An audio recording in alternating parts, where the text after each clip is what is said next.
for breakfast. Ah, this is the life.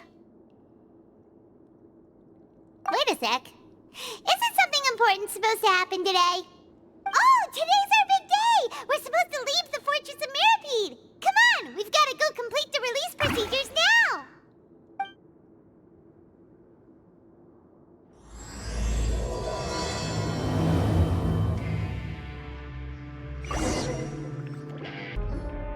Please, sign here.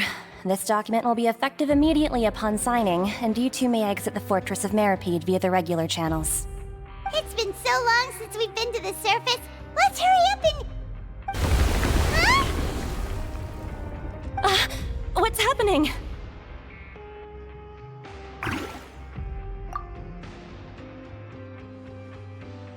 I'm fine, thanks. But I wonder what that tremor was just now. Let's go ask the Duke.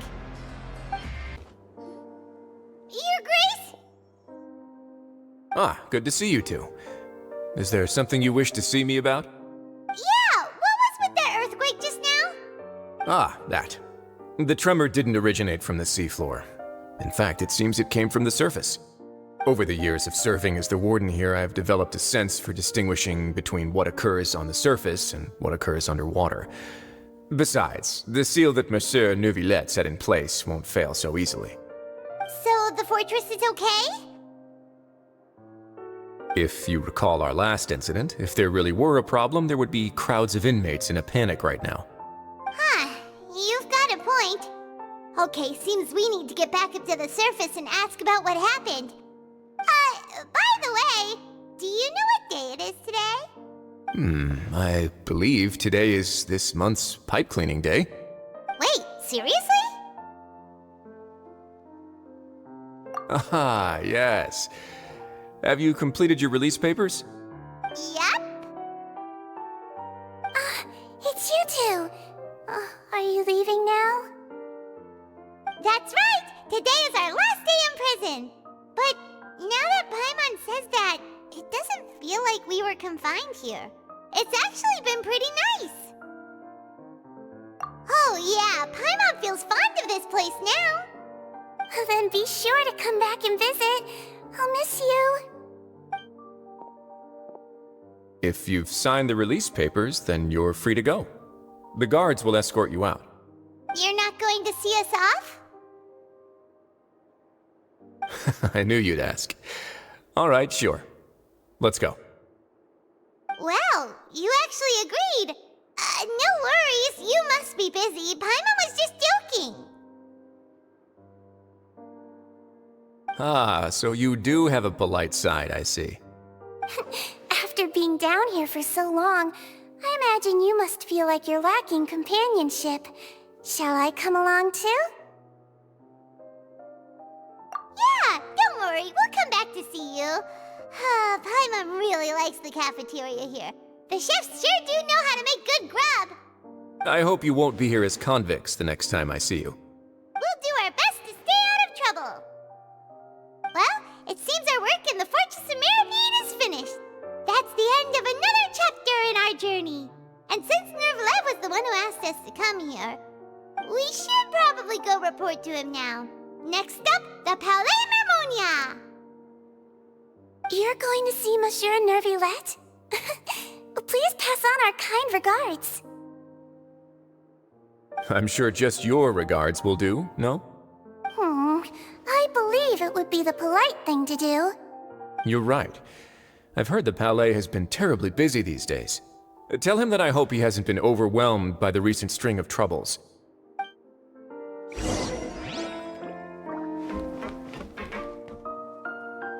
If you're concerned about things at the Palais, why don't you take some time to go up and check things out?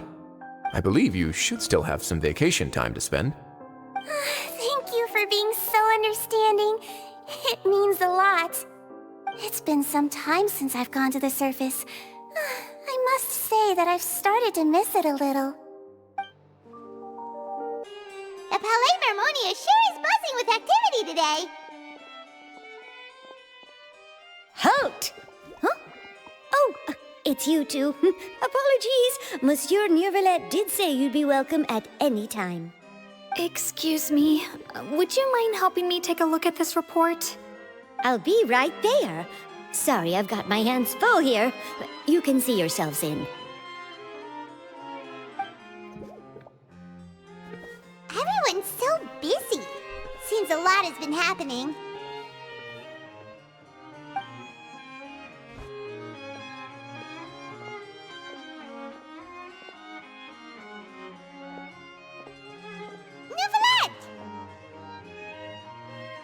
Hello. You've come at the right time, but you'll have to wait for just a moment, as there are some urgent matters I must tend to first. In the meantime, please, have a seat. If you'd like to have something to drink, let the Melusine outside know. That's all right. We just ate. Very well, then. Let's take a break over there while we wait for him to finish his work.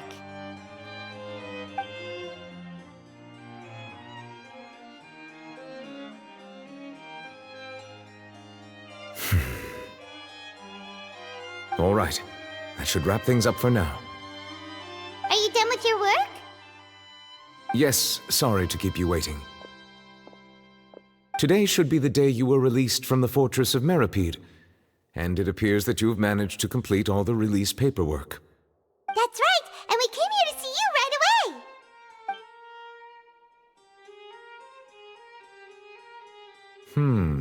A massive whale. Do you have any idea what that might be?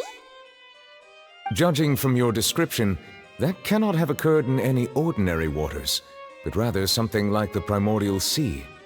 A whale of that size and shape cannot usually be found in the waters of Tevat. Therefore, we can only assume that Child is presently immersed in primordial seawater. Immersed in primordial seawater? But how? And is he okay? Most people wouldn't be capable of entering in the first place. I'm not completely sure how he could have gotten there myself. Yes? What is it? Ah, right! Paimon felt it too! We asked the Duke and he said it wasn't from underwater, so we figured you might know something about it. It turns out that I have just received a report about this particular matter. In fact, that's exactly what I was busy with a moment ago.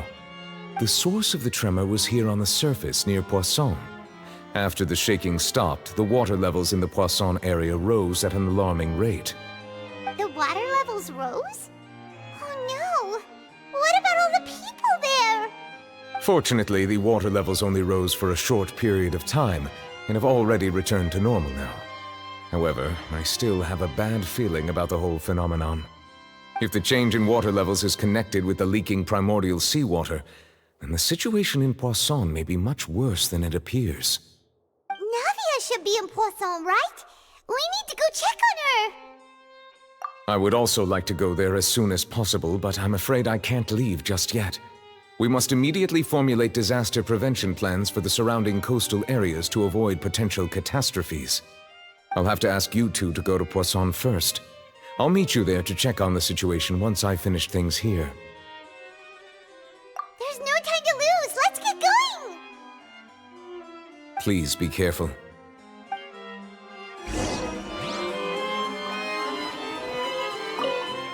The two of you have my thanks. If you need any help, just let me know.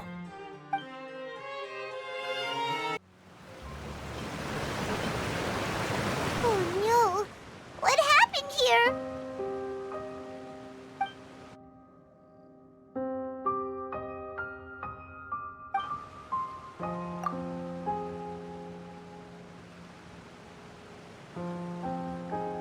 Navia should be around here, right? We need to make sure she's still... Paimon means we need to check on her.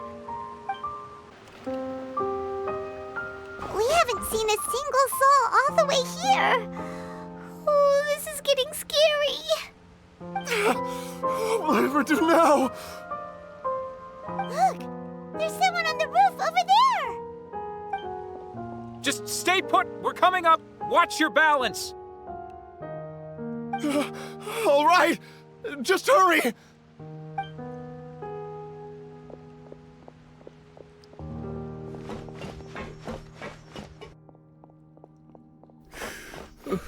I'm not young anymore. How will I survive on my own? My Desiree! Oh, he looks pretty sad. My leg! My leg! How could this have happened? It hurts! Just hang in there. Help is on the way. You can hold my hand if it makes you feel better.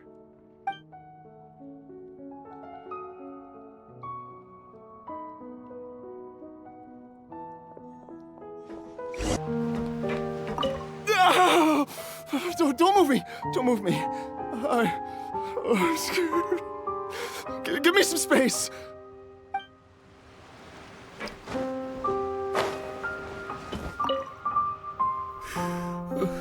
I'm not young anymore. How will I survive on my own? My Desiree!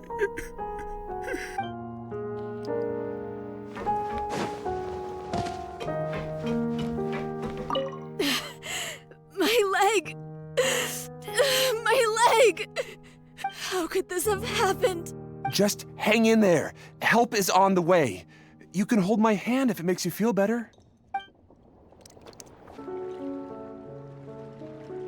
Oh, it's Navia. She's over there.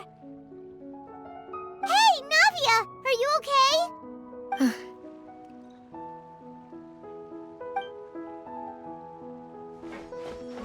You're here. We heard there was a situation in Poisson, so we came as quickly as we could. Yes. As you can see, the water level suddenly rose. It caused quite the disturbance, in fact.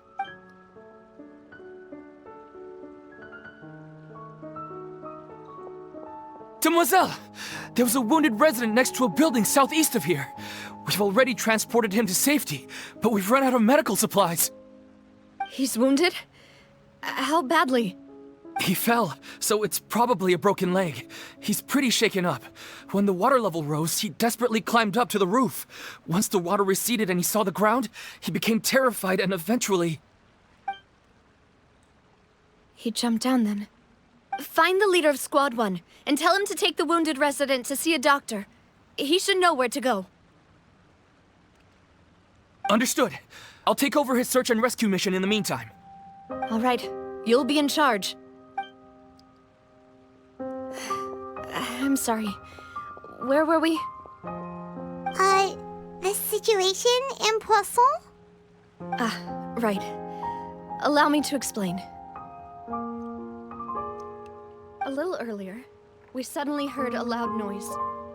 At first, everyone thought that something might have exploded in the waterways. But before we knew it, water started pouring out from everywhere. The rushing water seemed a little odd, almost like the unique color of primordial seawater. Some people didn't realize the danger and thought it was just ordinary water, leaking from somewhere. Everyone on the street who happened to be close to the water didn't have a chance to escape. As the water levels rose, they suddenly disappeared. They were all dissolved. Those who realized what was happening started to flee in a panic, desperately trying to get to higher ground. Many were injured in the stampede, and some people fell from significant heights. The Spina di Rosula initiated rescue operations as quickly as possible, but there have been a lot of casualties. Fortunately, the water began to recede after some time, and the chaos came to an end. The water that flooded the area contained primordial seawater, so the lower levels of Poisson are still hazardous. To ensure everyone's safety, I've asked the people there to leave as soon as possible. No one knows if this could happen again. All we can do for now is try our best to help evacuate the residents. We still haven't completed the head count, but we'll have some numbers soon. How awful. And all of this just came out of nowhere. It was quite frightening indeed. I only wish that everything that just happened was a bad dream. Is there any way we can help, Navia? Thank you for being so willing to help in a moment of crisis like this. You don't know how much it means to me. I really can't express how grateful I am.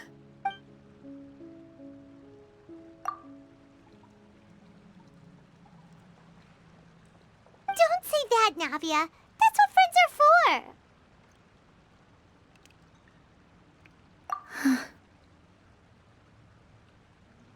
Demoiselle! We've got a situation here! I'll be right there. Sorry, I need to go for now. And off she goes. Seems it might be a while before she can take a break.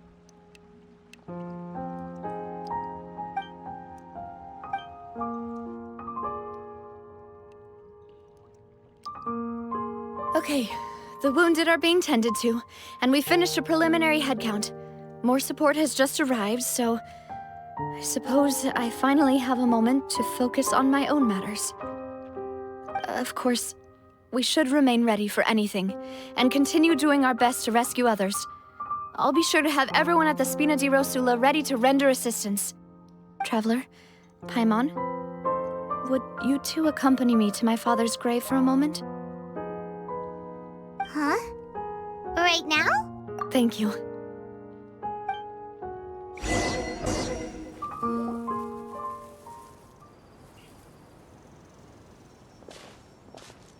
Not a lot of people here, huh? Well, given the time of day and the whole situation in Poisson, Paimon doesn't think there'd be a ton of people here visiting graves. Right. That's how things are now. The living are so exhausted that they've no strength to spare any words for the dead. Navia?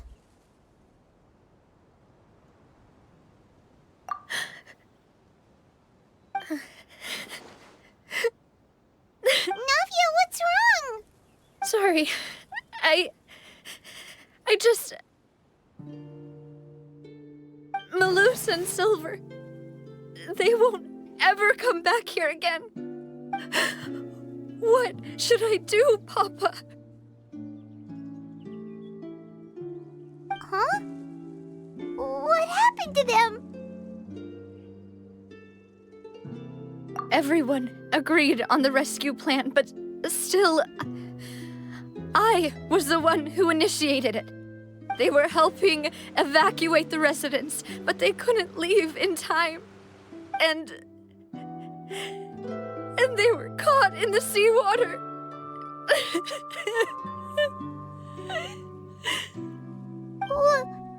What should we do? I've known them for so long. And I know they weren't afraid. But I could at least hold a funeral for my father. And I know where he rests. But as for Malus and Silver, they're just gone. I just can't.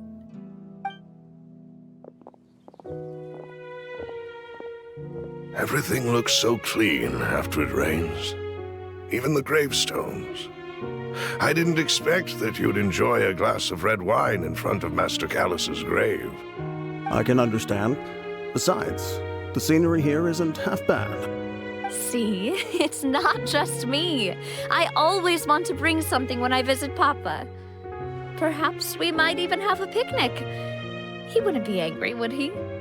How could Master ever be upset with you, Demoiselle? Yet the cemetery is the home of those who have passed, is it not? Everyone ends up here sooner or later, no matter who you are. Buying yourself a plot in advance, are you? No need yet. But when I do, I hope you'll let me be buried beside Master Callus, Demoiselle. Hey, stop joking around.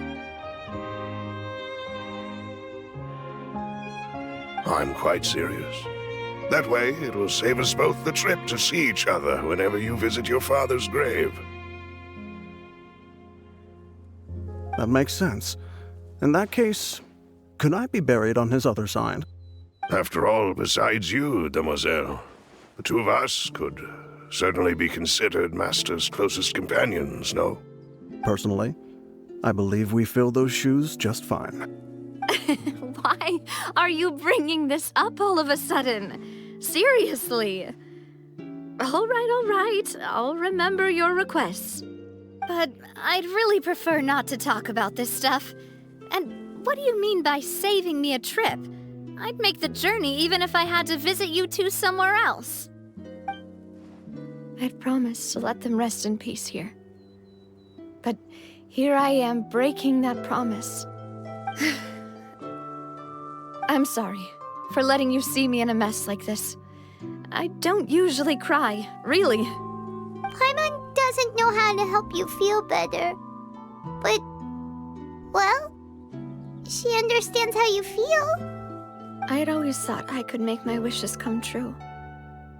But now that I think about it, that never solely relied on me. Many things can only be accomplished with someone else's help. Malus and Silver have helped me so much. But by contrast, I could do nothing for them. I'm so sorry. You can spend as much time as you need here, Navia. We'll stay with you. Thank you. Right now, you don't know how much that means. By the way, you can have a look at this. It's a list of victims from the incident that took place here. Obena, Khan, Burnett, Giverny, Francine, Karina, Daisy Ray, Joinville, Julianne, Esson, as well as Malus and Silver. So, everyone else is safe. But still... It's okay. I know what you're thinking. And you're right. We lost Malus and Silver. But we were able to save more than we anticipated. The overall outcome indicates that the cost was worth it. Right! Don't think that way, Navia. One person might be saved at the expense of another, sure, but that isn't something we should ever consider a trade.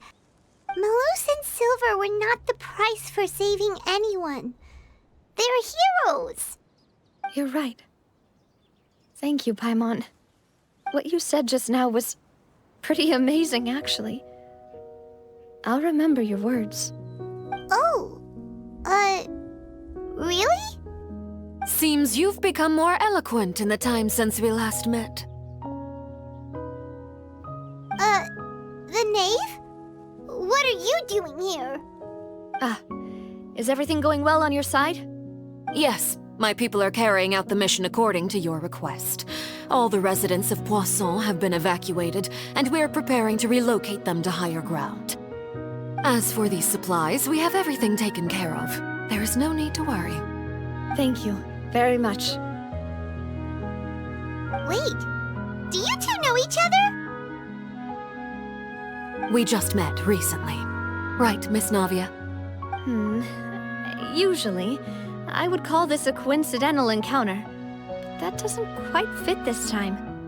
Besides, it never even crossed my mind that a Fatui Harbinger would come looking for me. Thanks to the Knave, Spina di Rosula received generous support from the Fatui, which allowed us to complete the rescue and evacuation work so quickly. Mutual aid is essential to fostering positive developments. We were already in the area, in any case, so it was nothing. That said, I must say that you're a lot sharper than you let on. I'm sure you understand what I mean. I apologize for all the ways in which I tested you previously. We've never worked with a Fatui before, and it's extremely important for us to know who we're working with. My subordinates have reported that Fatui soldiers have been observing water levels and taking head counts in various locations. I hear that they've also prepared a large amount of emergency supplies. I'm quite surprised. This is nothing to brag about, nor do I intend to. It is simply the way of powerful organizations to act forcefully, whether they are doing good or ill. You've witnessed that firsthand, in any case. As I've told this traveler before, I know of the prophecy, and I intend to prevent the impending disaster. Lending your organization a hand was a natural first step in accomplishing that. As such, do not be troubled by this token of our sincerity. Perhaps one day, you'll also be able to help me in the same way. Without your help, there would have been many more casualties. I won't forget your kindness. Furthermore, I sincerely regret what happened to Malus and Silver. I only wish that my people could have arrived a little earlier to prevent this from happening. Don't say that. You and your subordinates did everything you could. As Paimon said, Malus and Silver didn't choose to sacrifice themselves for any specific person. And they weren't the price paid for other salvation. They chose to become heroes themselves. I've never liked hearing people put it that way. It's like trying to relieve pain by saying some noble-sounding words. But right now, there's nothing more suitable. They really did become heroes. You're right. I'm sorry for your loss, Miss Navia.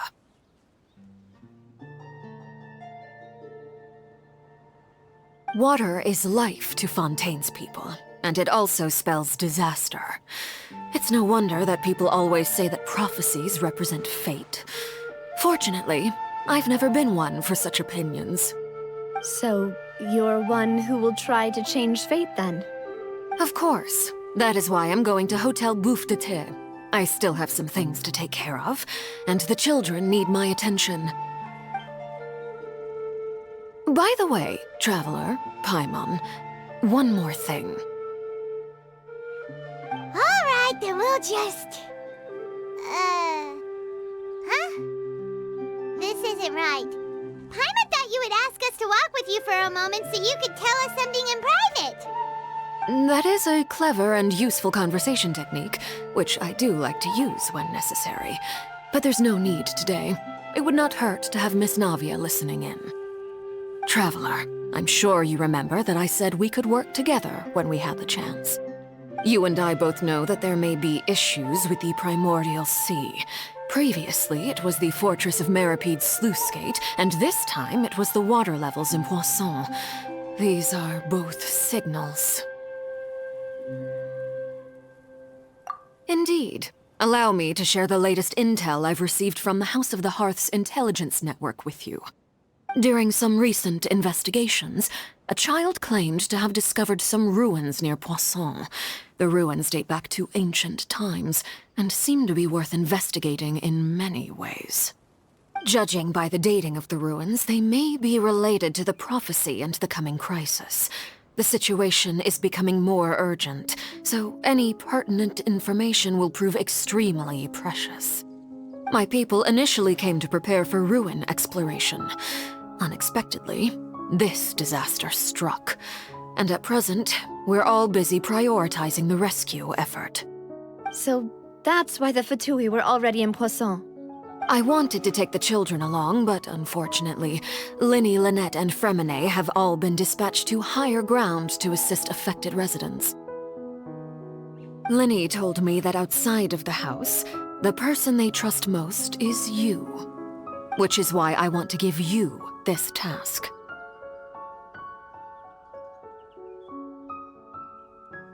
The House of the Hearth's members see each other as family, but Linny, Lynette, and Fremine said that they also see you as such, even though you are not from the house.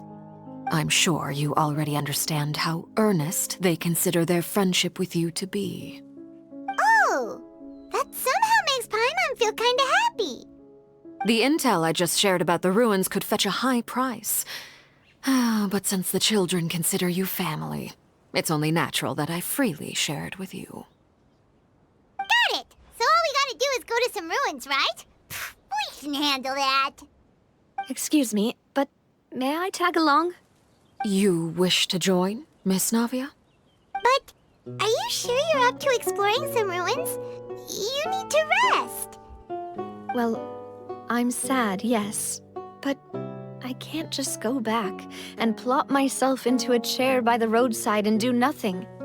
There's no point in being depressed while we still have a disaster on our hands. As my father's successor, I must live up to the hopes he had in me. Besides, I'm also doing this for myself. I need something, a distraction, to keep my mind off Malus and Silver.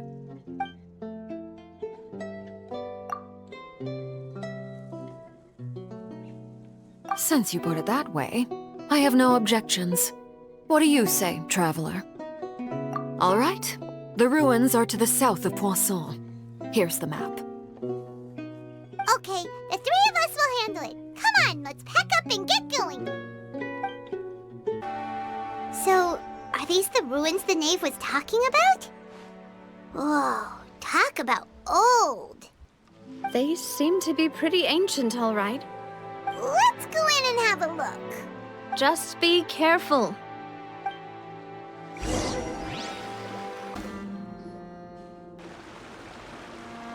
This place has also been contaminated by primordial seawater. Yeah. And a lot of it, too. A Fontanian would most likely dissolve the moment they fell in. Right! You can't go down if there's primordial seawater. It's too dangerous, and it won't be any help for you to just stay here. Don't get Paimon wrong. We're not saying you're useless. It's just that... No, you're right. I can't do anything in this situation. I'll leave this to you.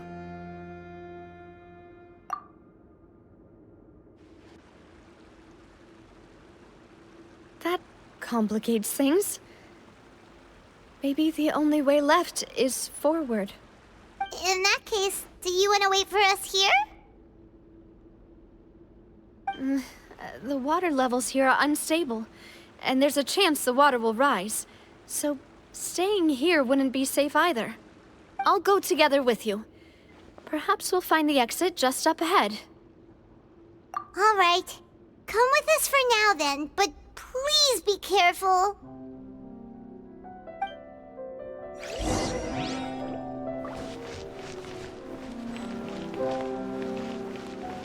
Oh no, it's a dead end!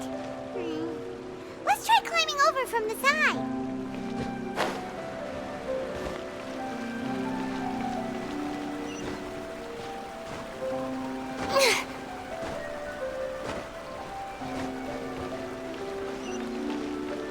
Yep. Up.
Wait! There's something wrong with this bridge! Run!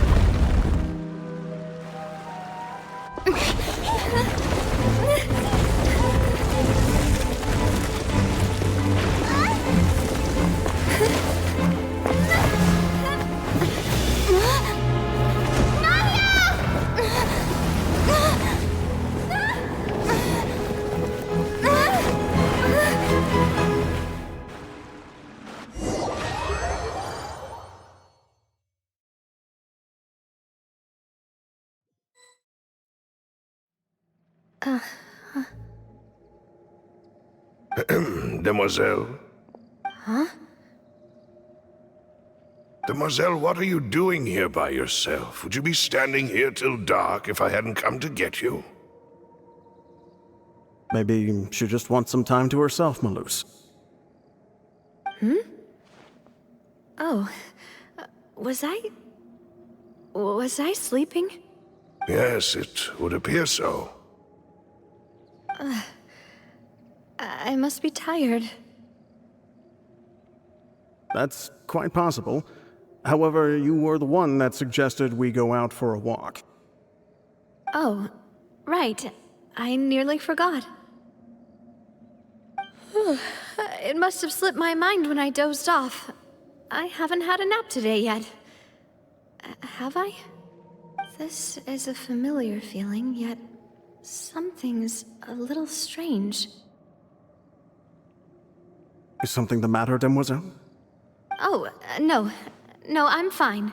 I was just trying to recall why we came out for a walk. Do you remember Mr. Giverny? He'd requested our help before with foreign merchants who had a debt dispute with him, and we'd resolved the matter not long ago. We were headed to see how things were going with him at the moment.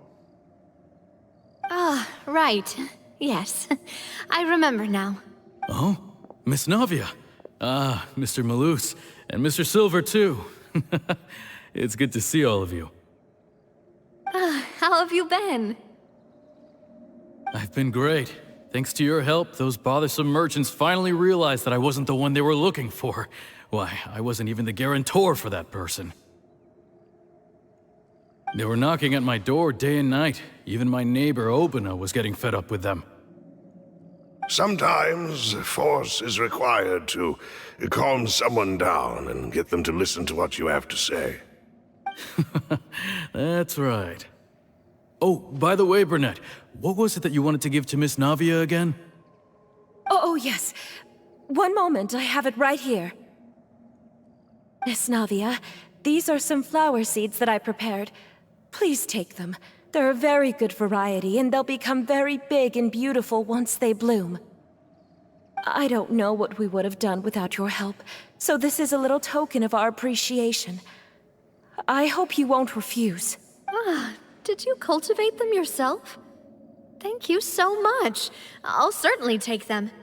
Malus, we do still have some empty flower pots at home, right?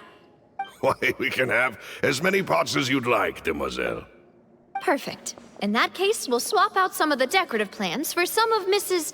Burnett's flowers. Very well. Wait. Something seems to be off here. Excuse me, madam. If I'm not mistaken, your name is Burnett, correct? That's right. Is something wrong? No, it's nothing. This is the first time we've ever met, but your name seemed familiar to me. I must have heard it when I was discussing things with your husband previously. I've heard this name before. Sometime recently, I'm sure of it. And why are there so few people around here? Where did everyone go? We must mind the time, demoiselle. We still have important things to attend to today. Huh? We do? Like what? Well, now, did you forget? Miss Navia, here you are. I've been looking for you. Please, come to the Opera House. Your trial is about to begin. My trial? Wait, why would I need to go to the Opera House? Yes, she's right, demoiselle. It's just about time now, so we should get going. Oh? All right then.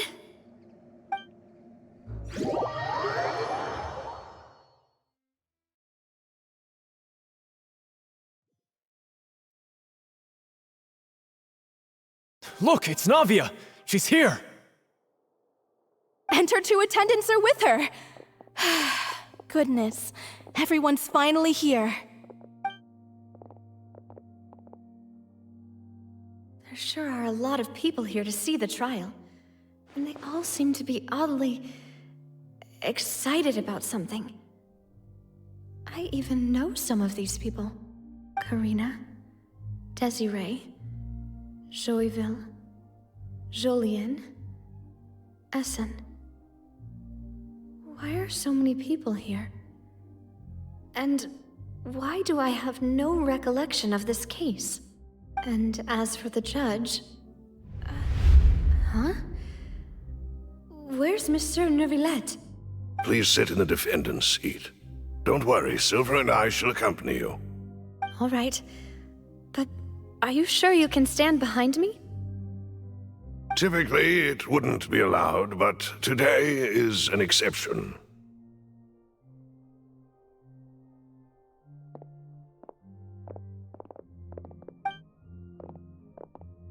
Hey, what kind of place do they think this is? Come on, do they have any idea what they're doing? Seriously. Enough with the whispering! Could someone please tell me where Monsieur Neuvillette is? And why I'm standing trial? My dear Miss Navia, have you not yet realized what you've done? In that case, allow me to explain. As all here know, you are Master Callus's successor, the head of the Spina di Rosula, someone held in high regard by every soul in Poisson. After you took over the Spina, you treated all of us just like the late Master Callus had. If anyone in need reached out to you for help, you responded. Not only you, but your butler, your subordinates, nearly everyone in the Spina di Rosula fought for the well-being of those in Poisson. Wait a moment. Aren't you just proving that I'm a good person? Yes, correct. Absolutely right. And that is why you stand accused. You have helped so many people get through so many difficulties. You are one with us. We are inseparable. We are one big family, all of us who are from Poisson, inextricably linked. And with you being so important, we couldn't possibly do without you. Therefore, this fair and honorable court shall declare you guilty, and you shall stay here. You will be together with us forever. Huh? What are you saying? Everything you have said is correct. I have indeed done a lot for my hometown, and I would be willing to be with you all, but what is the purpose of having me stand here like this? What is there to discuss? Ah, well, if that's what you think, then I have no further comments. How wonderful, Miss Navia!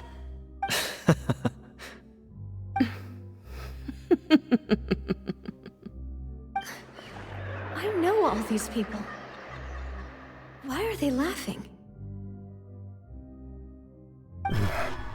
I seem to remember now. Yes, I get it. This trial is...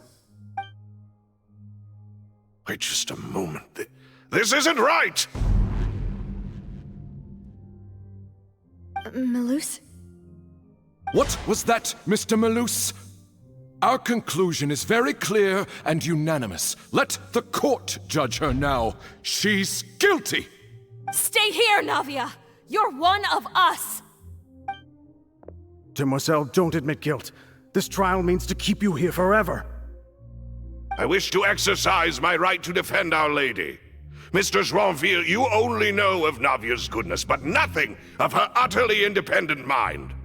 She was born a free and independent spirit. She has never been tied down by anything. Indeed, even the death of Master Callus couldn't stop her. Her actions cannot serve as proof that she identifies herself as part of any group. She merely acted as an individual, extending her hand to help others. Please do not mistake her actions as being otherwise. Really? As an individual, you say? Don't forget, we are all Fontanians here. This is the nation of justice, the nation of Hydro. Even if Miss Navia only voluntarily rendered her assistance, that doesn't change the fact that her beautiful soul must return to everyone. Water accepts all, blends with all. It will surely accept her kindness. Everything is measured here in the nation of Hydro, and in the end, everyone shall meld together. Thus, when a unanimous opinion emerges, that opinion represents justice. Now I speak for everyone. Our opinion is consistent. Navia should stay. We and Navia are one. And you would call this justice? Preposterous. You are merely jealous that Demoiselle still has a chance to exist as an individual. Have you forgotten how much you all once longed to become individuals, to become independent? Do you mean to defy our justice? If your justice is flawed, then why should we acknowledge it? As you said, we can also have our own justice. Silver and I shall defend Demoiselle. And that is how we will enforce justice. Ugh, my head... it hurts. Demoiselle. Silver, it hurts. My head is spinning. All I can see is stars swirling in front of me. I remember now. Everything that seemed odd from the very beginning. Karina, Desiree, Joyville, Jolien, Essen, and Mr. Giverny and Mrs. Burnett, who we met earlier. Even Malus and Silver. I don't want to admit it, but they're all dead. Don't be afraid, and don't admit guilt. We will protect you to the very end. Absurd! Who are you to say that she cannot be judged? We are the majority, and in the nation of trials, the majority is absolute justice. We are the will of all. Don't let them escape! We shall keep Navia here with us! Mr. Malus and Mr. Silver, must you be so stubborn? How could the two of you possibly hope to stand against the collective? Do not resist. This judgment is fair and just. Navia belongs to us. After all that happened, she should not be left alone in Poisson. What are you saying? No more excuses! He says we're jealous. Jealous? How could she possibly be an independent individual? What's with these people? Who's jealous of her? She belongs to us! Miss Navia, she... Silence! That's...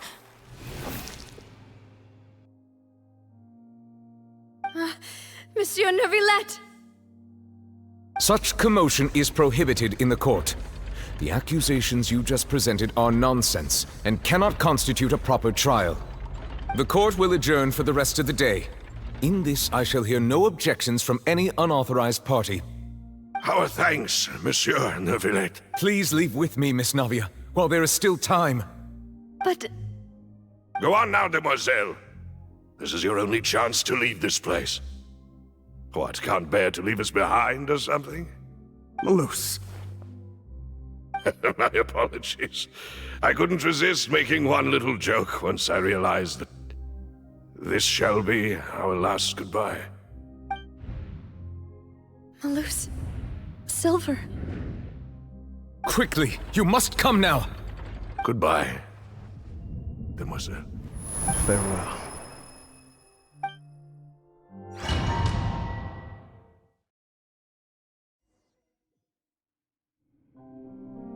No, wait! Just a second! Navia? You're awake? Good.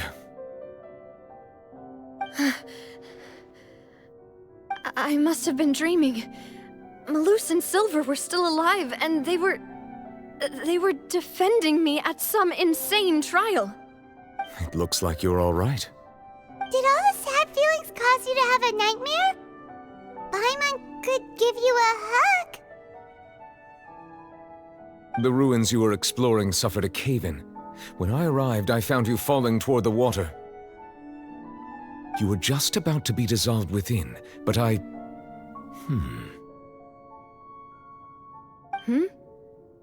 What is it? I think I saw 2 Oceanids protecting you.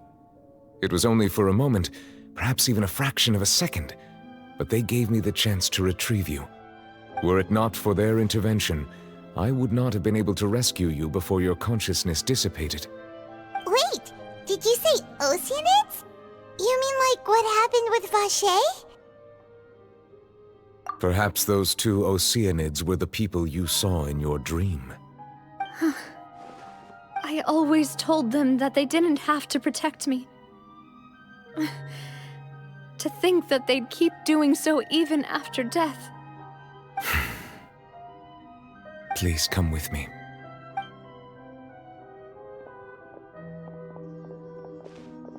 Neuvillette, are you okay? Oh, I am quite all right.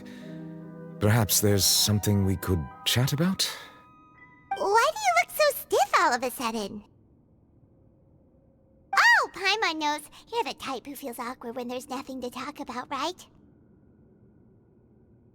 I merely thought that we should give Navia some time to herself. Huh? Why didn't you just say so then? Don't you think it's even more awkward to call us over like this and then have nothing to talk about?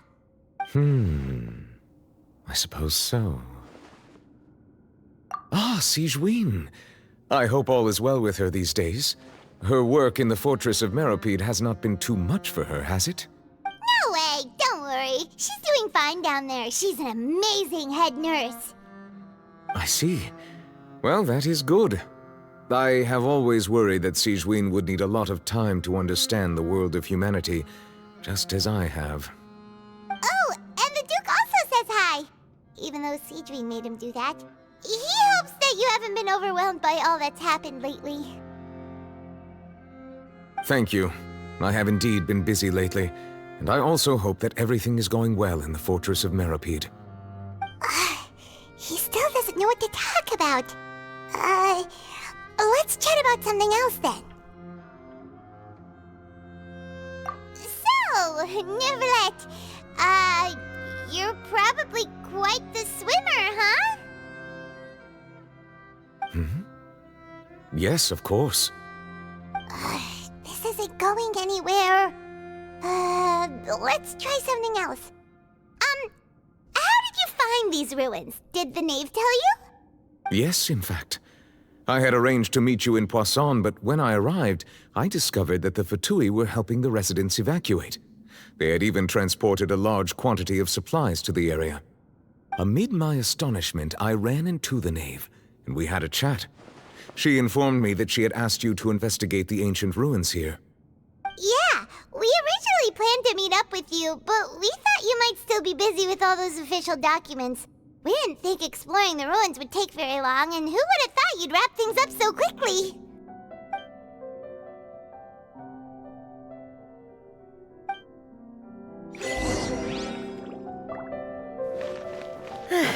I'm sorry to have kept you all waiting like that.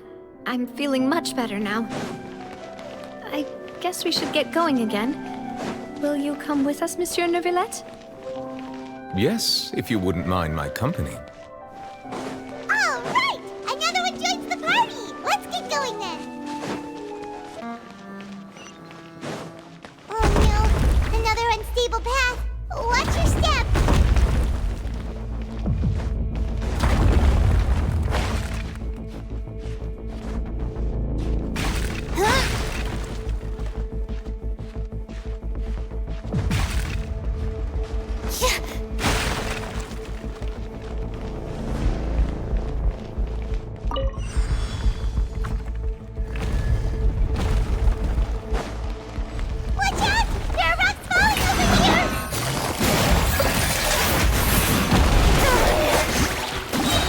Emerge. Right here.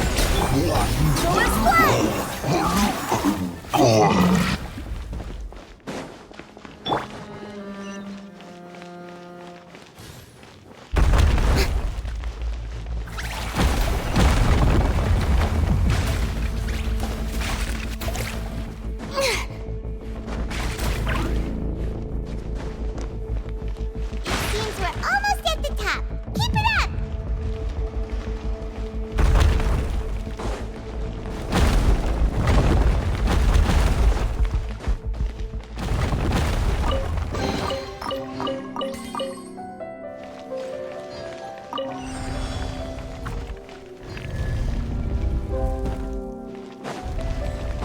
am. Time to shine!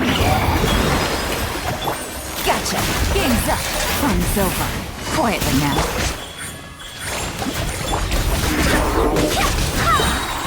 Barbados, guide us.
Looks like we've reached the end. This is the place? There should not be any other hidden spaces in the vicinity. The path sure had some twists and turns, but it turns out that this place isn't actually that big.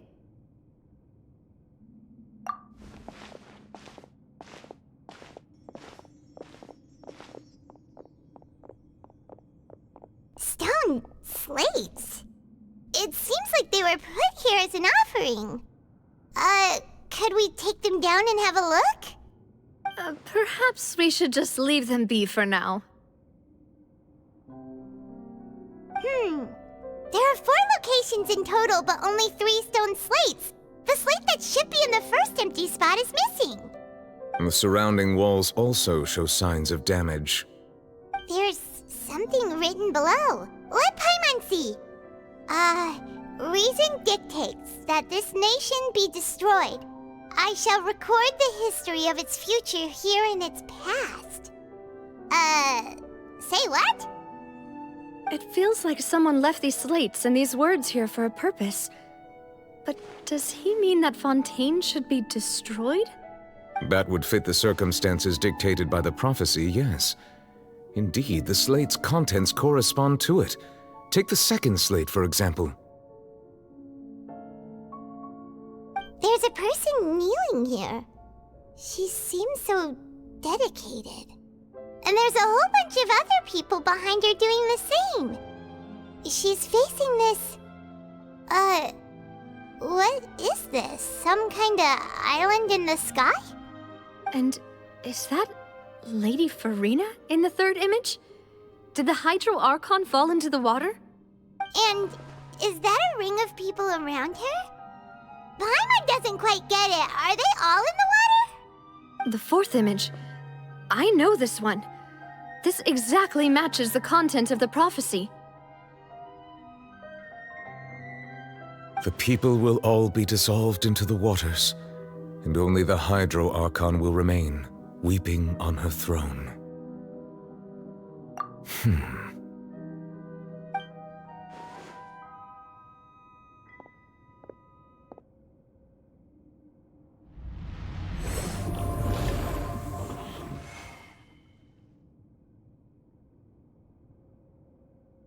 More information should be hidden in these slates, but I fear I cannot easily uncover it, most likely due to us missing the first slate. I am very sorry. Don't blame yourself, Monsieur Neuvillette. Deciphering ancient stone slates isn't one of your duties. Ooh, Paimon's getting the chills just looking at these slates. This says that it's the history of the future, right? That means the prophecy's sure to come true. I really hope it doesn't mean that. Still, Paimon feels like these images are kind of weird when you look at them together.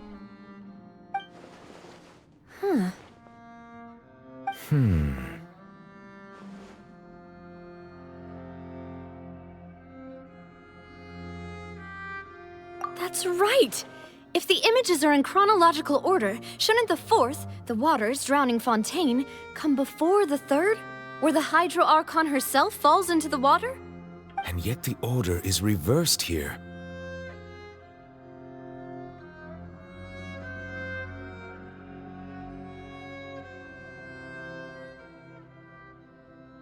If we go by timing, Lady Farina only emerges in the third image. That means that the person in the second image might be the previous Hydro Archon. Egeria, then. I had never met her, but her appearance here does match the records. The previous Archon kneeling before the floating island in the skies, as if confessing a sin. Did she herself commit that sin? And if not, why would she be in such a posture? Also, I'm still wondering why these ancient stone slates are here at all. Judging from their contents, could this place be the origin of the prophecy? Does that mean that someone, or some people, once saw these slates? But who would have created these slates and left these words here?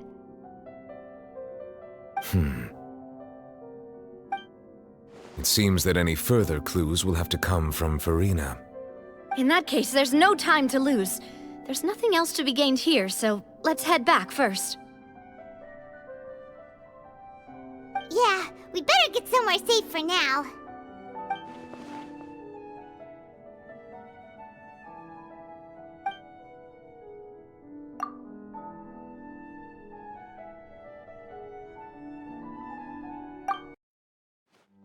Let's split up here. I'm going to check on what's happening with the Spina. You know how it is. There's some things you just need to be there for yourself. You still have energy for that, Navia? Paimon's already beat! Just head back to the Fleuve Cendre and have a rest then. Thanks for keeping me company all this time. I'll depart as well. Thanks for your hard work today. Rest well, everyone. Traveler, I will go talk to Farina tomorrow morning to ask about the stone slates. I'm sure that you're concerned about this matter as well. If you have time, drop by my office. I will share the results of our discussion with you. Are you really gonna talk to her about this directly? Will that be a problem? Paimon's getting a little scared now that it's come to this. She has long been harboring secrets and will not give them up easily, which makes it all the more my duty to ensure that she understands the present situation. Alright, we'll leave it in your hands then. You're probably the best person to talk to her anyway. I will be carefully considering my words tonight. Traveler, Paimon, our safe house at the Fleuve Cendre is always open to you as ever, so please don't think you're an imposition. Alright, I'll be on my way then.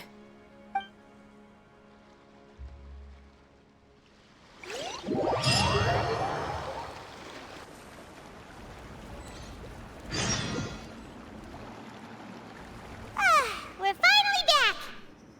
Welcome back. We've got a special menu prepared for you two tonight.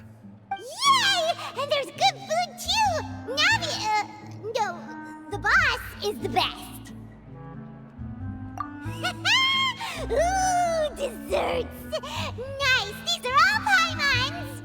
Paimon's already starting to forget what happened today. Oh, that voice. Is that who I think it is? Huh? It's you two. What are you doing in Fontaine?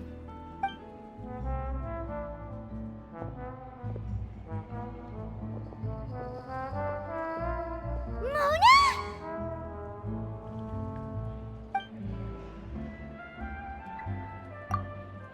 Seriously, nobody just uses a scry glass whenever they've got time to just see who they'll meet on the road.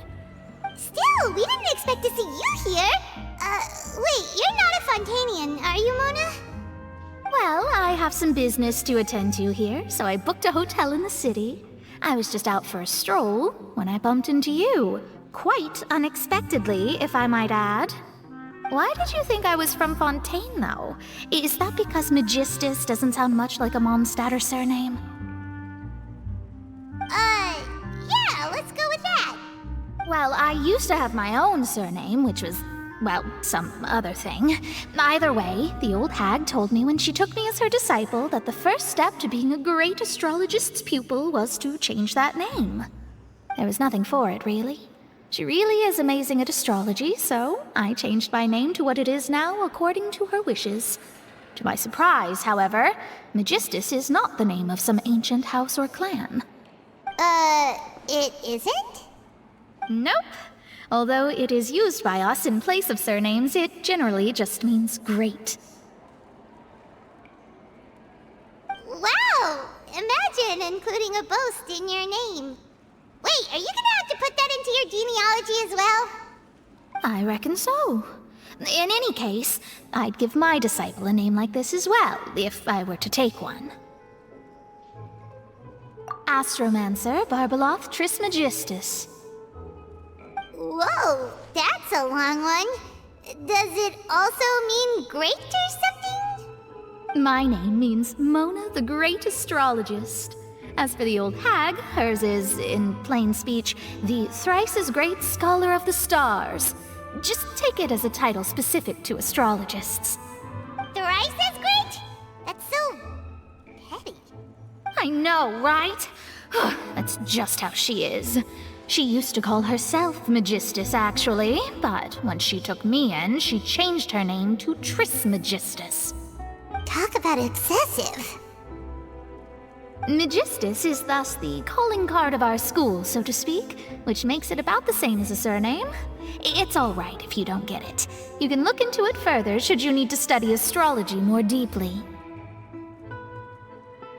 That sounds terrible! But anyway, you're not Fontanian, are you, Mona? You're from Mondstadt, right? Well, I was born in Mondstadt, yes. My parents migrated to Dorman Port, and I traveled with the old hag for a while, after which I settled down in Mondstadt City. Oh, that's a good thing then. At least we know you won't be dissolved by Fontaine's waters. Speaking of that, I'm sure you're aware that a bunch of things have happened here in Fontaine, right? I know you're not a local, but I'd avoid getting too close to any water that looks strange all the same. There's something ominous about it. Well, the water, I mean. That was the main reason, yes. Just a while back, the Steambird invited me to take part in a panel and speak about the circulation of the prophecy as an astrologist. The invitation was sent quite early on. I don't think anyone expected Fontaine to be in this much trouble. What do you make of that prophecy, Mona? Just tell us what you think as an astrologist.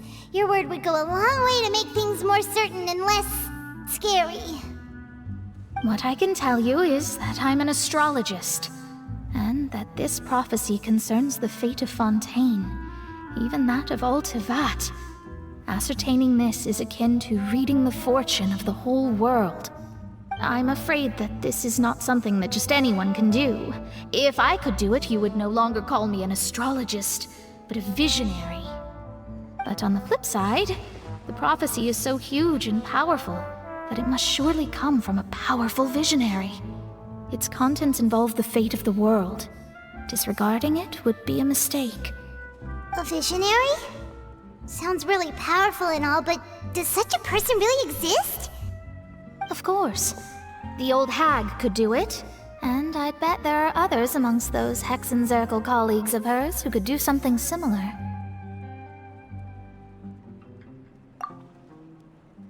Huh? Are you sure?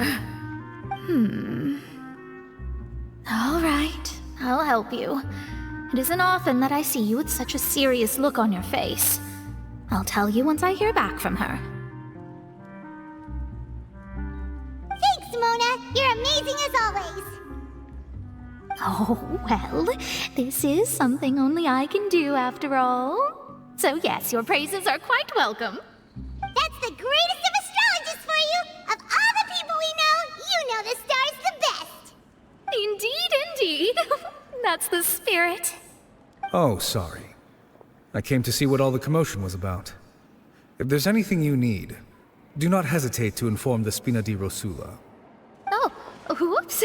Guess we were getting a little too carried away there. Well, I'll go tend to my own business now. If I receive any news, I'll be sure to come find you two again. And there she goes, quick as rushing water. And here we are with the Spina guy giving us suspicious looks. Right, but we were able to recruit Mona's help, didn't we? Our Fontanian friends will thank us someday.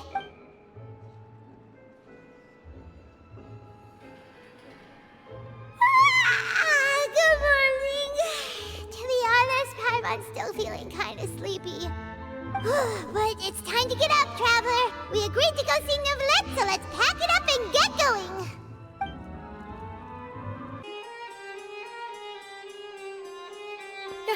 You're here! Finally! Is something wrong? Monsieur Neuvillette and Lady Farina, they seem to have gotten into a dispute. Please go see for yourself.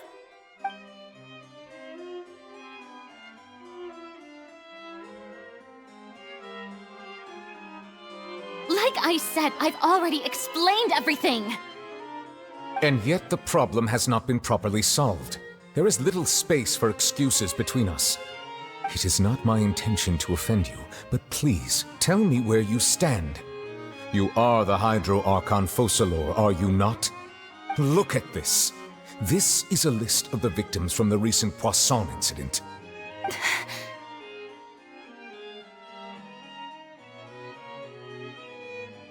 You mean... they're all... We did not arrive in time to avert this disaster, and I will not have it happen again. I will say this once more. You must tell me everything you know. Yesterday, I found 3 stone slates in some ancient ruins near Poisson. Do you know anything about those? Seriously? You're questioning me like this is a court case now. I don't know anything about that. But you found them in some ancient ruins, you say? That's correct, which is why I came to ask you some questions. There should have been 4 slates, but one of them was missing. The other 3 feature different images that seem to correlate to the prophecy.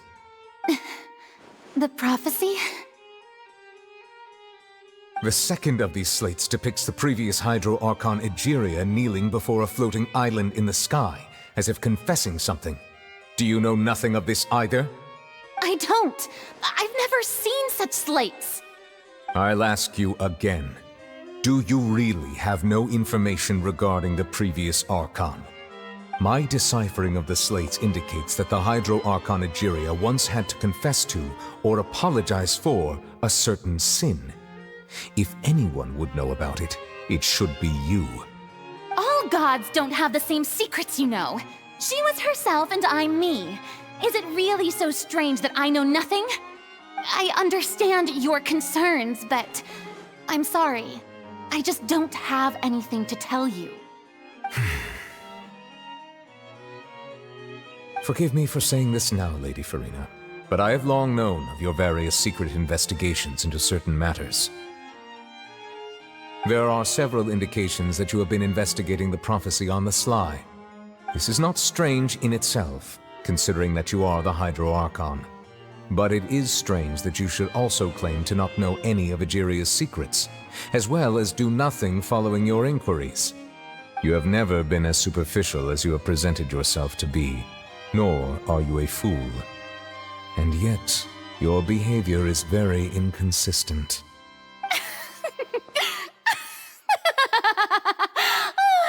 So you've been watching me all this time, have you? I didn't think you were that type. You... Well, since you know about my secret investigations, then you should know I'm actually working to take care of it. There's no point questioning or suspecting me. You're the Eudix, but you're still my subordinate. You should be following my lead. Just trust in me, you're Archon, and do as I say. Never mind whether you can truly convince yourself to or not. It'll all turn out fine. That's all I have to say. We do not discuss this matter again. Oh, the opera's about to start. Toodles!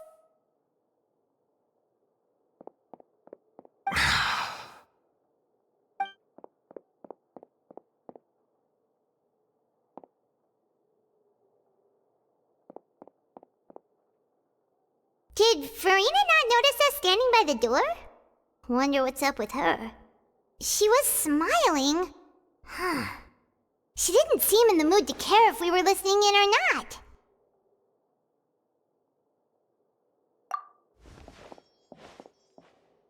I assume you've been outside for a while now? Oh! You noticed! Seems Farina didn't even realize we were here. She was in a great panic, though I cannot discern the reason. Our discussion reached impasses time and again, a state of affairs that we cannot allow to continue. Still, I do not understand. Dialogue is the basis for understanding, so why did she keep refusing to engage?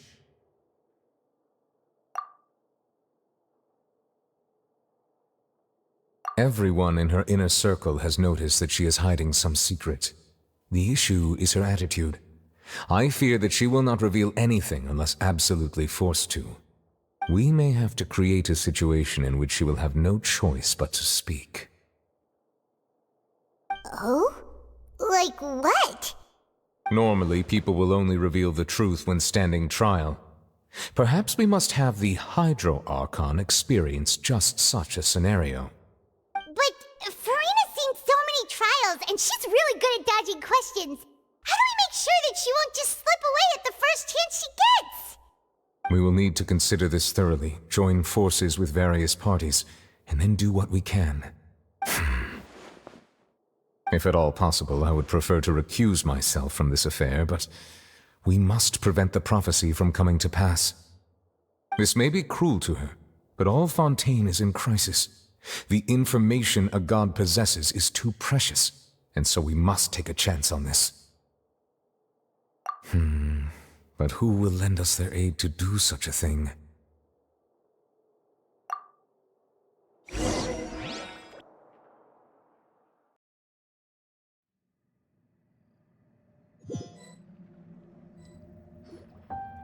Well, that's everyone, huh?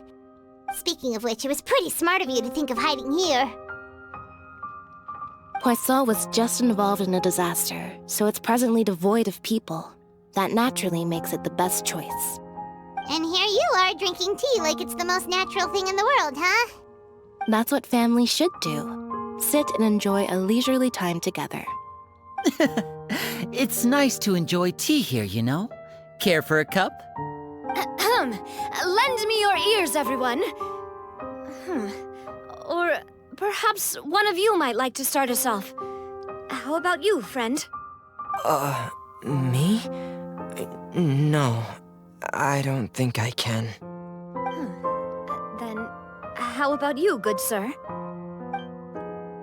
I fear that I will cause the mood on this boat to become as somber as it is in court. Well then, I guess we're lucky we've got a local like me to organize things. Wonderful, the spotlight at last. I guess I'll be facilitating things from here. That was a little long-winded, don't you think?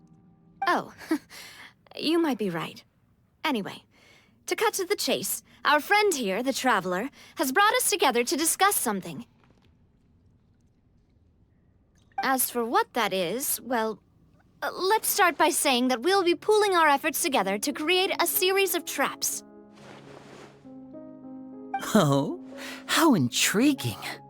Well, it's just an expression, really. One that I just learned from Chlorand, and used on the spot.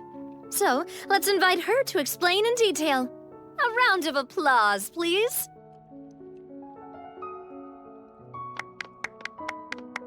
Huh? Didn't you say that you would be facilitating this? Oh, come now. Your work doesn't involve much public speaking, right? This is a good chance to practice. You might even pick up some fancy oratory tricks to impress your boss with in the future. I see. And what does my boss say? He is glad that you consider him your boss. Do go on.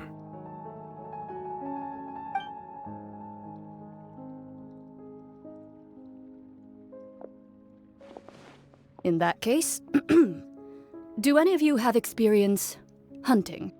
Not that I recall. Fremine and I once used a wooden stick in a basket to catch wild rabbits when we were younger. as for Lynette, Oh, right. You were sick that day, weren't you? I've also gone diving to catch some fish before. Does that count? I'm afraid not. You may or may not have heard, but Fontaine once played host to a group known as the Marechaussee Hunters. Though that was their name, they did not hunt animals, but rather various monsters left behind by the ancient dynasty of King Remus. Today, Fontaine's monster population has already thinned greatly, so the hunters have blended back into society, taking up arms in other lines of work. They even left a unique methodology of hunting in their wake. A trap comprises of the following components: bait, a trigger, and a containment device. Sometimes a lethal implement will also be necessary to deal with the prey. So, if we were to build a trap together, right now, what would you choose to build it with? For me, I would prefer something basket-shaped. Pigeons and rabbits will see the bait and naturally enter the snare. Our line of work requires a deft hand, and we're some of the best in the industry, so you can count on our techniques. You used some of those techniques while moving the people of Poisson, didn't you? My subordinates mentioned that you even performed some magic for the bawling children. Yes, and I even managed to gather some intelligence in the meantime. I'm quite the multitasker if I do say so myself. I'm afraid I can't claim that as my strong suit. I prefer more stable methods, like placing bait in the water and waiting for the fish to come within reach. That's the kind of method I would count on. Calm and steady. Exactly the kind of person who would catch loads of fish. And I can be their assistant. With discretion, I'm sure. I'd probably use some sort of mechanical animal. Papa once bought me some small clockwork squirrels, mice, and such. When placed in the forest, they can attract others of their kind. I remember that you liked those too, didn't you? I did. And that would be a good way to go about it. If they're realistic enough, animals of the same kind will follow them all the way to the trap. What about you, Monsieur Neuvillette? I fear I do not have any related experience. That makes sense. You usually solve problems directly, without the use of any such tricks. But I do have one more question for you, Monsieur. If we were to create a trap now, how would you design it? I would like for it to be effective, but bring no harm to the prey.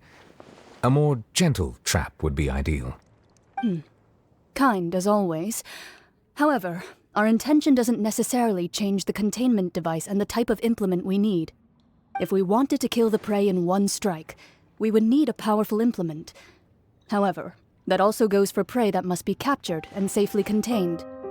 Wait, why's that? Only a hunter who's a true expert at subduing their prey can snare it without harming it. The line that divides life and death is often exceedingly thin. So are we going hunting together? We hadn't thought of seeing ourselves as hunters. It kinda works, but maybe it's still not the best metaphor. If our means of capturing and dealing with our prey is to put them on trial, then the hunting metaphor is actually quite accurate. But we shall require much more courage than any hunter to judge a god, a being whose seat is an exalted throne. Oh, so that's what's going on. Sounds very interesting.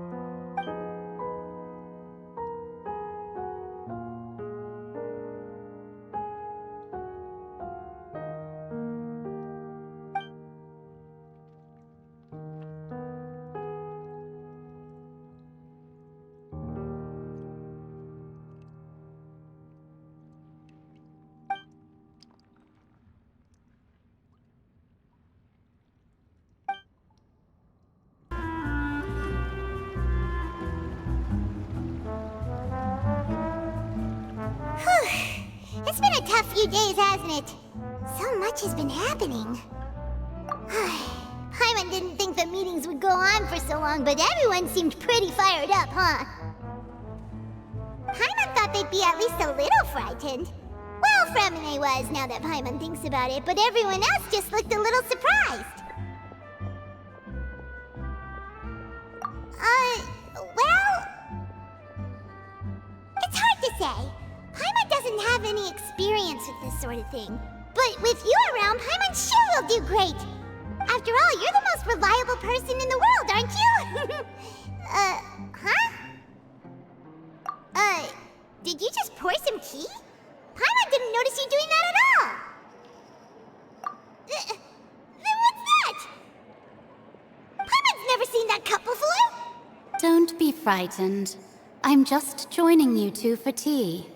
I merely refrained from saying anything till now. Who's that voice? But there's no one here. Ah, have you forgotten me already? Wait, you are familiar. You're the voice we heard from the sky in Sumeru. The voice from the sky, I fear that description is wrong. Though, not completely wrong.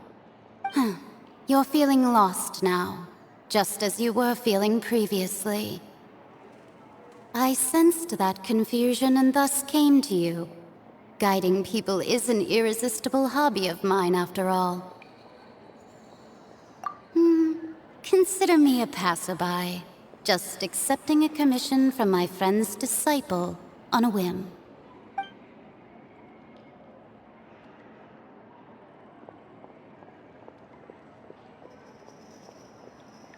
The prophecy.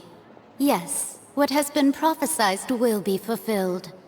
You may view such things as the history of the future.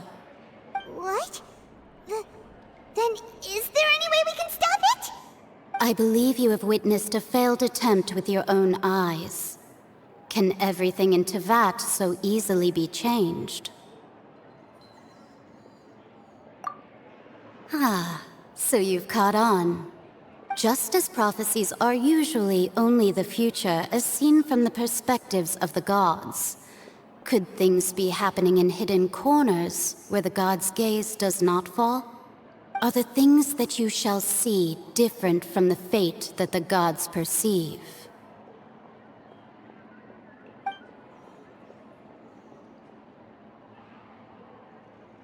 What is she talking about? It all sounds really impressive and important and stuff, but it also sounds kind of scary.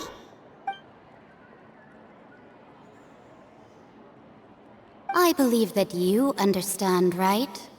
Some things are insignificant, but others you must reach out to change.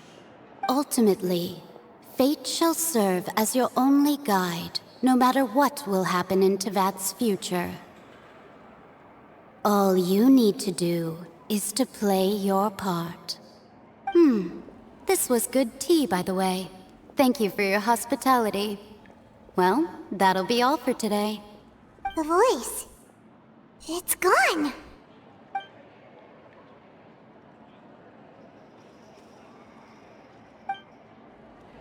What?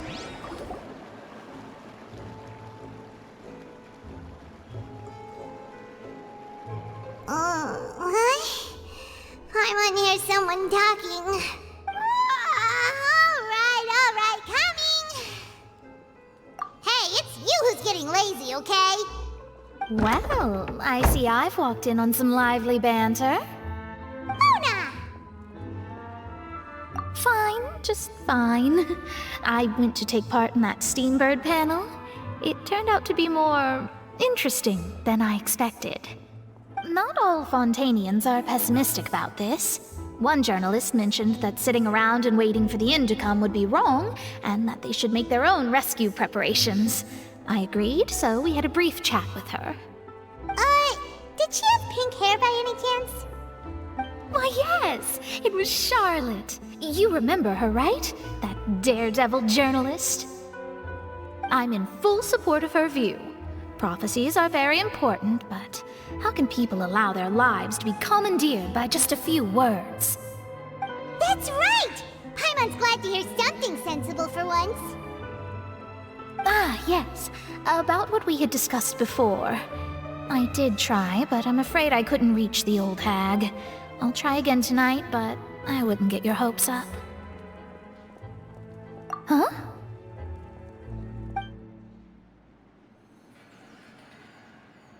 Goodness gracious.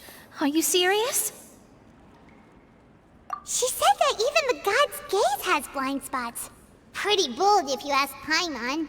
Most people would believe the gods to be all-knowing, right? The Hexen Circle members are certainly anything but ordinary. As for the mage named N, the old hag has mentioned her a few times. She said that N's sense of direction is incredible, and that she loves guiding those who are lost. But I've never met her, and if she were still alive, she'd be... well, suffice it to say that the hag's at least a few hundred now, and N's been around for longer than that. Whoa. The Hexen Circle sounds like a scary group. But they must really stay in shape to live so long. Their abilities alone are pretty terrifying. If she came to see you personally, then the problem you're facing must truly be of great importance. Well, it's not like Paimon could understand anything she said. Yes, she was quite cryptic, but I suspect she means that there is still a way to turn things around. She didn't say when or what that would be, though, so... perhaps it is something that you cannot know right now.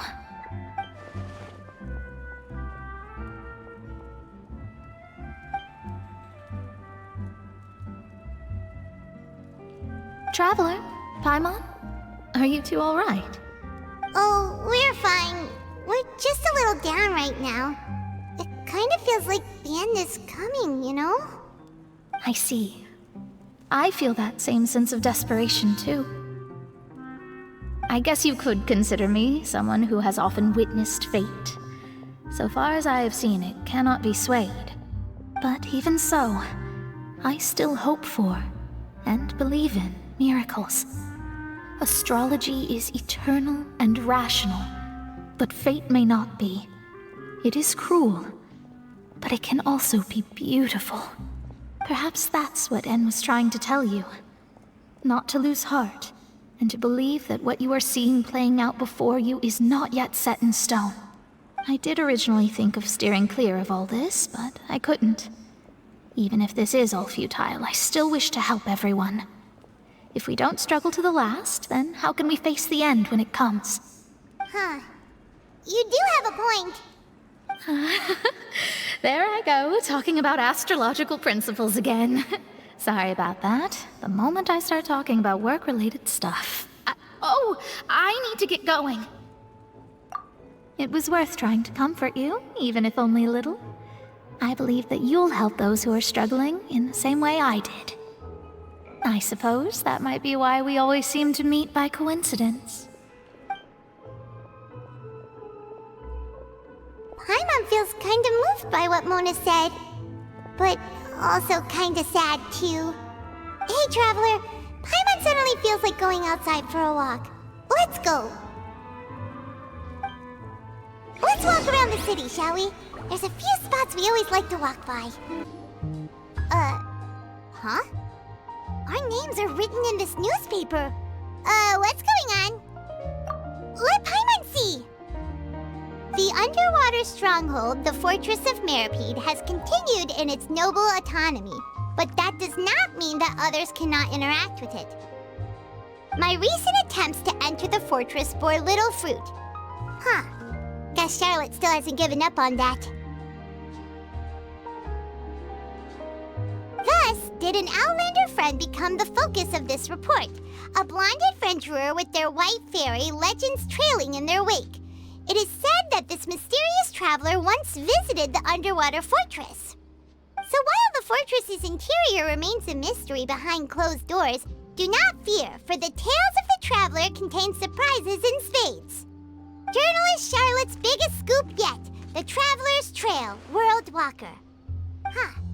Charlotte took so many awesome photos of us and we never even noticed her. She hasn't been able to get a hold of anything at the fortress, so since we're easier to find, she's using us as the subject matter instead? Ugh, seriously? Well, fine. Those headlines and photos do look cool, so Paimon will forgive her this time.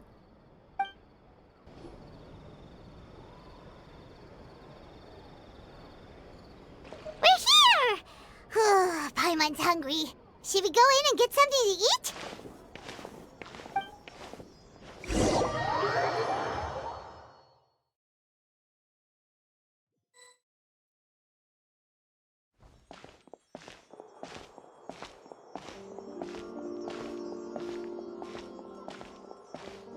Hey, quick! Look! That's the limited edition only 16 slices a day cake! It was so delicious the last time we tried it! Despite the tense situation we were in, let's give it another go! Paimon's sure it'll be great! 1 slice of cake, please. Someone showed up after all! Oh, wait, you're the one from the Palais Mermonia. Oh, are you here to buy cake too? It seems Monsieur Nervalette was right. You really can eat. Wait, did he really say something like that? That's right. Even he has his own preferences when it comes to food. As for me, I love the cake and coffee here. Do you come here often? Usually every day. Every day? It's part of my daily schedule, apart from work. I shall have my cake and coffee. Then what if someone told you one day that this place would be closing soon, and you wouldn't get to eat cake here anymore? What would you think? But why would it close? Well, Paimon doesn't know either, but maybe the waters will rise tomorrow. You know, like in the prophecy. Oh, the prophecy. To be honest, I haven't paid much attention to that. No, still, even if there'd be no more cake tomorrow, that wouldn't keep me from having some today. No, it's the same for eating in general. You might not be able to eat tomorrow, but if you can do so today, then you should carry on. That's what people call living, you know. Huh. Don't be sad. Excuse me, could I have 2 more slices of cake to go? These 2 slices are for you. Sijuin said that this kind of expression you're making is what humans call being sad. Oh, you know Sijuin? I sure do. She was born before me, and she sometimes comes to the surface to teach us things about humans. She said that humans are creatures that are saddened easily, yes, and you can only lift their spirits by feeding them delicious food. So please try the cakes here. I've got something else to do, so I'll be going now. You two try to stay in a good mood after eating, all right? Bye!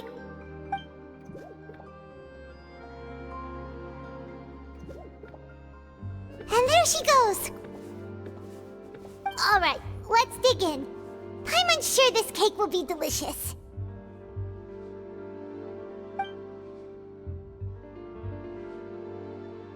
It's more delicious than last time! And the flavor gets even better with a sip of tea. It sure would be nice if we could come again tomorrow. Sure would be nice if we could always eat delicious food here.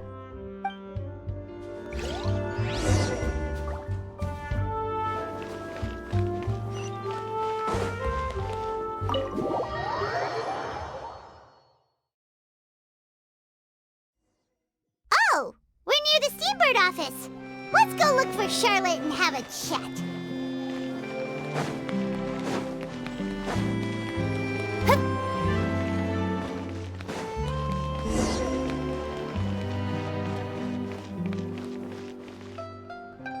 Wow! If it isn't the Traveler and Paimon! Oh, have you seen the article I wrote about you? Ha! You've got some nerve! You just used us to make some quick mora! Oh, you needn't worry about that. I heard that you were in Poisson some time back, so I sent you a letter to discuss just that. It appears you didn't receive it, though. It's all right, though. I've set aside the amount intended for you. I've even set the table with some food. Really? Oh, you're the best! You're almost a little too easy to win over, Paimon. If I were a journalist with ulterior motives, you'd be in trouble now, you know. Oh, Paimon knows you're not like that. Still, what brings you here all of a sudden? Were you looking for me? When Mona mentioned you, we thought of coming to see you at work. I see! It seems you've already bumped into Mona here in Fontaine. So she mentioned me? What did she say? She said that you're a real daredevil of a journalist. Nice. In which case, can this daredevil journalist dare to request an exclusive interview with the legendary traveler and Paimon? Huh? So your article in the paper today doesn't count? Oh, of course it doesn't. That was more like live photography. What I'd like to do is dive deeper and ask you to talk about the things you've seen and experienced.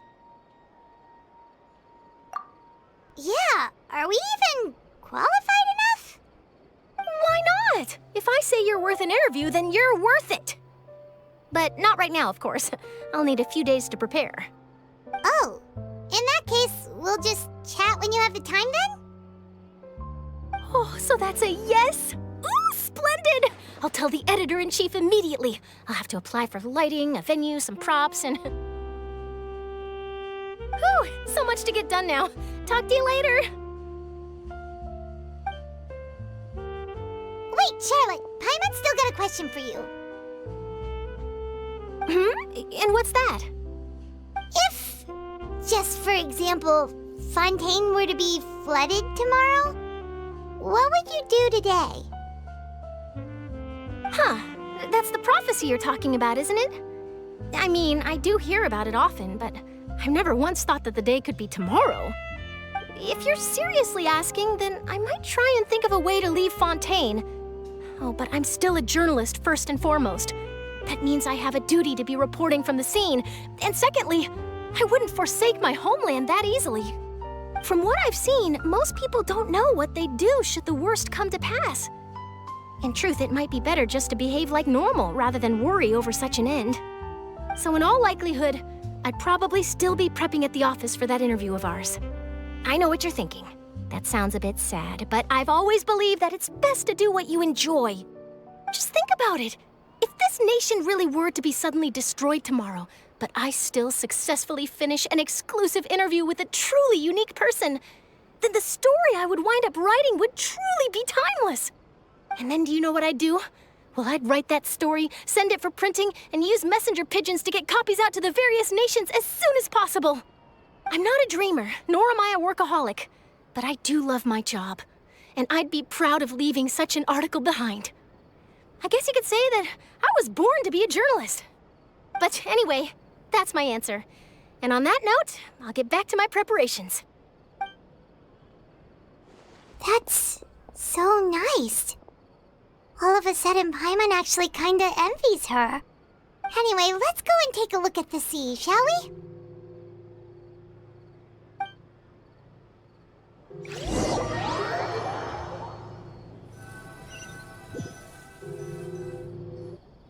The sea breeze and scenery can be a pretty soothing combo, huh?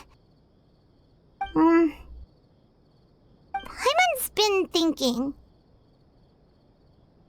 If it wasn't Fontaine, but all of Tevat that would be destroyed tomorrow, where would we go and what would we do? No, Paimon should ask, if you could choose, what would you like to do?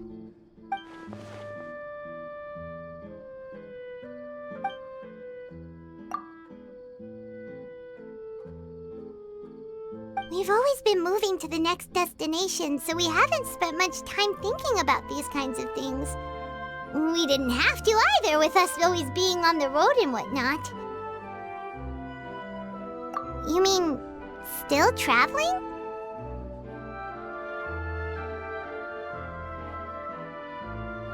Huh. Wait, isn't that what we've always been doing?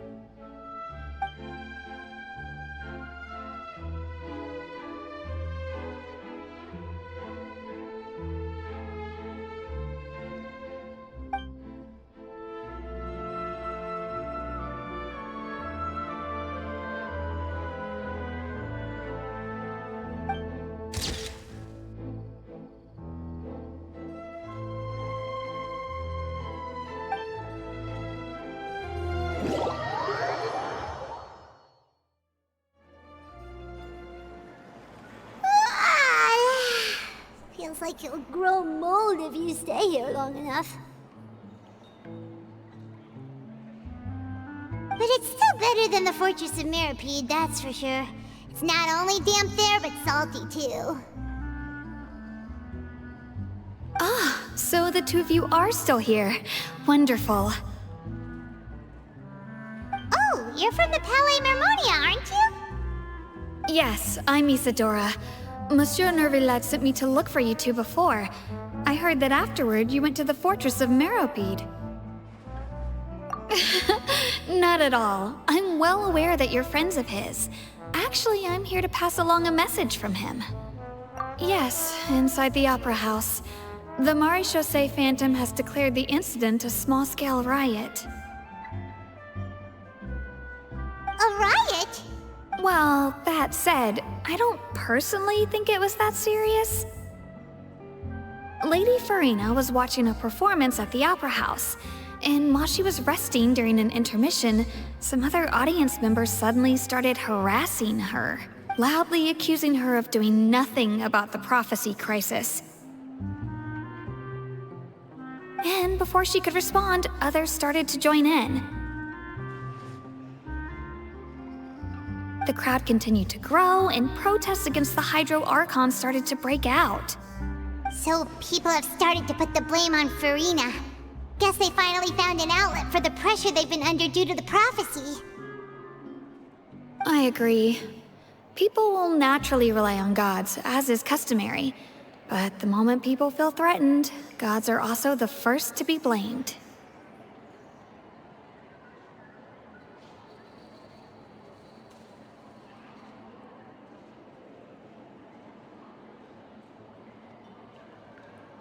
So what happened after that? Is Farina okay? Seeing that the situation was spiraling out of control and that further argument was pointless, she claimed that she'd gotten tired of this and left in a hurry.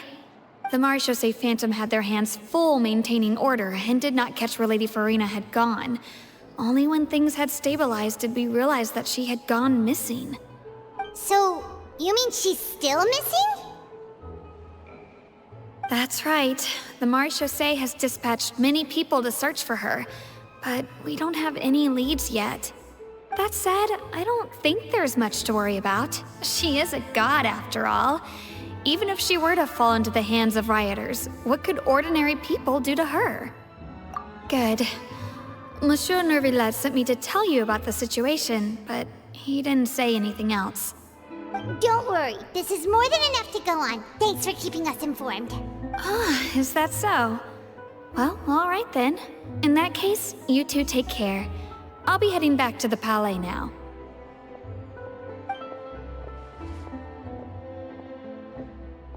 Well, sounds like we should hurry over to Poisson then.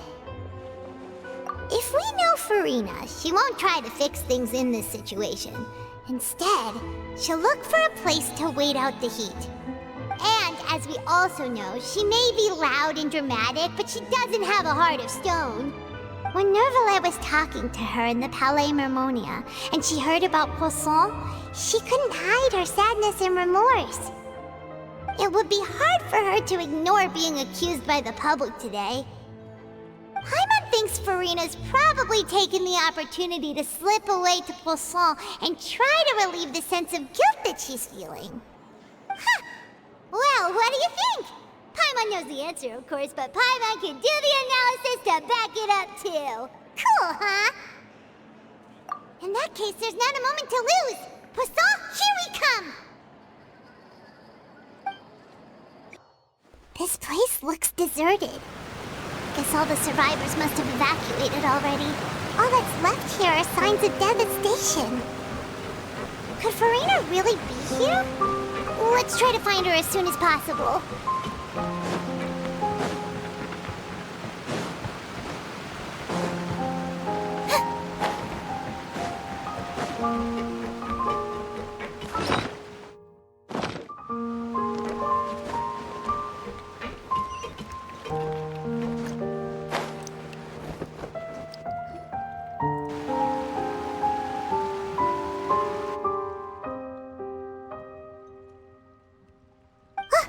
That's Farina, right over there. She really is here all on her own.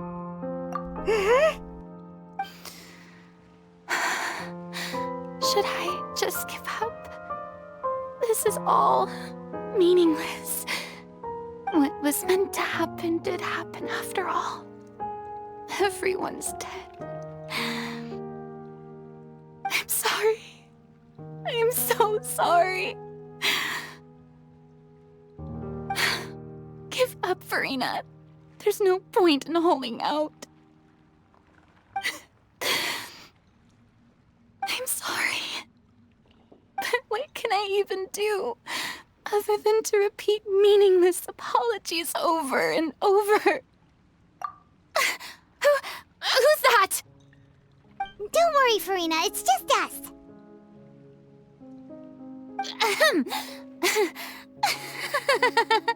So it is you, blonde traveler from another land. Why, I almost thought you were someone from that mob of my ignorant subjects, come to kneel and beg for my forgiveness. Farina, you were crying just now, weren't you? The tear stains on your face are obvious. What do you mean, tear stains? Oh, I remember. The show at the Opera House earlier this morning was so moving.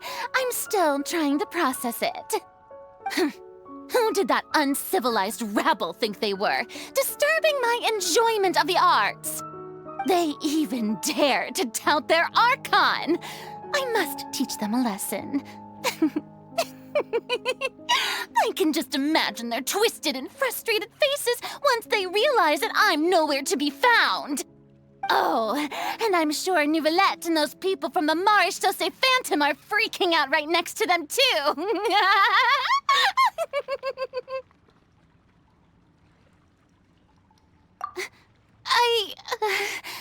Of course not. Hey, there she is! The Hydro Archon's over there! Quick, after her! Farina, those people seem to be after you. They are? They're just some rabid fans who want to cut the line because they haven't been able to meet me in person, aren't they? That's against the rules. I can't let them get their way. Farina just ran off! Quick, we have to catch up with her!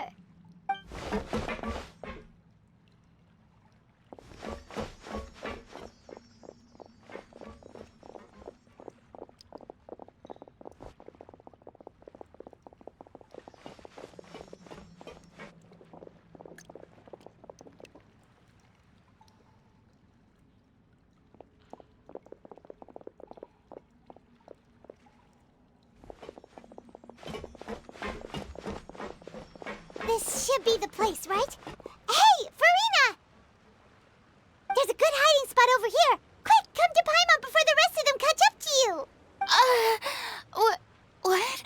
What is this place? Hurry, they're almost here! Fine. I suppose haste is warranted. Lead the way.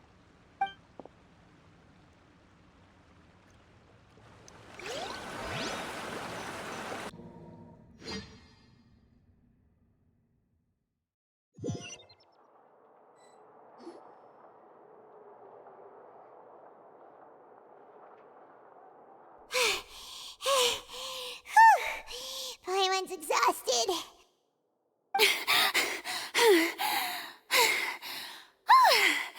I'm so tired. I totally thought they had caught me. No, I mean, I merely gave in to the sheer enthusiasm they displayed.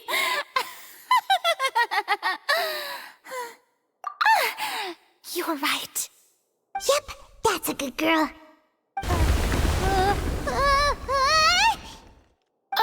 What's happening? The ground's shaking. Is it an earthquake?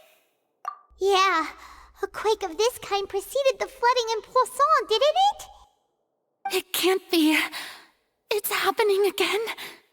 Well, there's no need to worry too much about that. Nouvellette's made some emergency plans, so the evacuation should go a lot smoother this time. Yeah, I hope you're right. But the people of Poisson, they've already...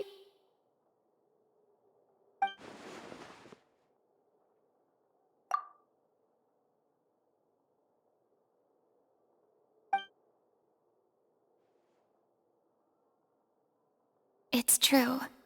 I've been investigating the prophecy for hundreds of years. I once had informants all over Tevat, searching for clues and feeding information back to me. I've tried all kinds of ways too to hold back the sea. Anything to keep the coastline from advancing.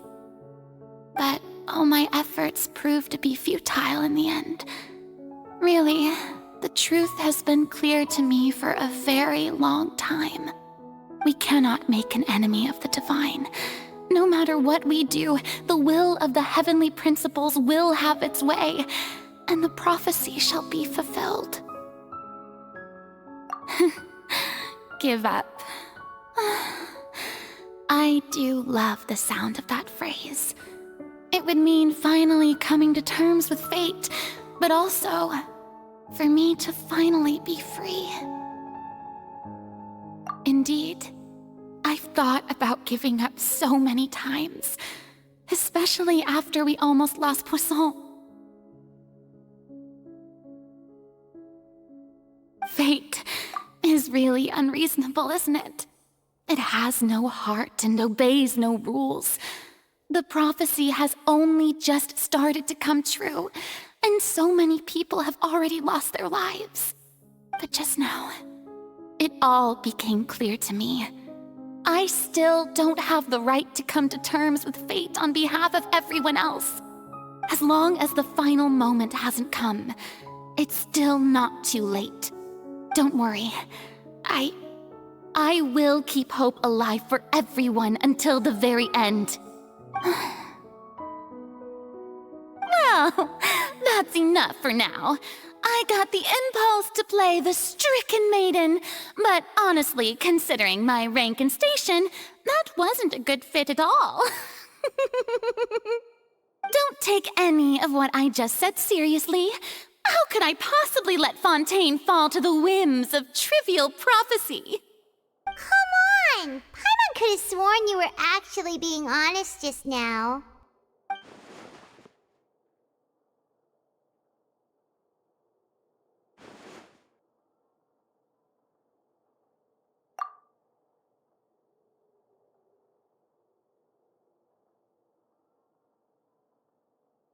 Share my burden.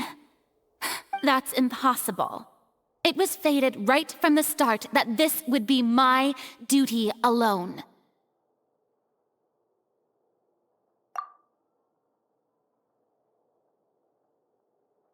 A witness. Yes, I've heard that you came to Tevat from beyond the stars, yes. In other words, you never belonged here. And if Tevat is, in its entirety, a show on a stage, then you're just a spectator, aren't you? If that's the case...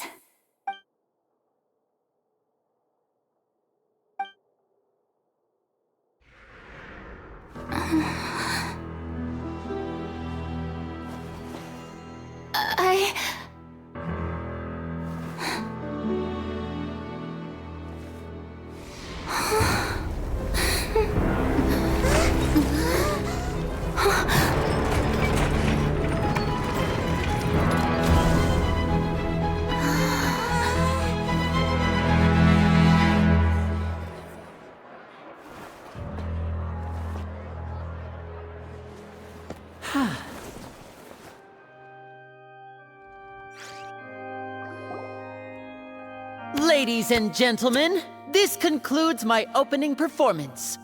Now, without further ado, we may proceed to the trial of our god. So this is what it is. Yes, you deserve praise for the effort you took to raise the dramatic stakes.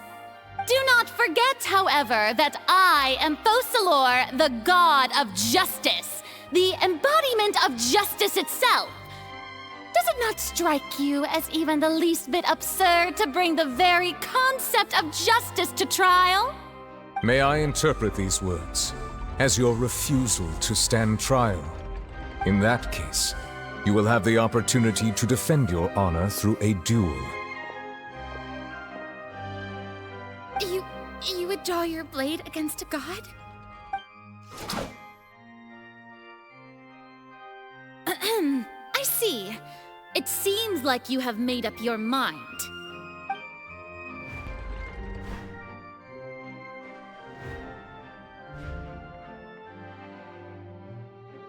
Paimon can't believe it.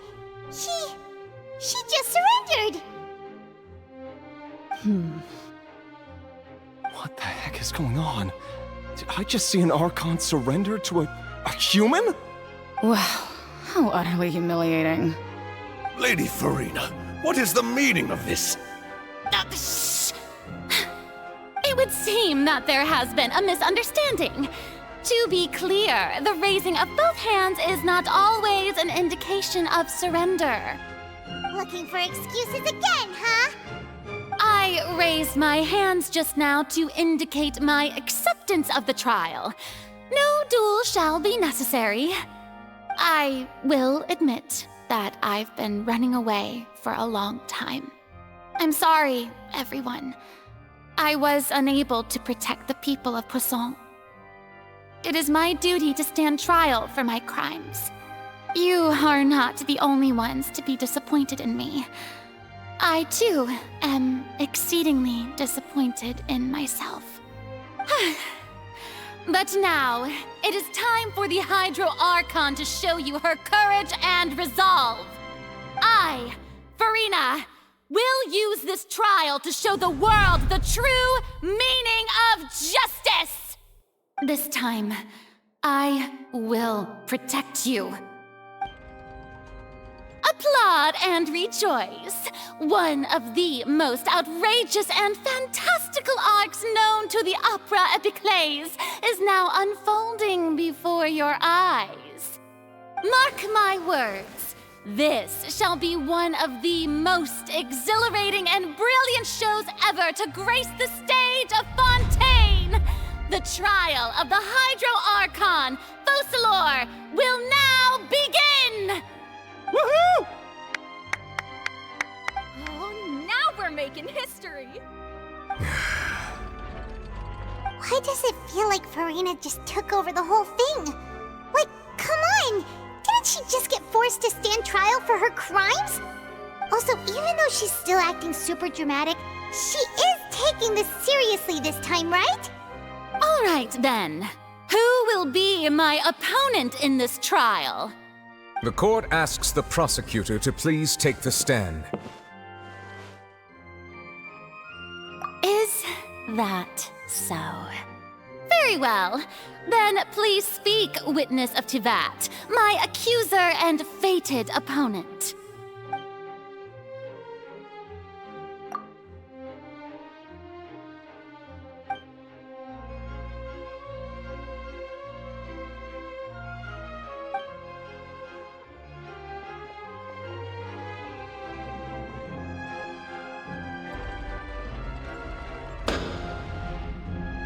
Also, please allow me to ask, as a final question before the trial begins. Just how much work did you do to force me onto this stage? Well, we did do a lot of prep after the meeting that day. I can go over the tasks assigned to the Spina di Rosula, since they were rather straightforward and easy. Navia, the president of the Spina di Rosula. Most of the people who participated in the disturbance this morning were my subordinates. They changed into plain clothes and came to the Opera House as regular audience members, waiting for the perfect opportunity to incite insurrection against you. The people's resentment against their Archon has been building as more and more of the prophecy is fulfilled. A spark was all we needed to turn smoldering anger into a flame. Moreover, according to our understanding and analysis of you, when something like that occurred, you would likely flee the scene and head to Poisson by yourself. So, we arranged for a second group to lie in wait there. So, you mean the ones who scoured the settlement for me were also from the Spina. And their goal was to force you to step into the giant magic box so you may personally participate in the greatest magic performance in all of Fontanian history. That's right. That house was a magic box, rather than someone's residence. As the super ultimate version of the setup that I used when I first performed at the Opera Epiclese, the volume of the box was increased by a whole order of magnitude, and the distance it traversed was the entire gap between Poisson and Araneas. Its cargo, of course, was an Archon instead of a human. My thanks, Farina. Without your help, we could never have pulled off such an extraordinary performance. You're welcome? Of course, this performance was only made possible with Father's support. The House of the Hearth spent a massive amount of labor in Mora to pull this off. We had to select a location, construct a giant magic box, dig a tunnel, and open up a path through the water. It was a lot of work for all of us. So, in other words, the earthquake that we felt within the giant magic box was just a normal tremor from the transportation of the whole house? That's right. It wasn't a sign of another disaster to come. Then, I can guess Nervilette and Cloran's parts. You gathered a crowd, prepared a stage, and made sure that the champion duelist would be immediately ready for a fight. Also that as soon as I appeared on the stage, the trial may commence without a hitch. Am I right? Yes, that is correct. Well, Clorand, I must commend you for your courage. Only the most outstanding champion duelist in all of Fontaine would accept a duel with an Archon without flinching. Thank you. As for you, Traveler, I suppose your role was to keep me distracted with conversation once you found me in Poisson. You'd make sure that I didn't notice anything amiss before revealing yourself as my prosecutor once we'd arrived onto the stage. Oh?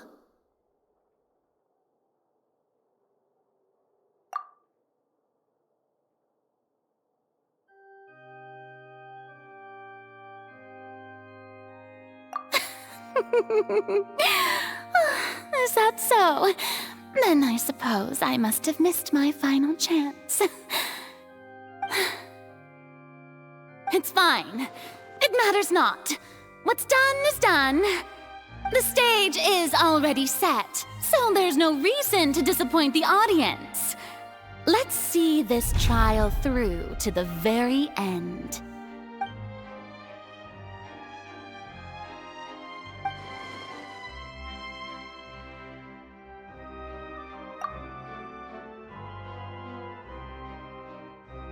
Madam Prosecutor, please allow me to pass this along. This is a document that Miss Charlotte applied for and received permission to share with you during the trial. According to her, it should speed up the proceedings. Huh? Charlotte wanted to give us something? Oh, so she's here too! Hey, Charlotte! Oh, Leb Hymancy! Isn't this the exclusive interview that she did with us before? So she's already finished it, huh? Wait, then that means this document is a perfect timeline of everything that's happened ever since we stepped foot in Fontaine! So in other words, we can refer to this anthology of evidence every time we want to use something from our journey as evidence for an argument! Let's quickly confirm the information in it. Just think of it as a refresher, alright? You defeated the Hydro Archon in the very first duels you took part in at the Opera House. That's one for the history books, all right. I didn't think that you'd wind up getting to the bottom of the case I'd been following all this time. I guess you could also see this as a happy coincidence. This is the first time Monsieur Nervilette had a difference of opinion with the oratories. Even the Hydro Archon can't figure it out. A Fatui Harbinger. She's an extraordinary person. Her instinct must mean something.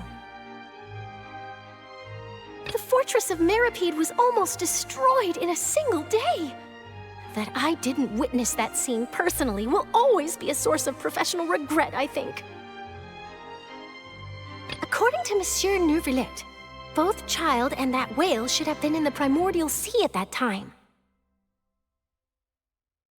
I nearly lost my awesome friend Navia. To be honest, that still gives me shivers. The words of someone as extraordinary as a witch can probably only be truly understood when something surreal happens to you.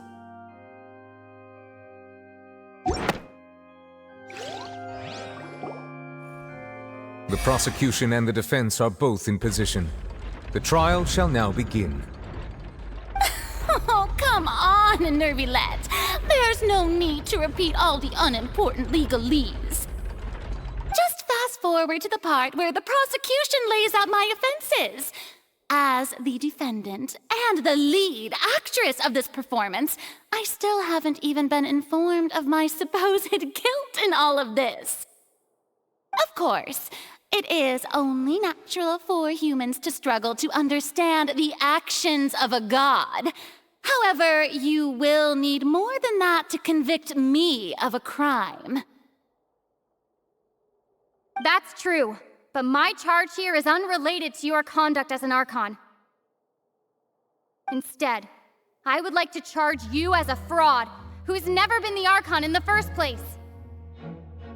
Wait, what was that? Lady Farina's a fraud? Hey, I came here thinking that we were going to try the Hydro Archon for forsaking her duty, but did I hear that right? She's not our Archon at all? Charge accepted. Lady Farina, do you plead guilty to the charge? Lady Farina. I plead not guilty.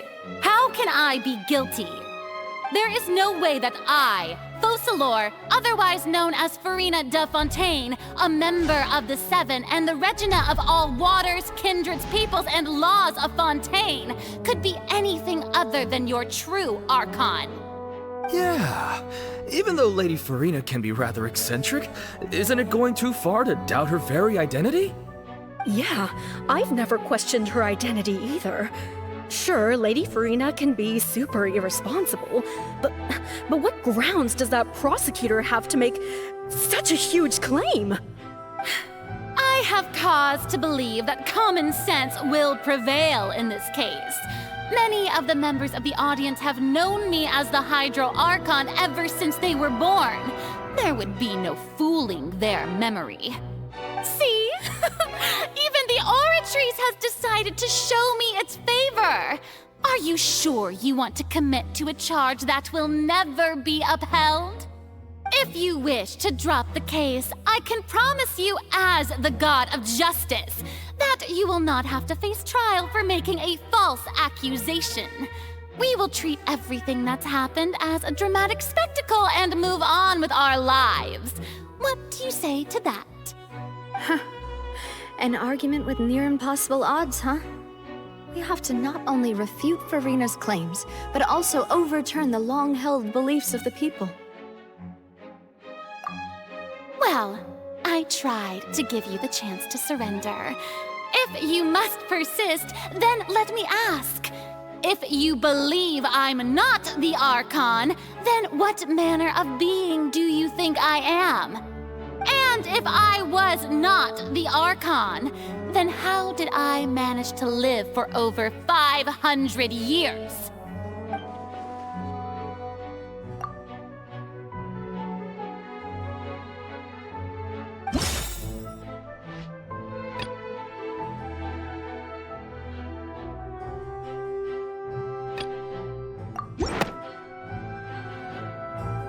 First of all, you may be a member of another long-lived race, which would allow you to naturally possess an extended lifespan. And second of all, even if that wasn't the case, there could be other ways to extend your life. Who gave you that idea? Was it the knave? you'd sink so low as to use a harbinger's words against me. A curse? I once thought it possible that the aura of an Archon might naturally resemble a type of curse. But in light of this claim, perhaps what I sensed was not your divinity, but a curse after all. You sensed it too, huh, Neverlet?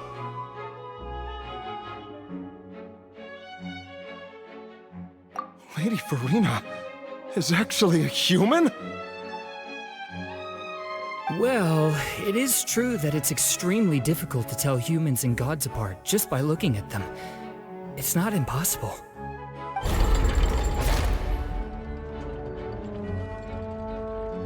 Well, don't start celebrating too early now.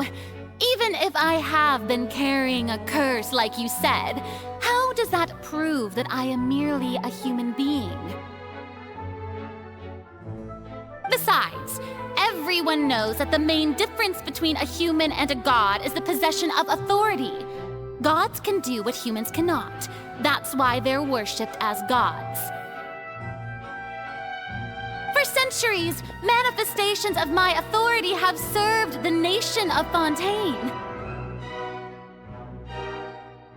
One need only to turn their eyes towards the Oratrice Mécanique d'Analyse Cardinal in this very opera house, or consider the indemnitium that is used in every aspect of life.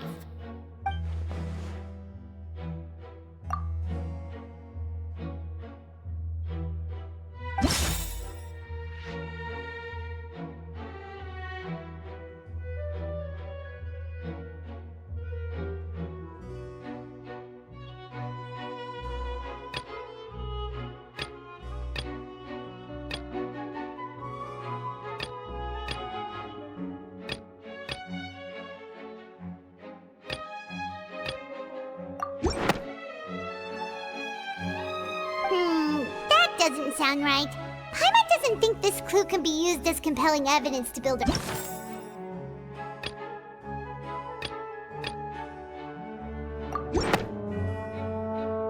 You tried to reference the Oratrice, but weren't you as confused as all the rest of us when the Oratrice declared Child to be guilty without any proof? Otherwise, you should have come up with a good explanation for that by now. Didn't I make myself clear at the time? The decisions of the gods are naturally difficult for humans to comprehend. There is no need to provide an explanation. Lady Farina, I believe a reminder of your current circumstances is in order. While the court is in session, the principles of justice and the law must come before all else. While you are an Archon, you are also first and foremost the defendant in this trial. You will prove yourself unable to defend against the prosecution's charges if you continue to withhold vital information against the rules of the court. I never thought you'd use that kind of rhetoric against me. That was no trick of rhetoric, Lady Farina. I've merely reiterated the rules of the court. Rules that all should respect and follow. So, you neither knew why Child was declared guilty, nor did you understand the structure and operations of the Oratrice. Instead of having been created by you, the manifestations of authority you mentioned have been made by the real Hydro Archon, haven't they? The real Hydro Archon? Well, now you're really losing me. It is true that I did not know why the Oratrice gave out a guilty verdict that day. But the Oratrice handed out that verdict unilaterally, and it has been operating independently ever since it was first created. You can't argue that just because a divine creation is flawed, that the god behind it must also be no god at all. She's still throwing out all kinds of excuses. Seems like she's confident that we won't be able to produce proof that she has no power over the Oratrice.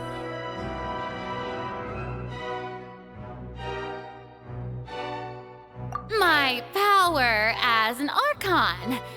There are many ordinary citizens in the audience. How can I just carelessly demonstrate the formidable power of an Archon? If that poses a concern, I'm prepared to extend my protection to the audience. You don't need to go that far.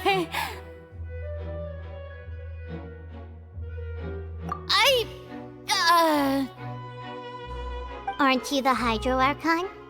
Or is it that you can't even wield the power of Hydro, much less the authority of a god? Indemnitium! Yes! It's all because of Indemnitium! All Archons derive their power from the faith of the people, and I've converted the people's faith in justice into Indemnitium! Thus did I give up all of my divine power to provide everyone with energy for their daily lives. Have you ever seen a more magnanimous god? Isn't that a huge stretch? Yeah, no matter how generous an Archon can be, how could they give up all their power? Can a god with no power even still be called a god?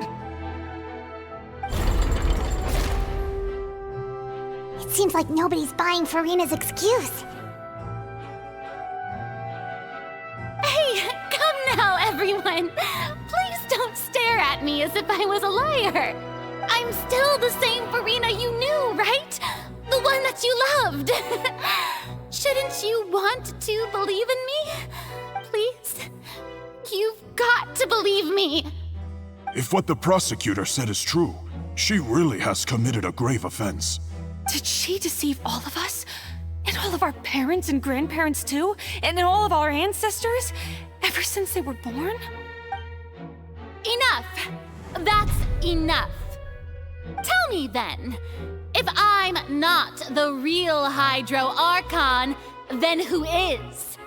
If you have no evidence of another Hydro Archon's existence, nor can you find anyone who can back up their claim to be such, then what grounds have you to say that I'm not actually the real deal? Wow, she came up with yet another argument. How can we refute her now? Seems like she really doesn't want to give up.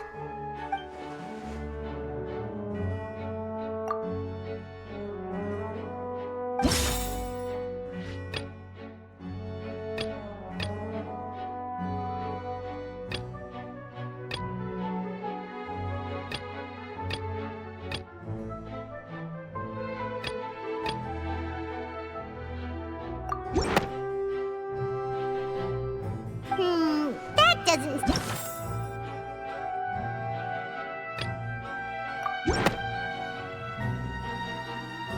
It has been established that all Fontanians can dissolve in water from the primordial sea. And that means...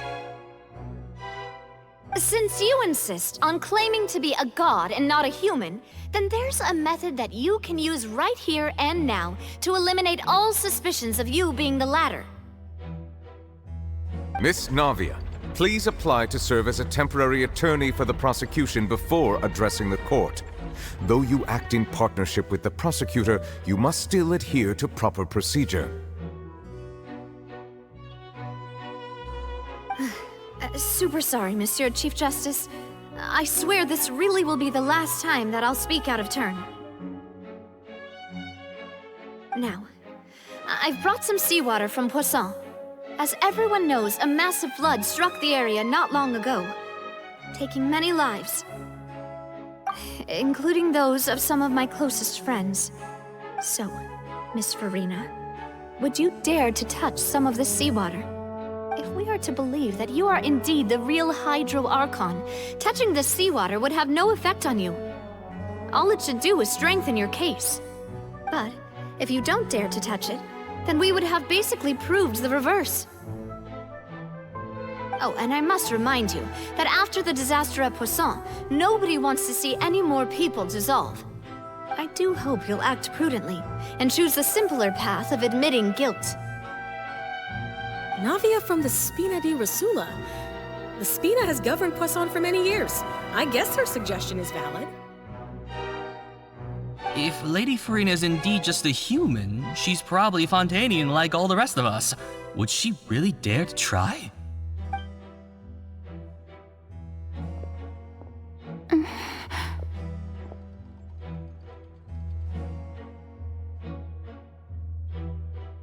Lady Farina, this test has been unilaterally proposed by the prosecution. As it falls outside the realm of standard court proceedings, you possess the right to decline participation. Well, of course he had to tell her that. But refusing to participate is basically the same as a confession of guilt. She's just staring at the water without saying a single word. It really does seem like she's quite terrified of it. That could only mean... What's going on? Is she really planning to... That's not what we thought she would...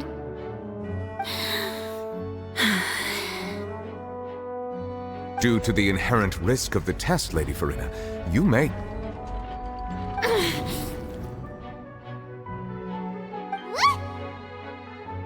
Hey!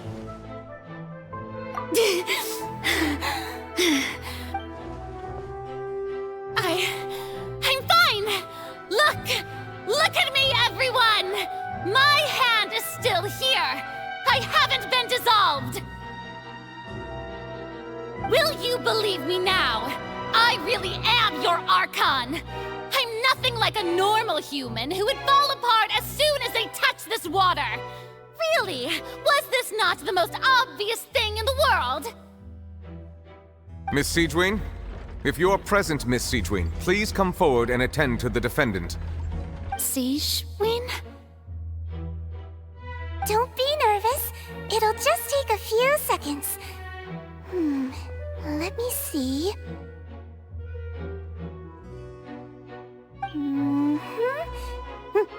That should be enough.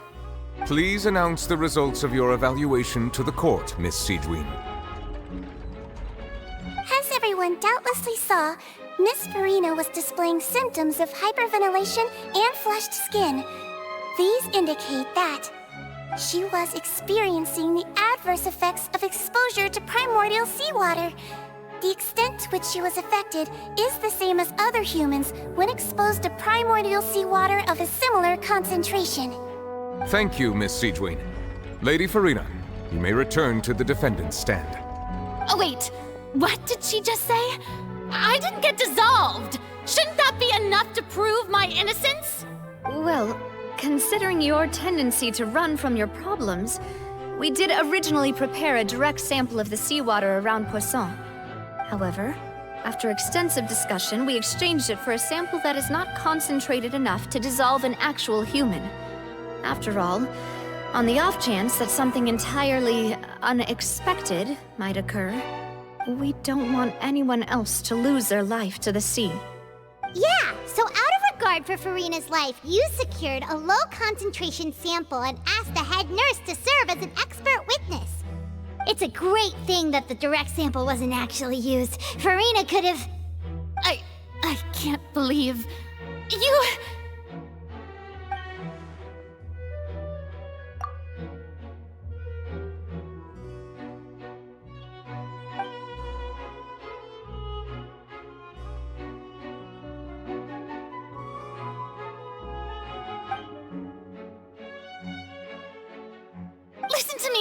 Listen to me, everyone! Please don't give me such cold and disdainful looks! What happened just now didn't prove a single thing! Think about it!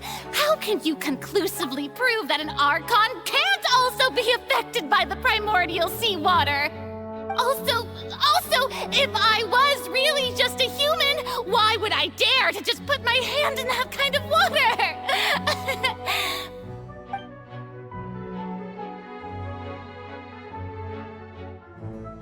Please, anyone, just listen to me! I swear, I really am your Archon!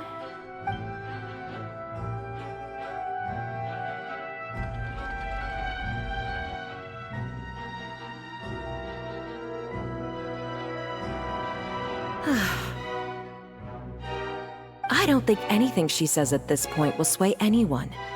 The odds are just too stacked against her now. With all the things that have been said, Paimon doesn't think there's any way left for Farina to win.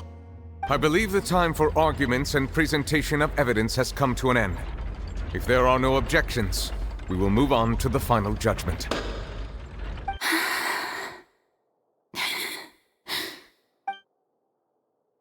I don't think anything she says at this point will sway anyone who's too stacked against her now.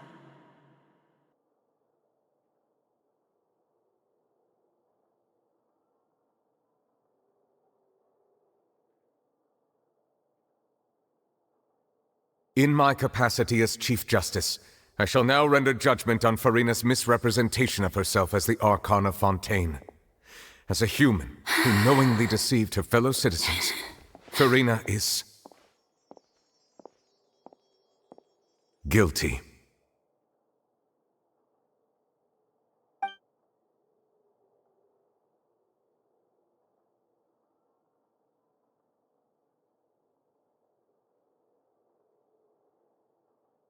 We shall now turn to the Oratrice Mécanique d'Analyse Cardinale to render the final verdict on the charges.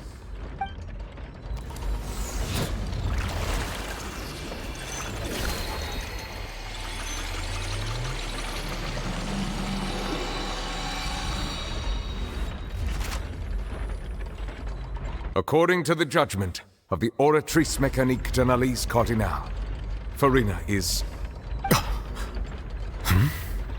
Well, what's wrong? What's the Oratrice's verdict? No, the Oratrice also displays a guilty verdict. Isn't that correct then? However, the exact wording of the verdict is thus: the Hydro Archon, guilty, to be punished via the death sentence. The death sentence?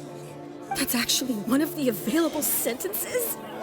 I've always thought that it was just a myth. The one and only time the death sentence has been handed out at the court, and it's been given to the very person we've worshipped as the god of justice? What an unexpected twist. Farina's been sentenced to death by the Oratrice? We just wanted to use the trial to show her the seriousness of things so she'd tell us the truth. How did things escalate this quickly? This outcome is indeed quite strange. According to Fontaine's current definitions of justice, as well as its recommendations for criminal sentences, is this sentence really appropriate for the crimes that have been committed? Yeah! Even Vacher wasn't sentenced to death by the Oratrice. You know, the real evil mastermind behind the serial disappearances case. Indeed. Not only is Farina's sentence overly excessive, the very point of our trial today was also to prove that Farina has never been the Hydro Archon in the first place. But now, the Oratrice seems to have deliberately invoked the title.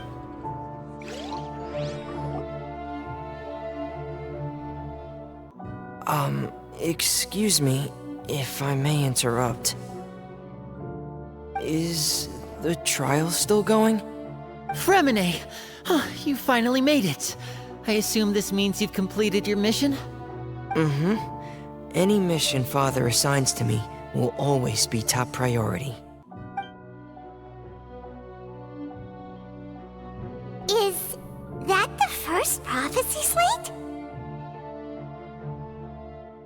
Huh. So the knave privately arranged for Fremine to try and find the missing slate. I looked everywhere and finally found it at the bottom of the sea. It took me a long time to get around some dangerous stretches of water. But has the trial already concluded? Then doesn't that mean I've come too late? Oh no. Father will be disappointed in me. Thank you for your hard work, Mr. Fremine. Please allow me to review the record left on the slate. Traveler, I believe that you have already seen the other existing slates, and would like you to come here and confirm their contents.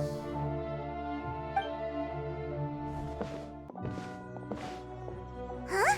So what do you see? What is it?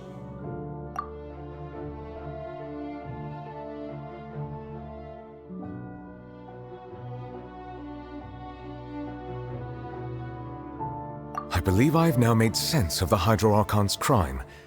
It has to do with Fontaine's lost history. Huh? Isn't the Hydro Archon just guilty of deceiving her people? Oh, wait, no, that's Farina, and we've already proven that she's not the Hydro Archon. So when you say Hydro Archon, do you mean the real Hydro Archon we've been kinda talking about? In truth, everything that you've encountered in Fontaine up until this point can be traced back to the contents of these stone slates. However, I'm uncertain as to how much sense they currently make to you. Okay, let's try to recall the contents of the other 3 stone slates. Paimon will do her best to help you remember.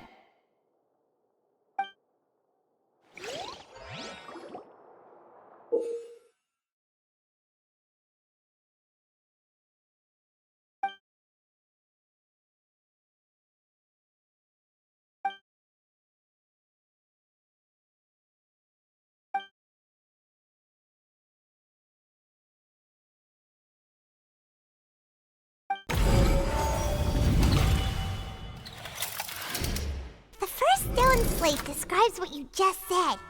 It seems to show the previous Hydro Archon using her divine power, and then the Oceanids turn into humans. Does that mean that Fontainians are transformed Oceanids? Oh, Paimon wasn't expecting that. But if Oceanids can turn into humans, then perhaps this process can be reversed as well. The second stone slate shows Celestia floating in the sky, and the Hydro Archon and her people worshipping it together. But the heavens still brought judgment down upon them. This must be the point when the Hydro Archon and the Fontainians were branded with their original sin. Does this mean that the original sin and the Hydro Archon sin are the same thing? The third slate shows the Hydro Archon sinking into the sea surrounded by many people. That reminds Paimon, didn't we also watch that happen to someone else?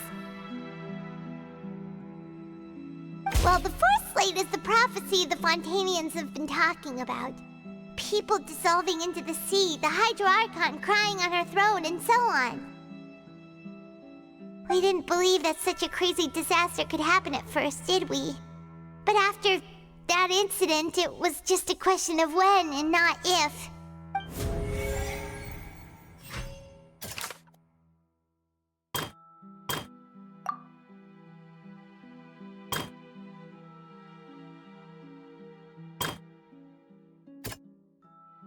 That doesn't sound... That doesn't... That doesn't... That doesn't... That doesn't sound... We know from the case of the serial disappearances of young women that Fontainians can be dissolved in primordial seawater. And the first stone slate tells us that long ago, the Hydro Archon used her power to turn Oceanids into humans. This might be the reason that Fontainians can dissolve.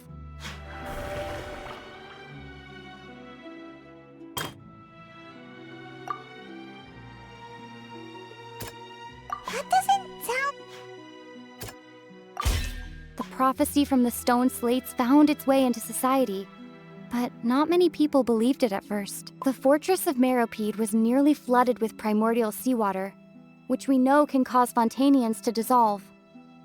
It seems increasingly likely that the prophecy may come true. If we hadn't dealt with it in time, things could have gone very badly.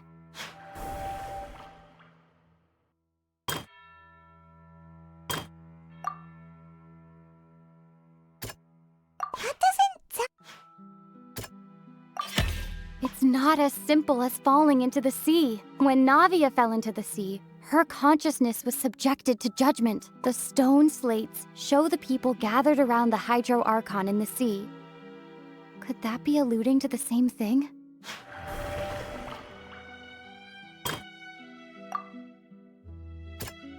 That doesn't... Perhaps what is about to take place has all happened before. The true sin of the Hydro Archon that Nervilette mentioned, and the original sin cast down on the people of Fontaine by Celestia, as recorded on the stone slates. They'll dissolve into the primordial sea but won't cease to exist, their essence will flow in the seawater, converge, and take the form of an oceanid. The Hydro Archon was sentenced to death in court, shocking everyone present. Perhaps this means that her sin was actually Fontaine's original sin. Navia fell into the water inside those ruins, and she nearly dissolved. She was surrounded by the people of Poisson in a court within her consciousness, and was forced to take part in a trial meant to make her stay. The eruption of the primordial sea at the fortress of Meripede was the surest sign that the prophecy was about to come to pass no matter what. The prophecy's contents can all be verified by recent events. If we combine what we know together, loads of truths should come to light.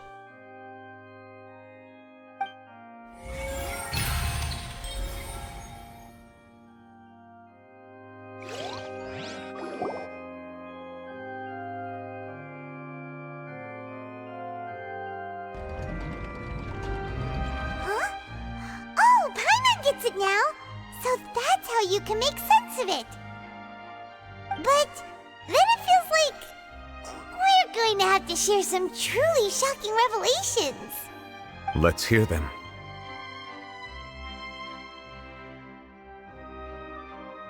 Incredible! Linny, did you hear that? We're not real humans. All Fontanians were originally created by the late previous Hydro Archon, with Oceanids as their basis. The evidence for that can be found in how only Fontanians could dissolve in primordial seawater, and how all the girls Vacher dissolved were also turned into Oceanids. Oh, and according to Navia, when she was about to get dissolved, she also saw everyone gathered around for a trial, all of them in the shape of Oceanids. Indeed.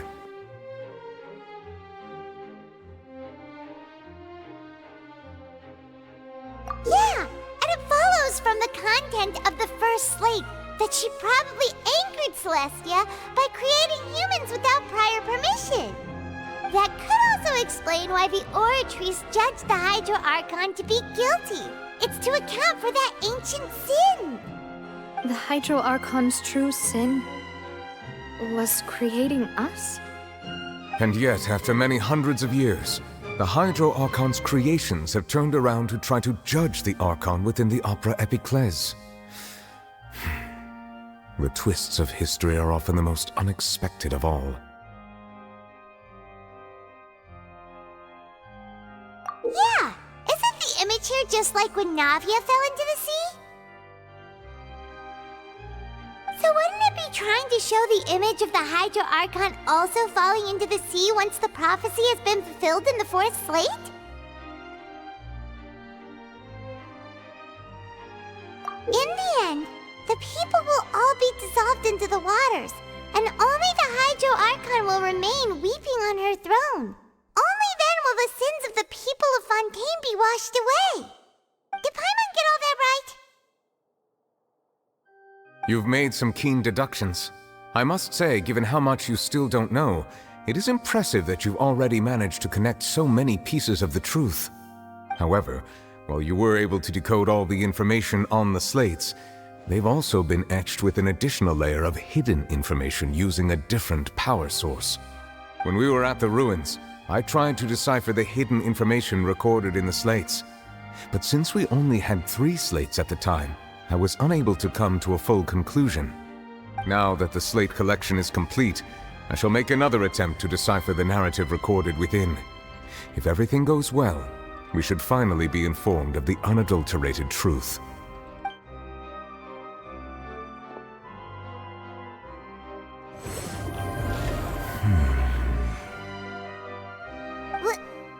Well?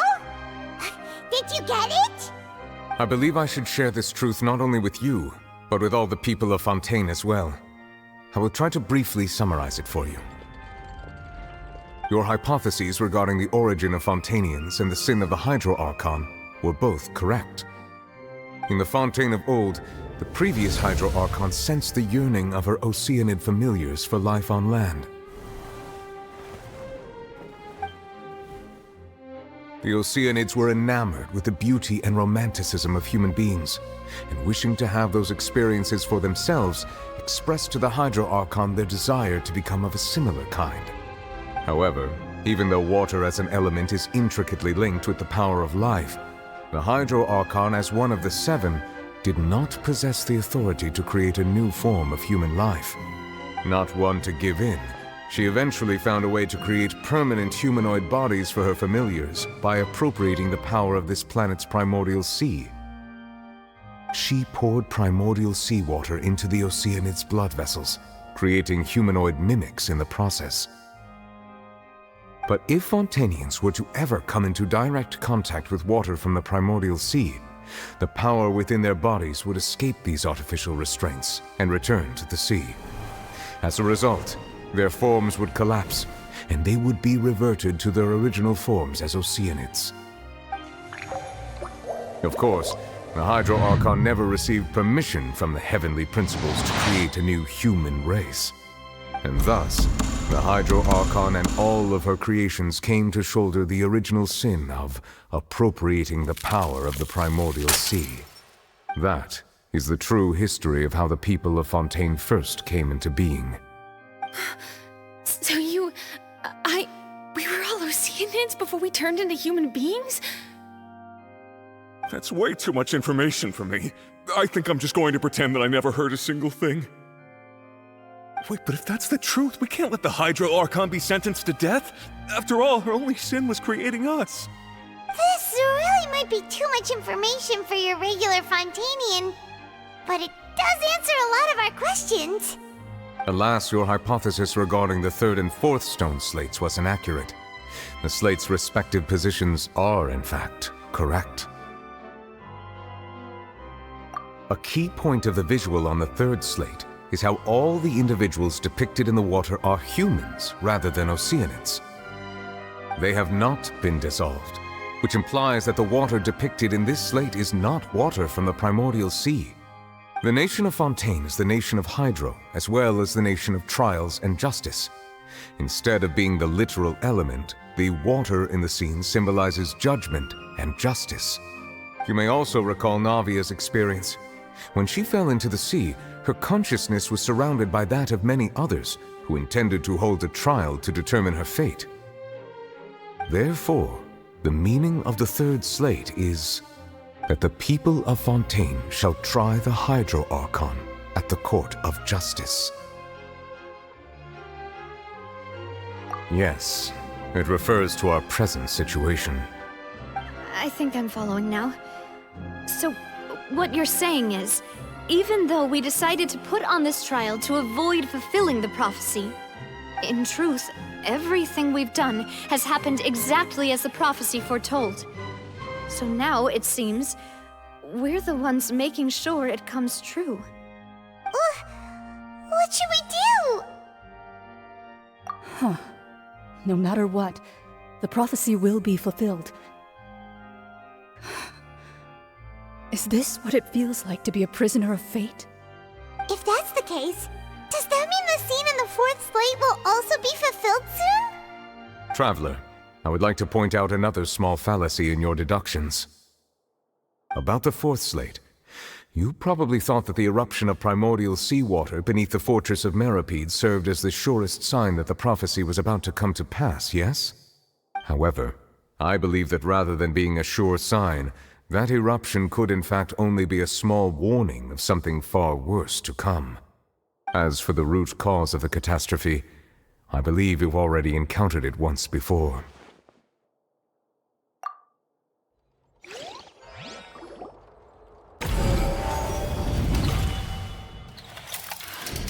This eruption was just a small warning of the things to come. We must find the root cause of the disaster.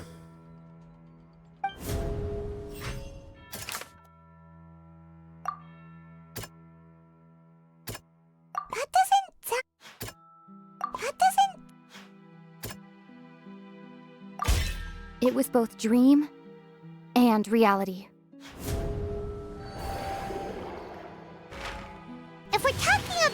true culprit, that could only be that thing inside the primordial sea, right?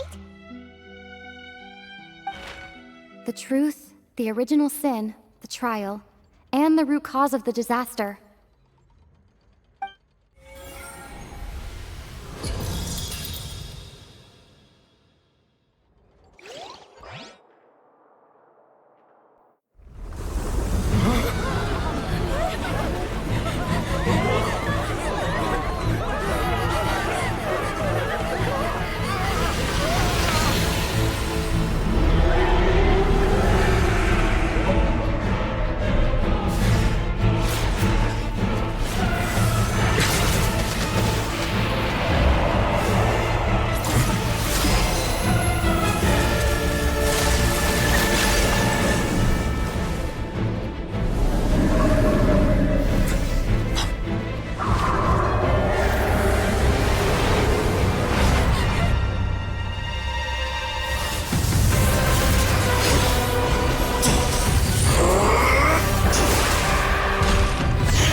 That was way too close!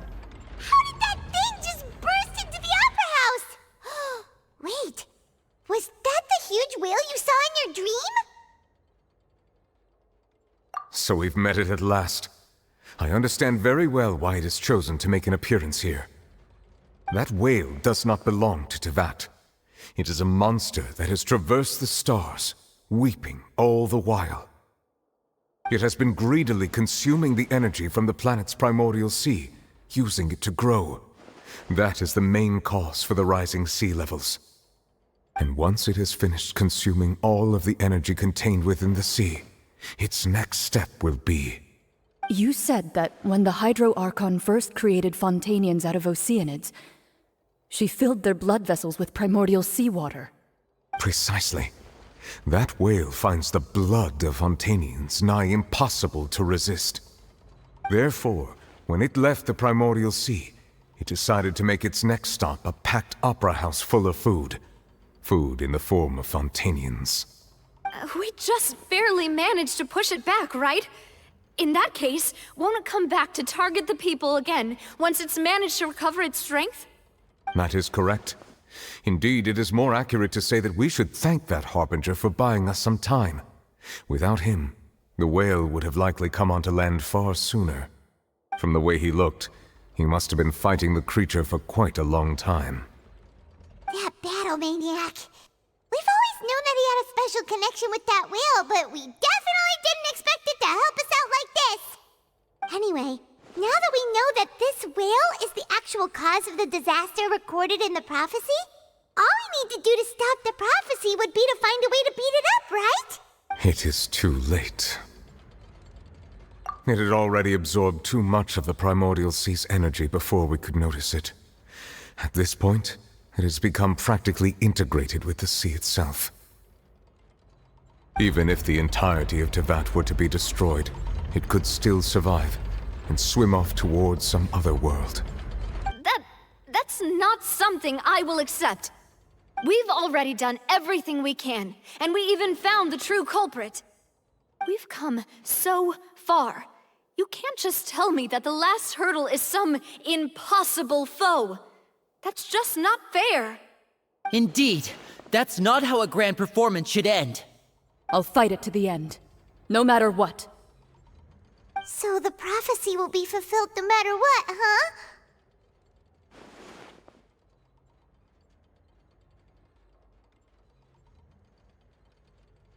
The prophecy, yes, what has been prophesied will be fulfilled.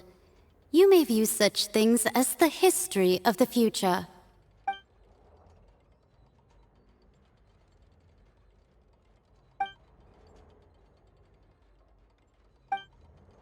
Just as prophecies are usually only the future as seen from the perspectives of the gods, could things be happening in hidden corners where the gods' gaze does not fall?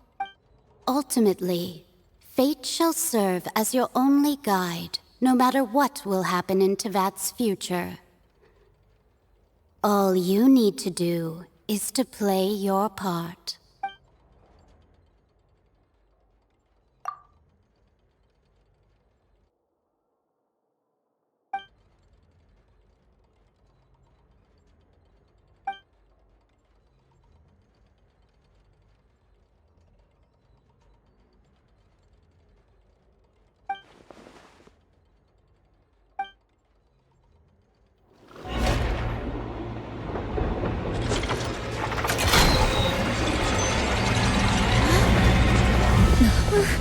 What's happening with the oratories?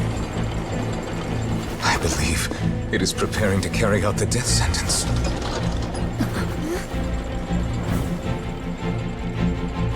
Furina!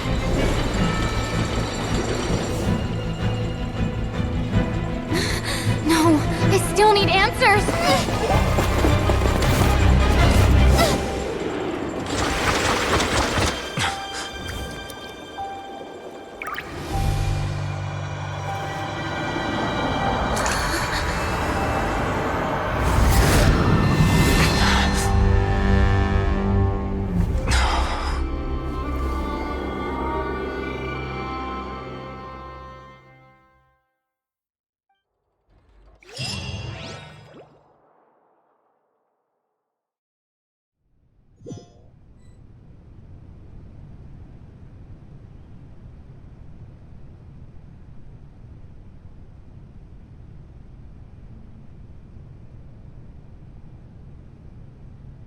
You...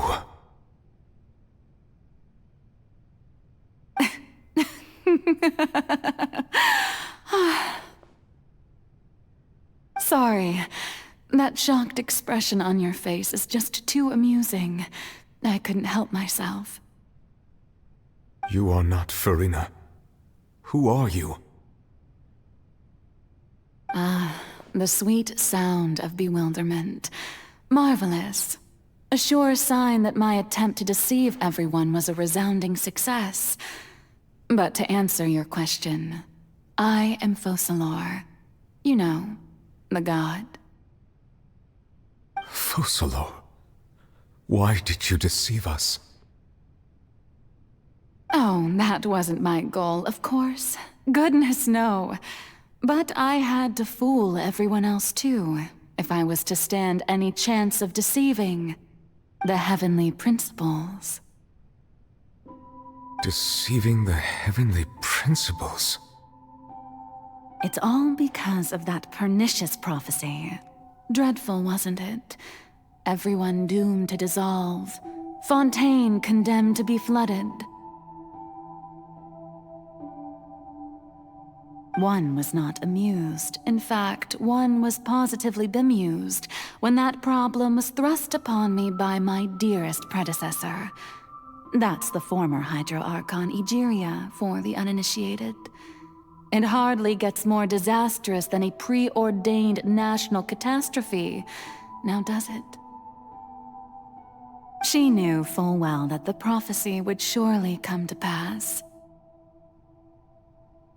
And as one of the seven, she also knew full well that one defies the heavenly principles at one's peril. So yes, as you have no doubt surmised, it was a rather impossible situation that I found myself in. I spent a terribly long time mulling it over, alone on the ocean floor. And I was almost growing barnacles by the time I finally realized there was only one possible solution to this confounding conundrum. I had to outwit the heavenly principles, allow the prophecy to be fulfilled, ostensibly at least, while saving everyone at the same time. I'm a genius, I know. I can only assume that's why Egeria chose me as her successor. Although, looking back now, it was hardly the inheritance one dreams of. Between the task of saving the nation, the quotidian duties of the Hydro Archon, and not to mention the original sin of creating a new race of humans, I dare say she left me quite a colossal mess to clean up. But one can only play the hand one is dealt. I did not choose this, any more than I chose to be one of her Oceanid familiars. So you were also once one of the Oceanids, transformed into a human by Egeria's hand. Yes, I was. I always dreamed of becoming human. And I still do, even now. In my eyes, to be human is to be part of the greatest opera ever known. After becoming a god, I separated my divinity from my body and spirit, leaving behind only a self that was as naive and bewildered as my past self on her first day as a human being. The me you see before you now is that divinity. And the human counterpart I left behind, I named Farina. She could feel joy, sorrow, and everything in between. She could be as vain and conceited, or as meek and vulnerable as she wished. Her strengths were of a kind only a human could possess, as were her shortcomings. But in my eyes, Farina's humanity was what made her perfect.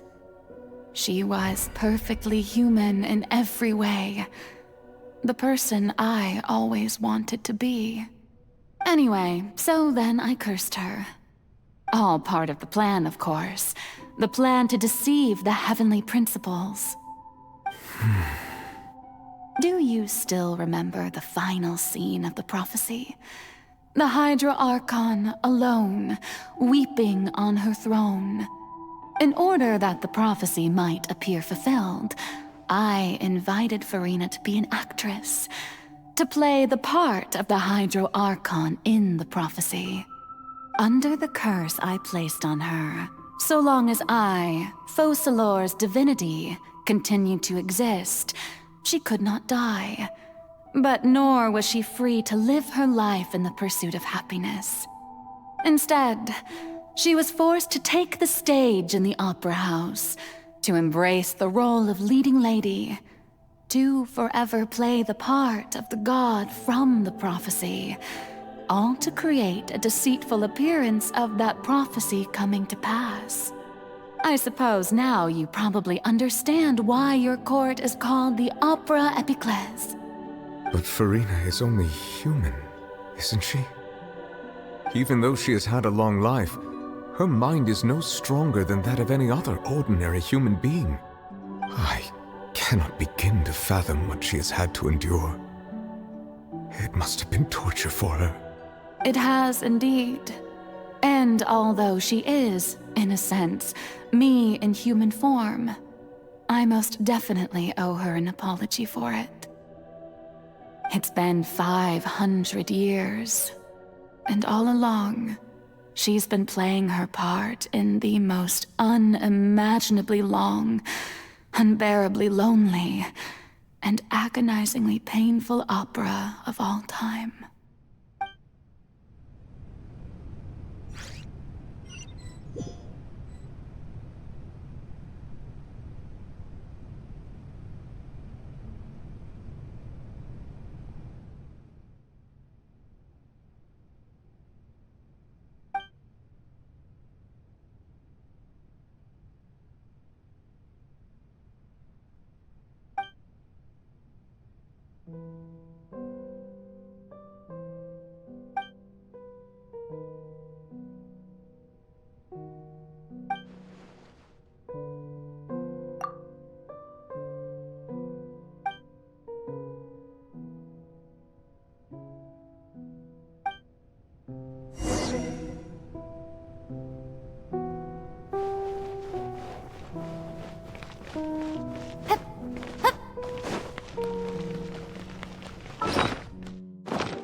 permitted you to come onto this stage. Now, I understand your admiration for my august self, but I must ask you to keep to the rules. All right. It is not my intent to reprimand you. There is no need to state your name. Just be off with you. Do not distract me from my performance. Oh, do not jest. Can you not feel it? I am Focalor. The eyes of countless Fontanians are upon me. I must, at all times, display the utmost elegance and nobility.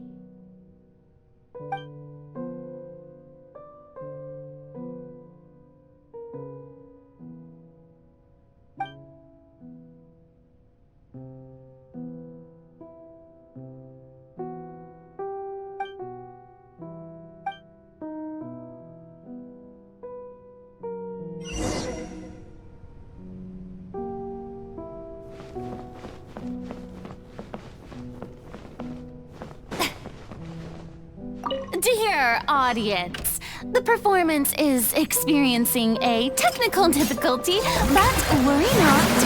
The guards shall resolve it soon enough. Quietly now. Right here, right now.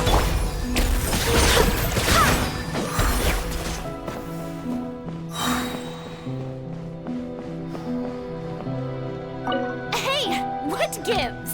The audience is still watching me, you know. Guards? Wait, where are the guards? Guards! Gotcha. Emerge, right here. Wind, hear me.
Furina.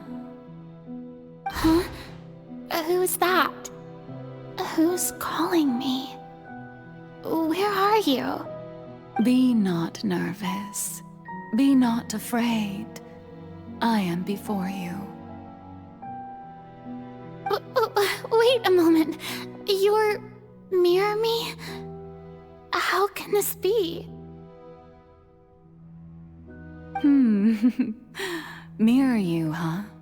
You know what? That's not bad. Let's go with that. Mirror me. What do you wish to say? The prophecy. Have you heard of it? What prophecy? Wait. I know. I think... I don't know why, but it's in my head somehow. The people will all be dissolved into the waters, and only the Hydro Archon will remain, weeping on her throne. Only then will the sins of the people of Fontaine be washed away. Oh, very good. You know it well. What's going on? I can't seem to remember anything clearly. The only thing I know for sure is this prophecy. Will it really come to pass? Yes, it will. And that is why I've come to you. Disaster will come to Fontaine sooner or later. Things will develop just as the prophecy declared. There is no escaping it. But doesn't that mean everyone will die? I'm a Fontainian just like them. Will I dissolve too? Oh, don't worry. Magical meetings exist in this world precisely to give people a chance to turn things around. It is the reason why you met me today. I will tell you how to save everyone, but you may have to suffer somewhat. Oh, so there's still hope after all. Goodness, you frightened me. You spoke so much and with so much certainty. As for the suffering, well, I will admit that the first thing that came to mind was, why do I have to be the one to suffer? But if the prophecy will come true, I'll also die anyway, right? So if I've already met you as my magical meeting in this world, if there were scales, with all the people of Fontaine on one side, and my pain on the other, is it not obvious where the scales should tilt? You truly are the perfect human, my ideal. I suppose this would also be the justice that belongs to you. Huh? Don't worry, it's nothing. Listen well. Fontaine has just lost its Hydro Archon. I need you to play a role, that of the new Archon. Play as a god? That's right. You must begin a never-ending masquerade. You must never let anyone suspect your identity. If you can keep it up, then I shall have my way of defying this prophecy. But should your identity be revealed, then all hope will be lost. But how will I do this? A human assuming the role of a god without being exposed? Don't worry. What you must do is not to turn yourself into a real god. You simply need to play the role of a god as humans imagine them to be. Being a human yourself, I'm sure you already know what such an entity would be like. Remember, your true challenge will not be pursuing divinity, but contending against humanity. I'm still not sure I understand, but I'll try. I'll try to do this. So, how long am I going to have to play this role? To accomplish this mission, you will have to stay on the stage for many, many years. You will endure and not grow old until your task ends. But I promise you, all will eventually end in a magnificent and dramatic trial, and everyone will be saved. A trial, huh? How exciting. I'll be looking forward to it.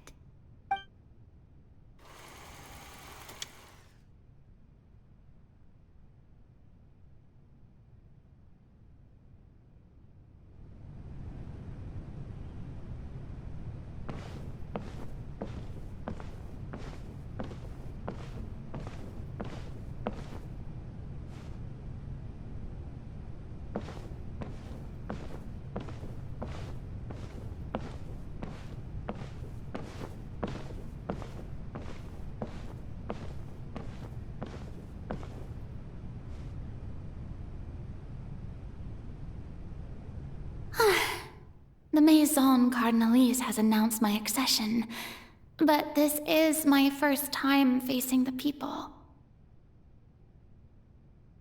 What should I say to most appear like a god? To be honest, I still don't know. Perhaps I should first try to act natural. Ladies and gentlemen, good evening, and welcome to the Opera Epiclese. I'm sure you've all heard about how I have taken on the role of Hydro Archon. Indeed, I am Verena de Fontaine, your new Archon. In truth, I know little about becoming a nation's new god, but it will be my honor to guide you all. As the god Focalor, the god of justice, I shall do all within my power to lead you into an age of fairness and justice.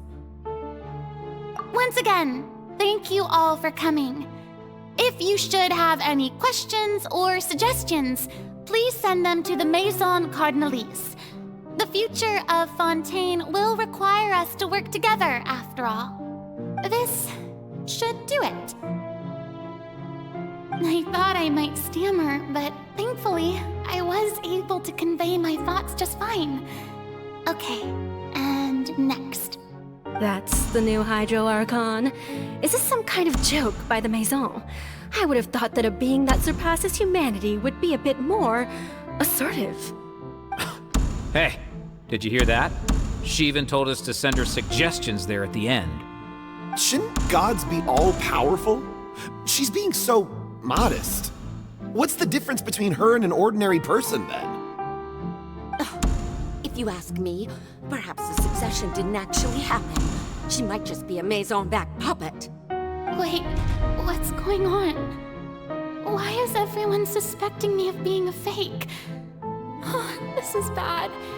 If I get exposed here, there'll be no saving the people from the prophecy. Right. Near me said that I just need to play the role of a god as humans imagine them to be. Calm down, Verena. Think. What do the people want? How would they imagine a god to speak and act? Assertive, with a strong sense of presence. One who can dispel all doubt. That is the character I'm fated to play.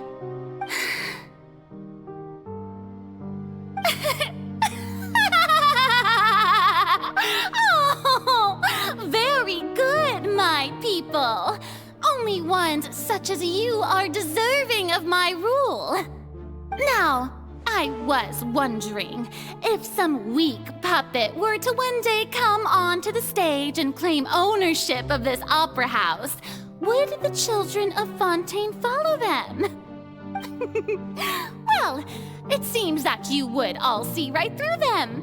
Having passed my test, you are qualified to witness wondrous trials alongside my august self, here in this opera house. You may consider my previous act a door gift of sorts. I thought it was a debut that suited the atmosphere. Now then, let us be reintroduced. Ah, so that was just a performance. How could I have forgotten that we were inside an opera house? Her personality. It's quite shocking, to be honest, but I suppose it's a better look than before. Such a fascinating and bold deity. How wonderful! Our future may yet be bright after all. It seems I've turned them around. Best follow this flow and restart my accession speech. My dear people, whether you acknowledge me or not, whether you trust me or nay, I say to you, keep faith in your ardor for justice. We have heard it said that this nation's sins can no longer be washed away. Well, I say that justice is most fragrant when it blooms amid sin.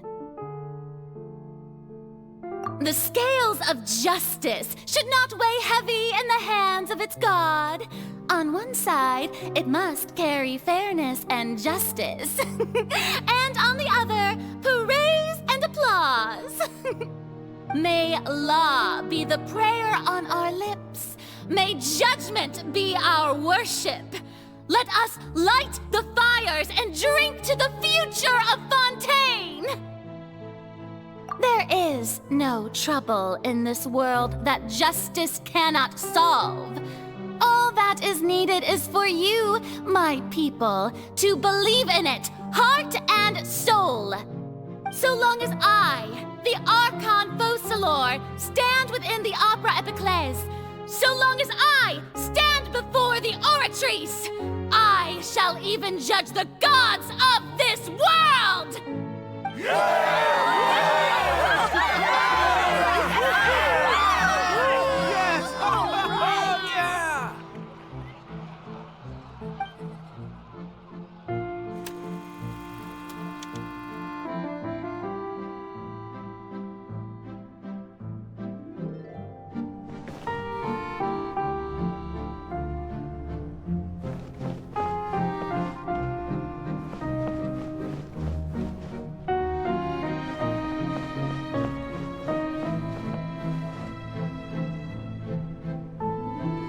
Lady Farina, here are today's case reports, as well as a summary of the follow-up for your perusal. Come now, was I not just at the Opera House in person? Leave these kinds of things to Neuvillette. Besides, none of these trials were the one that I'm looking forward to the most. If I may be so impertinent, what kind of trial are you truly looking forward to? A magnificent, dramatic, and wondrous trial. A trial to end all things. How could you hope to understand? That's true. I fear I lack the ability to grasp your divine thought, Lady Archon. No need for fright, and do not take what I said before too seriously. Go now, do your duties. The trial I await. It will come one day.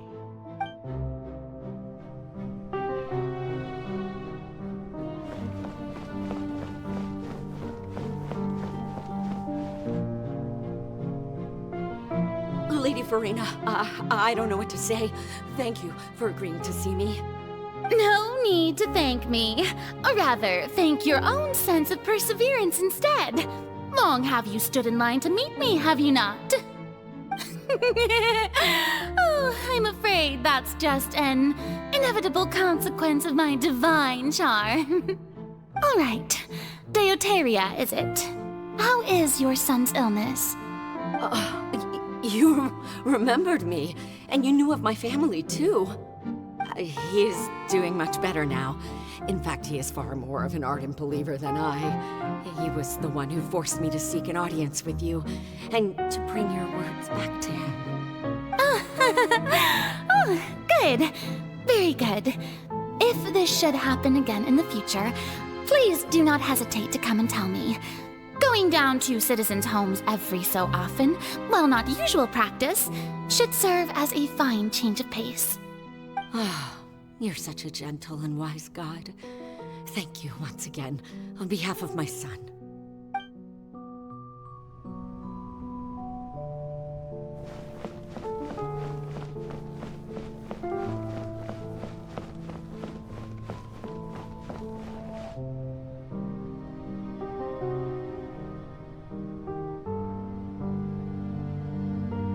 Lady Farina, here are the latest hydrological reports. As for the specific parameters you asked to take note of, I'm afraid things still don't look good. I see. It's as I thought then. As your god, I did already expect this, but I wanted to see how far your human wisdom would allow you to analyze it. All manner of signs indicate that the prophecy will still come to pass. Forget it. That's not something you need to worry about right now. Well, as I understand it, the Fontaine Research Institute is also trying to find a way to counter the rising water levels. Really? Have they found anything? I'm afraid that they haven't found any effective solution thus far. Oh, is that so? Well, no wonder. This issue has reached the realm of the gods, after all. Still, their spirit is praiseworthy.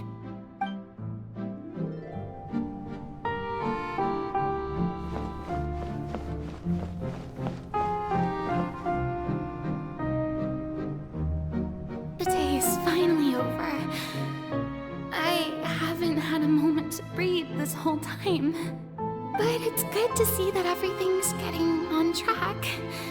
There are no longer any voices of suspicion. Maybe this is fine. I just need to keep going, and everyone will be saved. Alright, Farina, don't think too hard about this. You need rest. Tomorrow's a new day.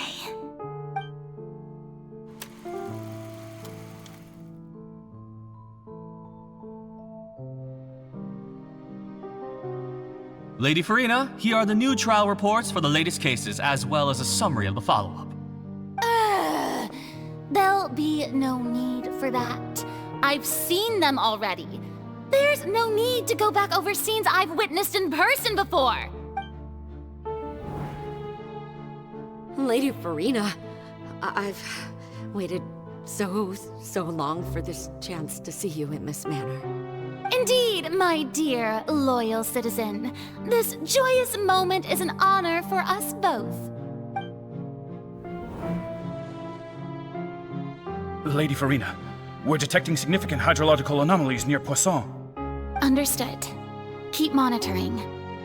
Keep me informed should anything come up at the Institute.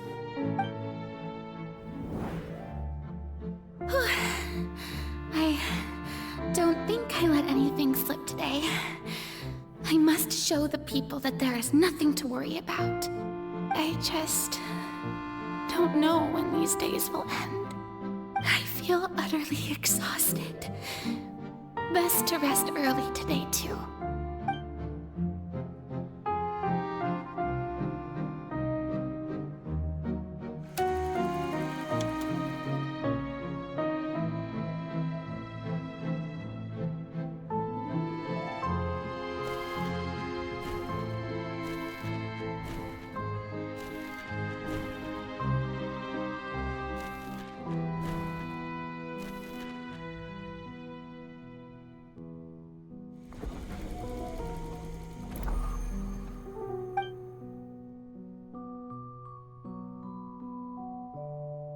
Lady Farina, it's like a dream being able to speak with you up close like this. I've heard that the first member of our family who was honored to receive an audience with you was Madame Dioteria, almost 20 generations ago. And what a fine family yours is indeed. It brings me great joy to meet such a faithful believer. A descendant of a line most ardent. Surely you exaggerate, Lady Farina. My lady? What is it, good citizen? Are you crying?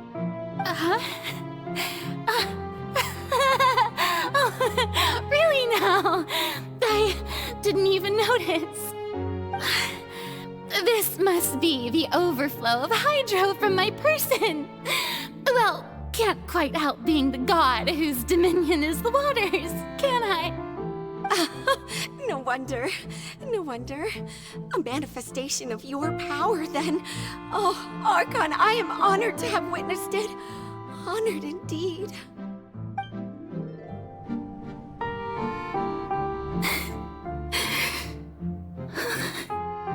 So interminable. So lonely. Just how much longer? Hundreds of years must have passed by now. Perhaps the show must go on for hundreds more. I never imagined that it would hurt so much. Have I reached my limit? No.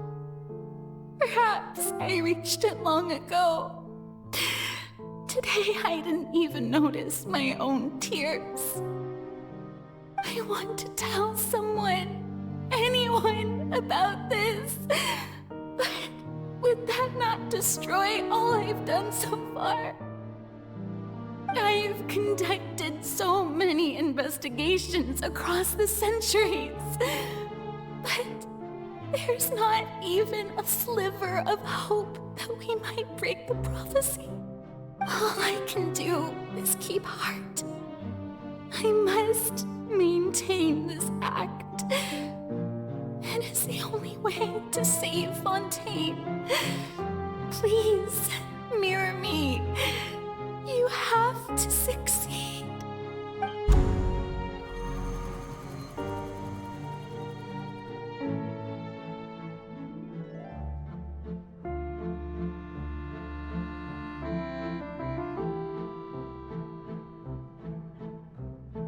Farina, you don't have to shoulder this burden alone. Although I don't know what you might be keeping from everyone, your people are more than willing to share your burden with you.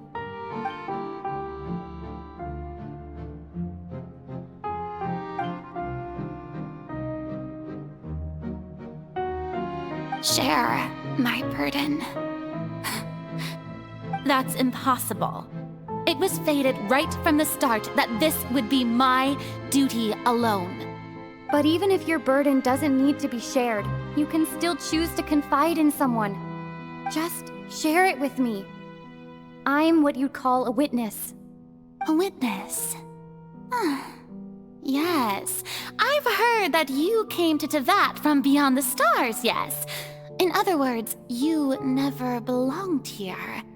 And if Tevat is, in its entirety, a show on a stage, then you're just a spectator, aren't you? If that's the case... She's right. I could confide in her, couldn't I? But if things don't play out as expected, the people of Fontaine will be the ones to pay the price. No, Farina. You shouldn't be selfish. But what if it's really all right? Farina, you've worked so hard for so long. Surely it would be okay to put yourself first for once. Just this once. Is it such an outrageous thing to do anyway? To find someone in whom you can confide your frustrations and sorrows? Surely it could not hurt. If you let this opportunity slip through your fingers, it might never come by again. Think about it long and hard.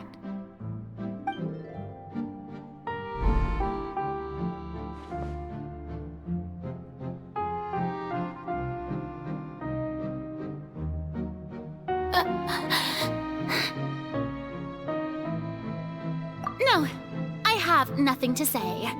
I am Farina, the Archon of Fontaine. Everything will surely get better.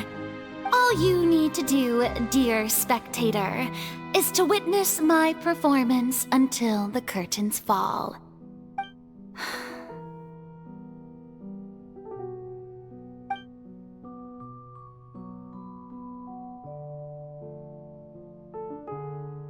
Fine.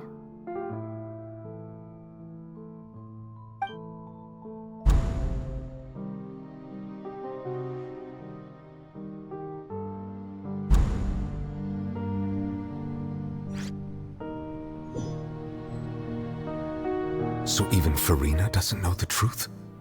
You've never once let her in on the full plan? Yes, it had to be done. To deceive the heavenly principles, you must first deceive yourself. She did very well. If she had let her resolve falter even once in these 5 centuries, Fontaine would have been doomed to the most tragic fate. It seems that trusting humanity was the right decision after all. I believe that I understand how your deception works, but that is only half the truth, is it not? How would you build on this foundation to save the people of Fontaine? That is the most important thing. Ah, good. Of course, the Iudex of Fontaine has pinpointed the crux of the issue. I'm sure you've long sensed that the Oratrice is no simple machine, yes? I've always suspected that it had its own consciousness. And Lenny did mention that he heard a human voice within the core chamber. It now seems that that person was you, hidden within the machine all along. Am I right? And then I became one with the oratories, taking Fontaine's gnosis with me. Yes, it would seem so, wouldn't it? Alas, your understanding of this device still lacks sufficient depth. In truth, it is no enactor of justice. It is, in fact, a device created to kill the god of justice. I beg your pardon? Oh, you have it. And to be more precise, not only will the oratories take down the god of justice, it will also take down the divine throne upon which she has been placed. I mean, did you think I would be the sort to enjoy peaceful repose while Farina suffered? My work over these last 500 years has been to constantly accumulate indemnitium within the oratories. But really, some have already discovered that only a small fraction of the energy generated by the device was ever used to provide power to Fontaine. The vast majority had to be, accumulated to enact this death sentence. It was all part of your plan then? Both the trial and the sentence? Indeed. This power, accrued over 5 centuries, could have sustained Fontainians for millennia had it only been used for that purpose. Almost all of it has now been stored within the oratories. But only power of this magnitude could hope to destroy the Hydro Archon's divine throne, shaking the rules established by Celestia and breaking through the institution that is the Seven. So the Oratrice's call for death was for neither Farina nor Focalor, but for the Hydro Archon. The destruction of that divine throne. If I do not misunderstand your intent, you must be... returning what's rightfully yours to you, of course. In other words, this was all done to return the authority of the Hydro Archon to the Hydro Dragon of this planet. But...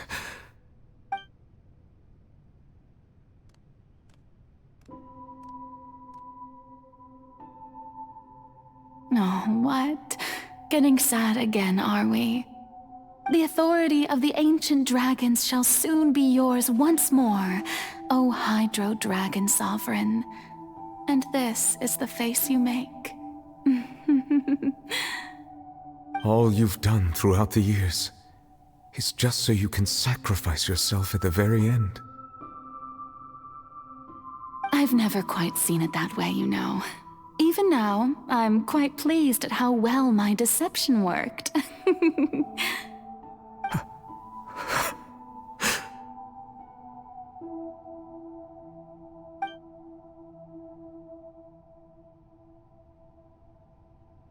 Hydro Dragon, don't cry. I must say, had it been within my rights, I would have loved to judge the heavenly principles themselves. Were they not guilty of essentially the same crime? Egeria stole the power of the primordial sea, and the heavenly principles stole the power you ancient dragons possessed. I, for my part, am the god of justice. And is it not just that your original powers should be returned to you?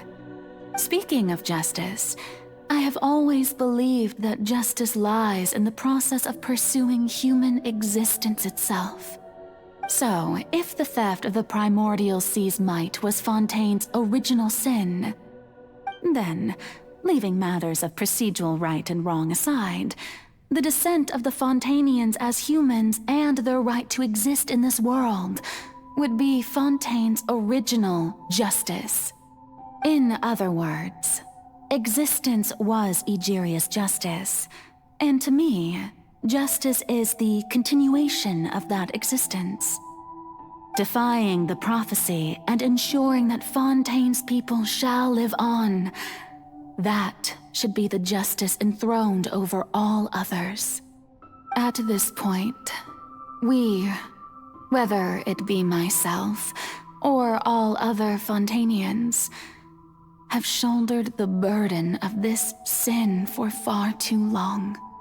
Iudex Neuvillette, the highest judge in our land, when you regain your full power as an elemental sovereign, what verdict shall you pass upon us? So when I was invited to the court of Fontaine to serve as Iudex, I see now that that was your idea too. At last, I now understand the true purpose behind this position. In the beginning, I was uninterested in human existence. But these 5 centuries of living alongside them have gradually brought about mutual understanding between us. And I have even attempted to feel as they feel. You are a devious one, Focalors. Things being as they are, surely you know that I could never declare them to be guilty.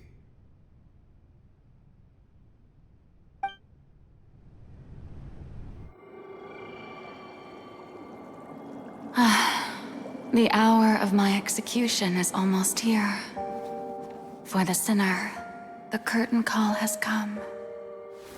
I know I may not sound it, but faced with death, I find myself a little afraid.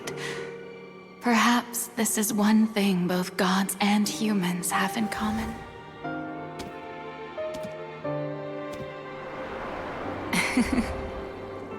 Farewell, Neuvillette. I hope you've enjoyed the part you played these 500 years.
Iudex Neuvillette, hereby declare,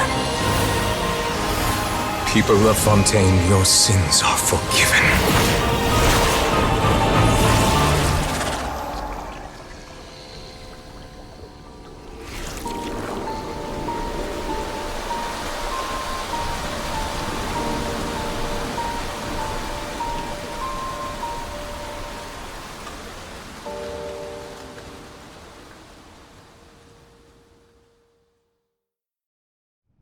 Onwards.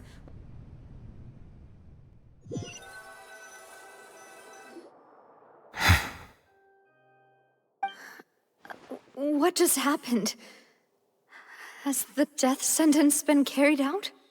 Was that bright light some sort of misdirection?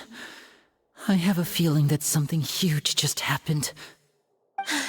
But since we're all still alive and haven't been dissolved, I assume whatever happened was good for us. It's time to end this. We must mete out punishment to that beast. But didn't you say just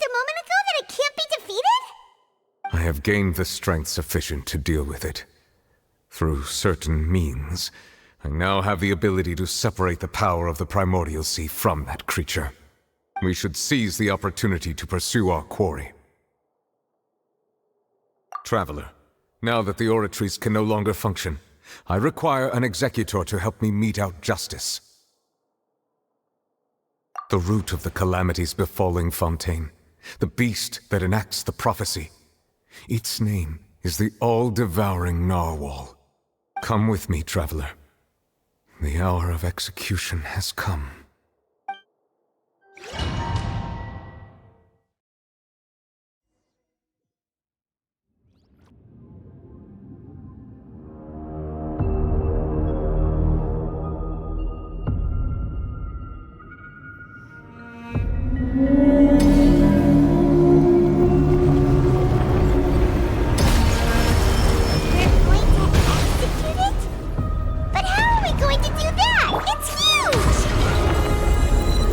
Done my best to separate the power of the Primordial Sea from the whale. Considering the size of the beast, I cannot reach the power source. Unless we can find a way to attack it from within. I shall share part of the ancient dragon's power with you. We shall look for the world together.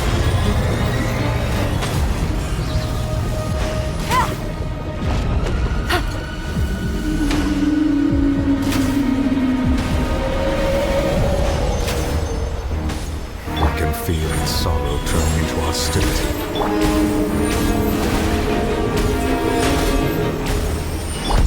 Gotcha! Game's up! Time's over. Quietly now.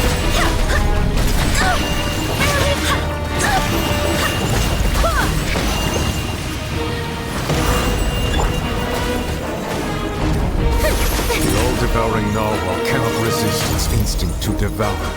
Continue to trigger its hostility. The chance will present itself.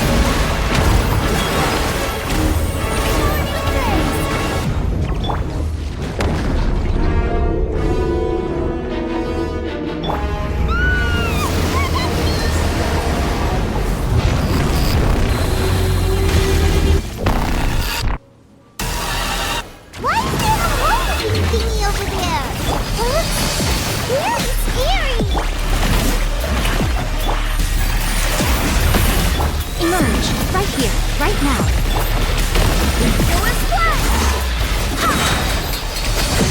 Barbados! Guide us! I have granted you my protection. Do not fear. Seize the moment and use my power to suppress its root from within. Quietly now. Right here, right now, right here.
Thanks for helping with the cleanup.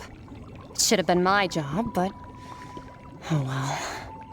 It was just supposed to be a short private training session for me. I didn't think that my disciple and my master's pet would start brawling in the meantime. Well, actually, I had a feeling that it would happen at some point, but they bumped into one another earlier than I thought. What a blunder. I suppose I'll have to swing my sword 3 million times as penance. That power. Who are you exactly? Paimon has an idea. From what she said earlier, she must be Child's master. master! Skirk, right? It's just that he gave us the impression that she was the less talkative person. I simply did not have anything to say to the weak. But you, on the other hand, managed to defeat the all-devouring narwhal without using power from beyond this world. So you may speak to me as equals.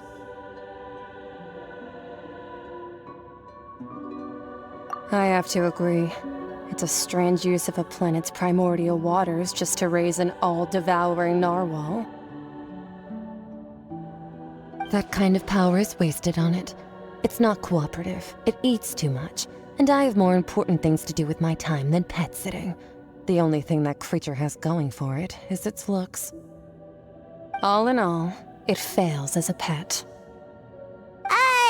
Miss Skirk? I think you might have missed the point.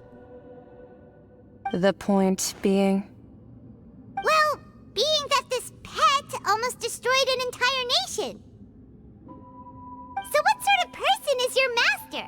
Well, child's master's master. Wait, is that right? Oh, right. So you don't know him. Sorry, I assumed you did. His name is Sertologi.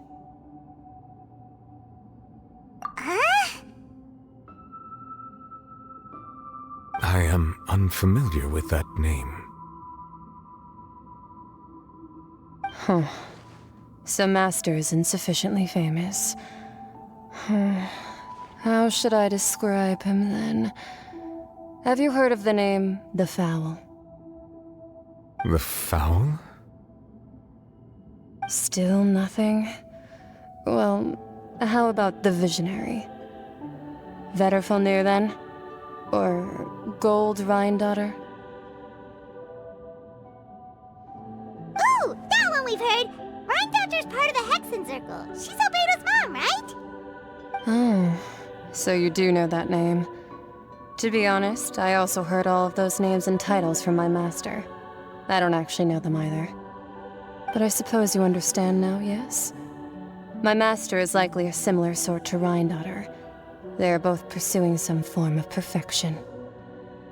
Wait! Didn't you also mention a visionary person? Paimon didn't quite catch their name. Actually, never mind that. I believe it expedient to inform you that the all-devouring narwhal used up nearly all its strength fighting you. Such roiling hydro energies will prove difficult for the planet's deep seas to digest. As such, the Fontaine back on the surface has most likely been thrown into chaos. In other words, the prophecy that you've been fretting over should now be in full swing. What?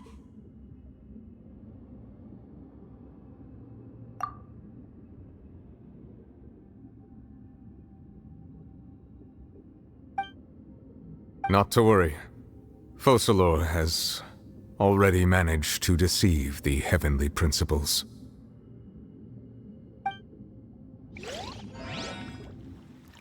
In the end, the people will all be dissolved into the waters, and only Farina will remain, weeping on her throne.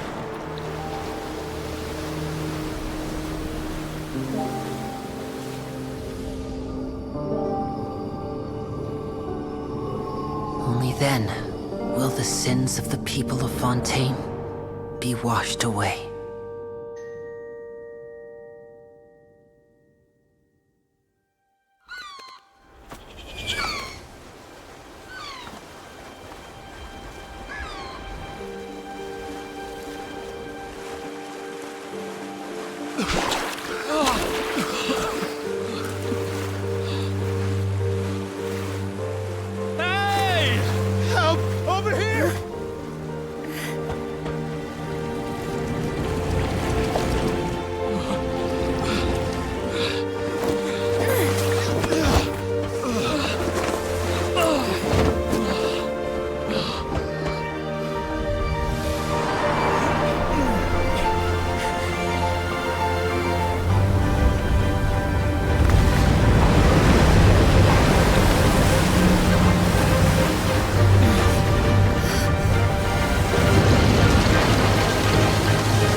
Archons initiate emergency rescue!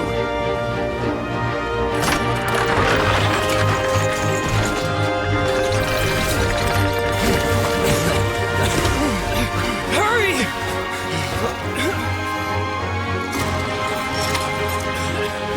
Hey, lend a hand!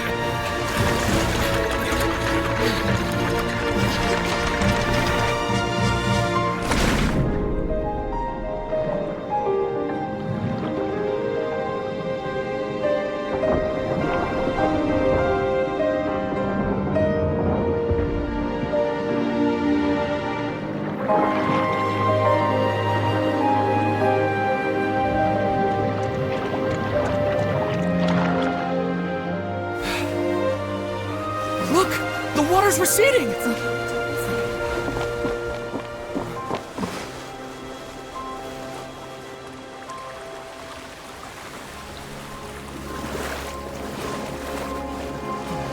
It's a miracle! Water's receding. We didn't dissolve. The prophecy was wrong! The prophecy was wrong!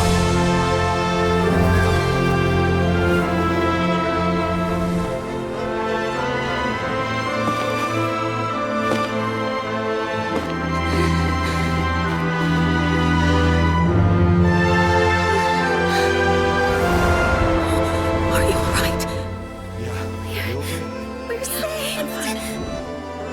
The prophecy was wrong.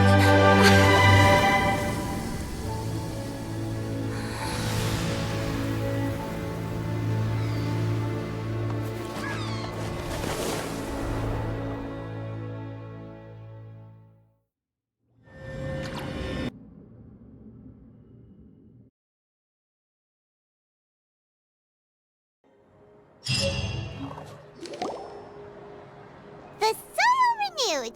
The Spina di Rosula attacks post-disaster rebuilding. I recently visited Poisson to meet with Miss Navia, spokesperson of the Spina di Rosula, and we spoke about Poisson's present and future. Old soil can still give birth to new bloom, Miss Navia stated.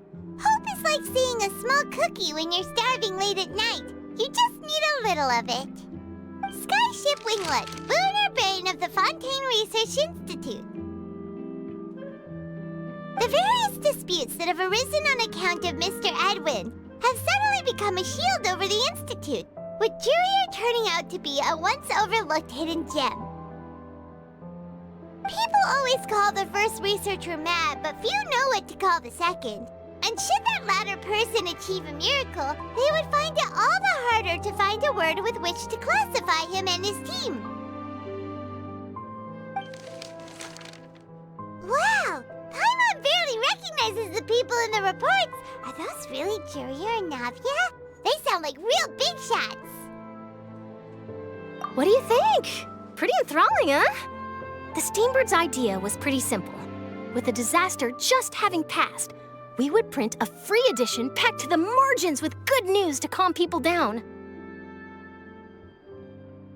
The value for these big scoops lies in their inevitable follow-ups. We'll publish further reports and go into the stories behind those people. Edwin's assistant, Jurier, created a true flying ship, while Navia is leading people in the reconstruction of their home. I'm sure that these stories could draw even your well-traveled eye. Paimon's curious too! Wait a minute. Didn't we watch everything happen from start to finish? What's there to be curious about? And that's exactly why I'd like you to come conduct interviews with me. You're the best incubators of news, if you haven't noticed. And also, with you around, I'm sure I'll get to see that Duke. Are you sure? Hasn't he turned you down several times already? Oh, this time will be different. Come on, let's head to Poisson first, and then make a trip to the fortress. There are some things you'll only know when you get there. Navia! Oh, it's you. What brings you all here? Hey, we're just having a look around. I'm here to update myself on how things are going here. Oh, the Fatui are here too. Let me introduce you. This is Mr. Garunt Snezhevich. He represented the Knave in sending us a large amount of supplies, and is helping with our work. Our residents are hard at work as well. Thanks to everyone, work is progressing nicely. We've lost a lot of people, but we're moving forward. That will have to be enough. Hello, Miss Charlotte. I'm a big fan of yours. I especially like that article you wrote last year about Fontaine's stray cats. But if you don't mind, could you not emphasize our role too much in your report? It's not charity we're doing here. We just happen to share the same interests as the Spina. I get where you're coming from. I'll keep it as simple as possible.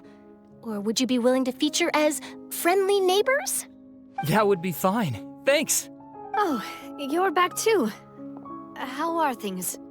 We finished laying down the construction materials. It'll be another hour before the workers are able to go over there. Huh?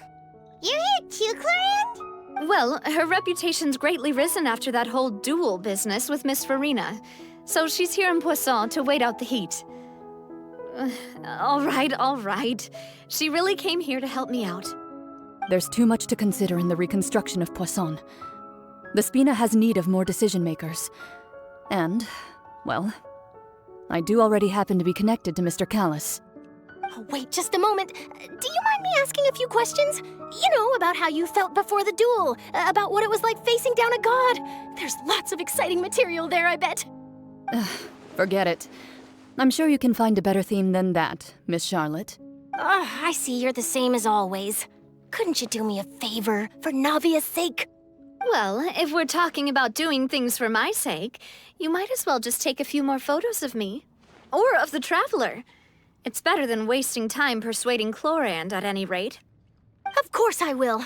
I'm not gonna let her off that easy. All right, then everyone who wants to be in the photo, gather up. And smile. How did it go? Was it a good shot? Did Paimon look cute in it? Not bad. Your addition really helped the composition of the picture. All right, hang on a moment. Let me snap a few more shots.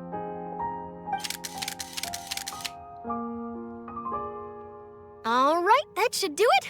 I'll be back here later anyway, so let's call it a day.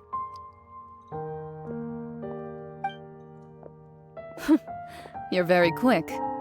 Speed is of the essence when it comes to the news, and freshness is the key. Also, not to brag, but I'm pretty good at building connections. Who knows? I might eventually get that interview with you after all, Miss Clorinde. Wow, you really do have that never say die spirit. I'm impressed. I'll hazard a guess that this is how you got that interview at the Fortress of Meripede. Whoa, you're well informed. Let me make a guess too. I asked Sijuin, who told Monsieur Nervillette, and he told you, right? That's a very complete information chain. In truth, all Monsieur Neuvillette asked me was, when did the fortress become so friendly towards the media? I told him that it was best not to speak too soon. There's no guarantee that Ridesley will make a personal appearance. You're right. I've got to treasure every moment I have with them. In which case, I'll be making a move first. Stay safe now. And tell me if you hear anything interesting. I'll treat you to afternoon tea in exchange.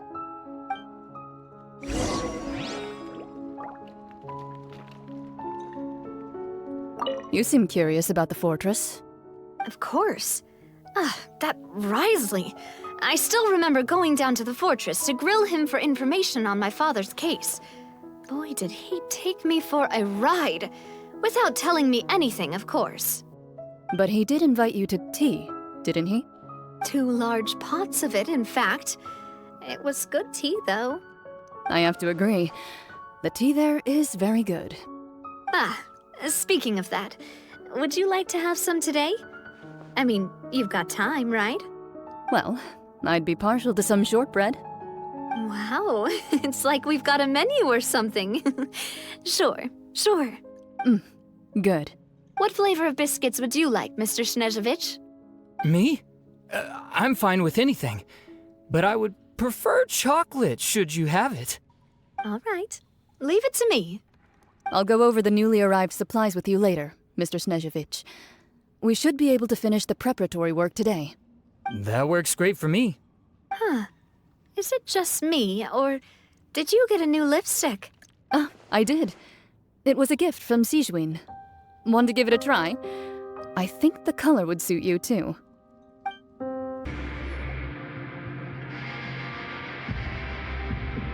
Wow, guess we're here again, huh?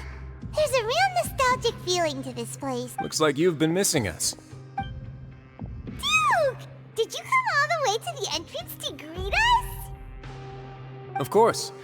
I'm here to welcome you and our dear Miss Charlotte, whom our good head nurse recommended to me. It's an honor to finally meet the much-rumored Duke. Thank you for consenting to my visit to the fortress, sir. No need to thank me. But that said, I shouldn't be the focus of your interview. I trust you recall our agreement? Of course, of course. All right then, this way.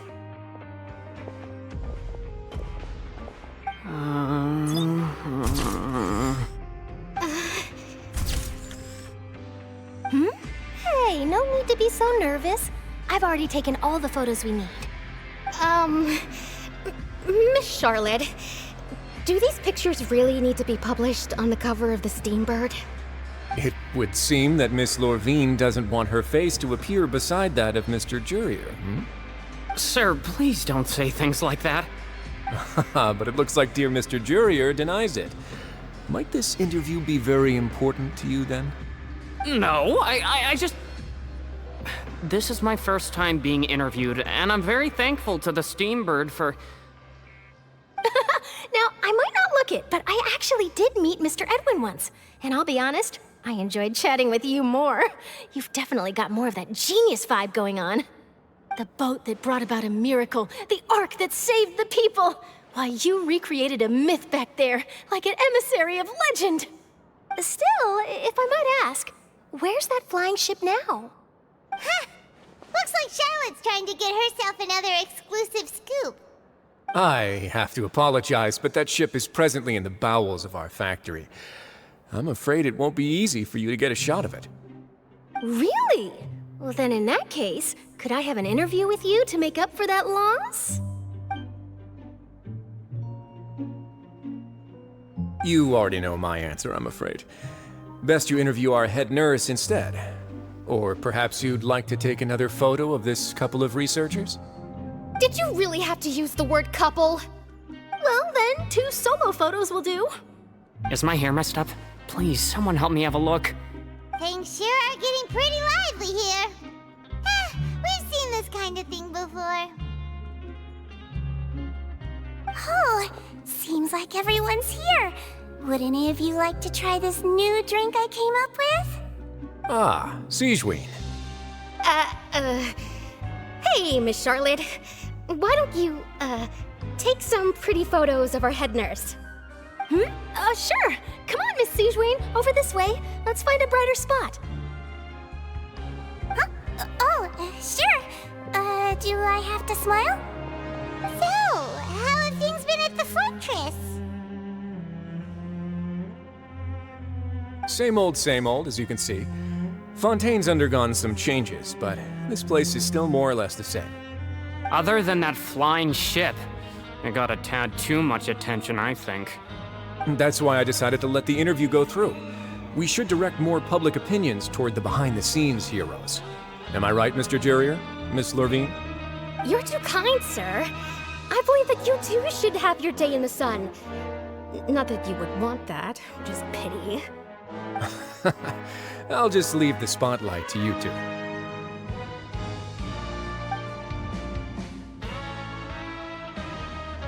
I see. Lots of things happened that day, huh? Anyway, regarding that Harbinger, I'm not sure you remember, but his 3 young followers are still waiting for his return. He sure did win them over, huh? I'll tell them that there's good news and bad news. The good being that their boss seems fine, and the bad being that they must face extended sentences for abetting his escape. Oh, actually, what about you? Are things gonna change for you too? What change can there be? The fortress will keep chugging along, and so will my duties. As to what Miss Farina's departure will mean for the nation, and if our laws and governance will be transformed, we'll leave those to the folks in the overworld. Hey everyone, the photo shoot's done. Good. In that case, let's call it a day here. Thanks for your cooperation. Come on, Traveler, let's go. Till next time, everyone. There'll be a next time? Maybe. Who knows? I might write a story about the underwater factory next time. Until then. All right. Last stop, the docks.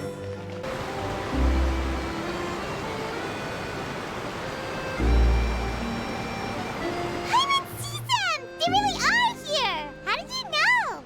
Navia mentioned that she stayed in touch with Linny and the others after working together. Apparently, they've been at the docks distributing these strange pockets the whole time since. Traveler, Paimon. And Miss Charlotte, too. Would you like a magic pocket? What sort of gadget is it? It's a wondrous bag that can be used to carry many things. The water level has returned to normal, but if you see any of your things floating around, you can use this to carry them. Or you could trick a friend into doing it for you. Trick a friend? I wonder which of my friends would fall for that.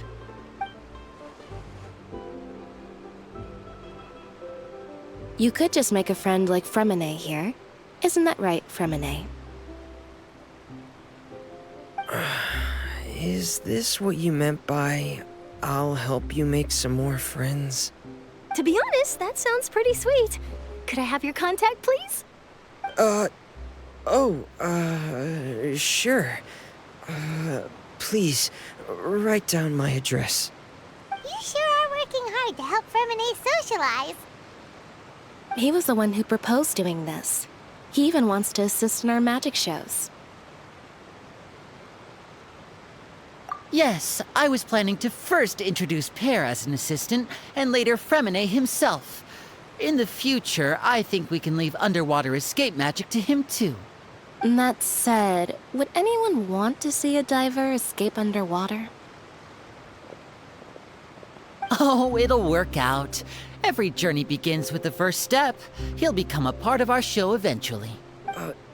Lynette, could you come over? Miss Charlotte says she wants to take a picture of us. Got it. My, that Charlotte is rather perceptive. She got rid of everyone the moment she realized I had something to say to you. So, how have things been, Traveler? Father says that you did a great deal during the latest events. She's very grateful for your contributions to Fontaine. That's all right. We were more than happy to help. So, what's she doing now? Oh, I guess you haven't heard. Well, after Lady Farina left, Father and Monsieur Neuvillette opened negotiations, during which he gave Fontaine's gnosis to her as a diplomatic gift. A diplomatic gift? A gnosis? Yes, I was quite surprised at first myself. But when I thought it over, there were actually a number of things going for it. It could have been done as an apology for the incident with Lord Child, or as thanks for his help in tying the all-devouring narwhal down. Furthermore, Father did also lend significant aid to Fontaine and Poisson. Well, that's true, but this is a gnosis we're talking about. Doesn't this seem a bit irresponsible? I would agree, but I've also heard that it seems that Monsieur Neuvillette has had a significant change of heart regarding the matter. So there's some reason for this that only Neuvillette knows about? I suspect you'll have to ask him about that yourself. Yes, speaking of which, I did see him strolling around the entrance to the Fortress of Masquerade a while back. Isn't he real busy and stuff? Paimon didn't think he'd have the time for that. But back to the topic. The gnosis was given to the knave, right? What about Child? They say that he's returned to Snezhnaya to recover from his wounds. I hear that the recent disaster really did a number on his health. That's true. When you think about it, we've had loads of run-ins with the Fatui. To think we'd be allied with them this time. So shocked by such a simple switching of sides?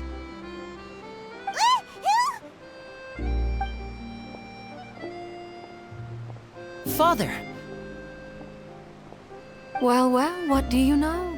Come to the docks to see how my children are doing and meet the Traveler by chance.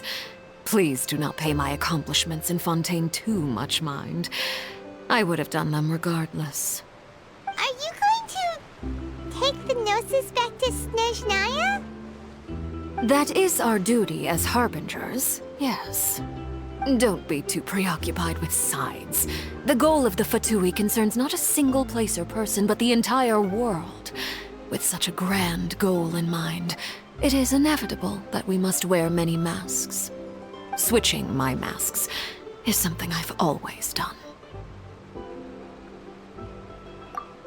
Well, that depends on many things. No one truly knows what the future holds. What good is honesty if you can't rely on it forever? As for you, I very much look forward to our next collaboration. Good things cannot be achieved alone, and you've proved yourselves to be great partners.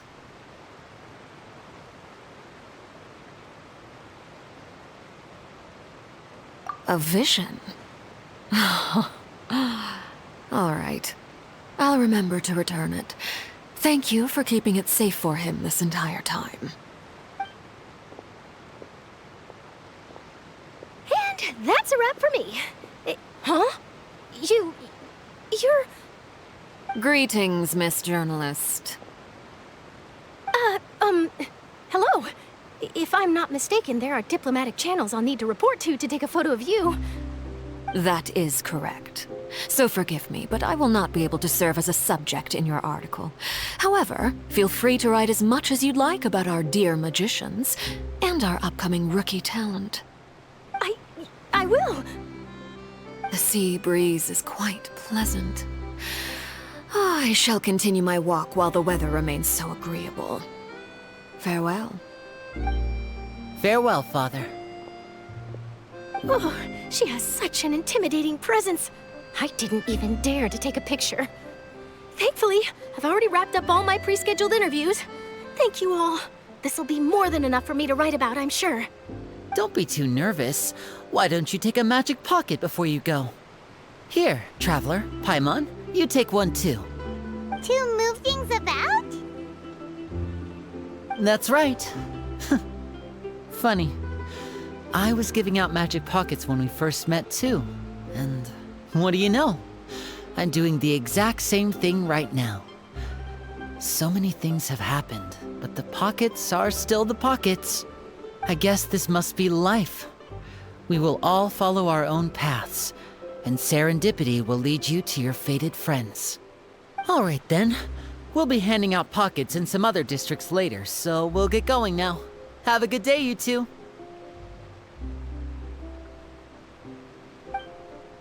Well, guess we sent Charlotte off. Shall we go see how Neverlette's doing?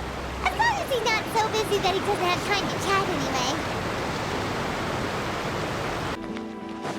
The entrance to the fortress! Ooh, he really is there!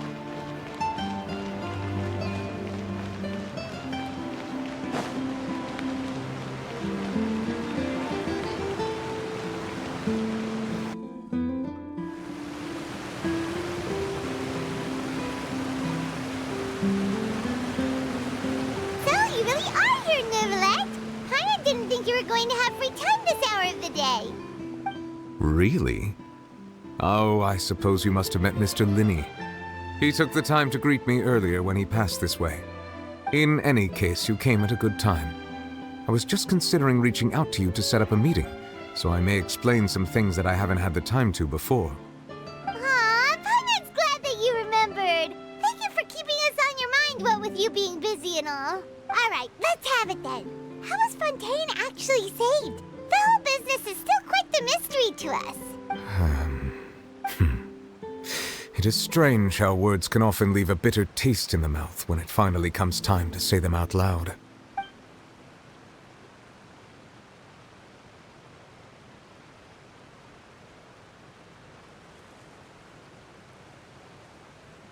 Whoa. So that's what happened? Focalord destroyed the divine throne of the Hydro Archon and restored your power to you, transforming you into a fully full-fledged elemental dragon sovereign! But Paimon still doesn't quite get what you did to save the Fontanians from dissolving. For me, the authority of the ancient dragons refers to absolute control over the hydro element. Fontanians were incomplete humans born of Egeria's use of the power of the primordial sea, with constitutions similar to that of mimics. But so long as those primordial energies remain within them, I could use the ancient dragon's authority to grant them true blood, after the fashion in which life was first brought into being on this planet. In other words, when I gave my verdict, Fontanians became true humans, and thus would naturally no longer be dissolved by water from the primordial sea. Focalor must have counted on you to make that decision as well. Your verdict was the key to making the prophecy appear to have come true while saving everyone. Yeah, and in a manner of speaking, Focalor finally managed to fulfill the original Hydro Archon's wish to turn Oceanids into real people too! It seems from your expressions that you still have more things you wish to ask. Ask away. I will tell you the truth as I know it. I have investigated his case along many avenues, and I have learned that he once fell into an unknown chasm when he was young. There, by chance, he awakened the all-devouring narwhal.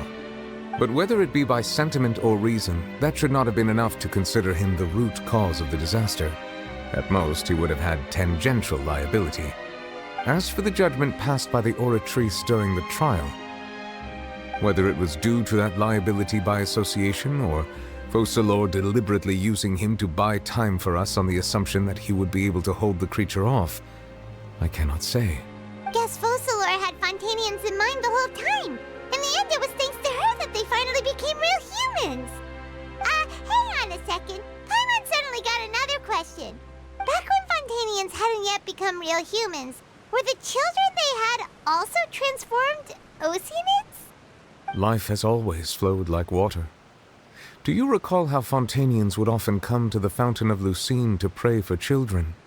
Yeah, Lynette said the fountain is where all the waters in Fontaine converge. In truth, even those couples did not know that such prayers were no mere custom, but instead a form of ritual.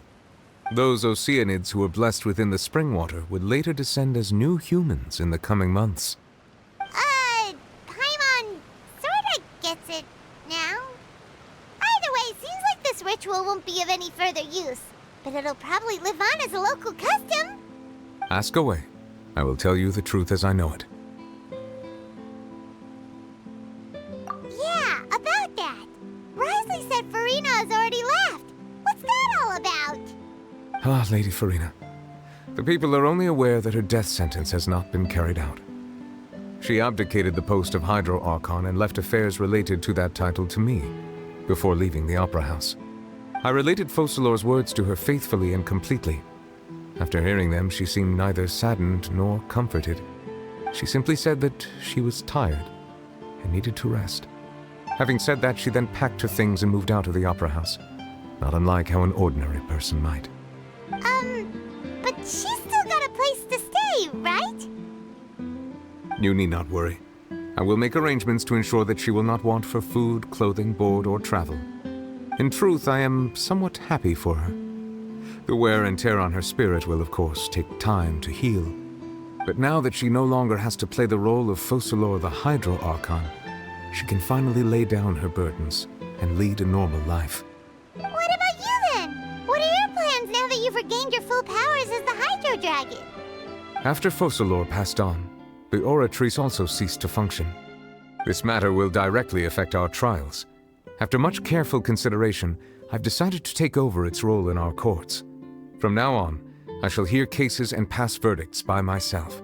Looks like you're still considering stuff from the perspective of the Udex, huh?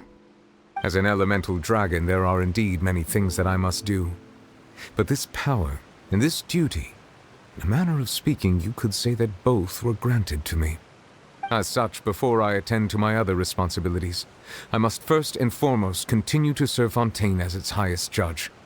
The duty of the Hydro Sovereign and the duty of the Udex shall coexist within my person. Additionally, the Hydro Archon's departure has brought about another problem. which is that the Opera House shall no longer produce indemnitium. That's true. That power was derived from the people's faith in the Hydro Archon, wasn't it? Wait, but the various mechs and machines in the city are all still okay. Where are they getting their energy from?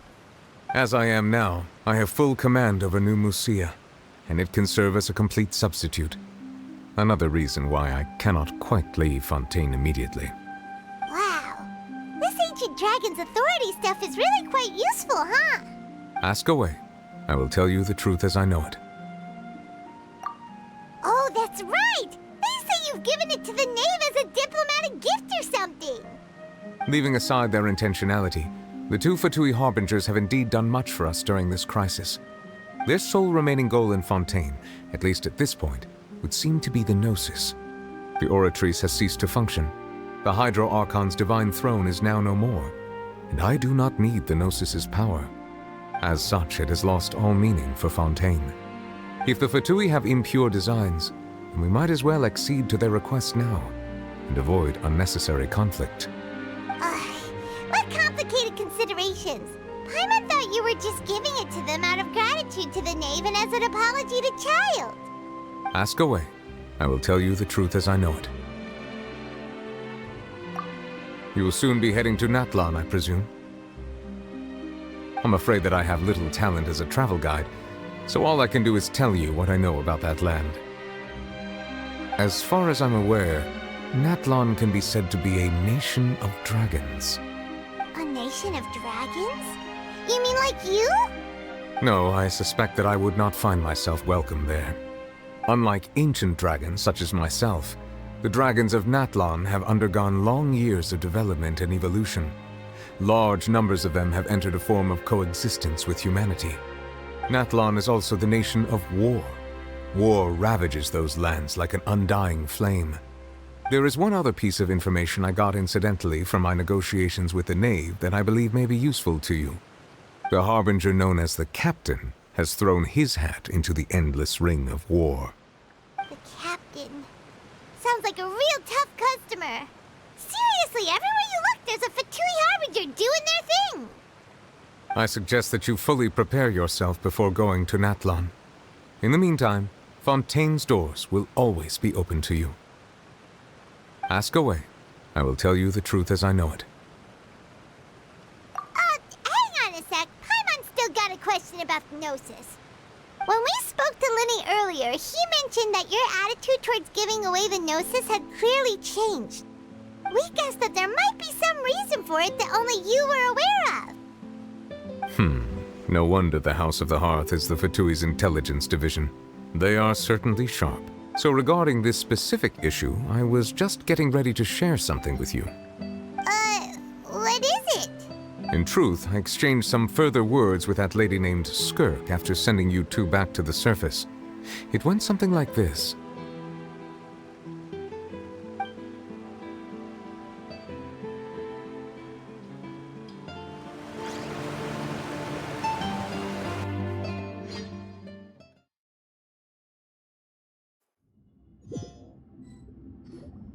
Well, we're going to head topside to see what's going on. You hurry over soon as well, all right, Nervalet? What next? The all-devouring narwhal isn't here, so I'm no longer getting any interference. I can finally catch the scent of your power, what it's made of. It is the authority of the planet's primordial dragons, but with something very similar to a god's curse mixed in. It's quite a novel blend. I'm sure I've encountered something like this before. What was it again? I do not know what you speak of. Of course. How could I forget? You should have the remains of the third Descender on your person, yes?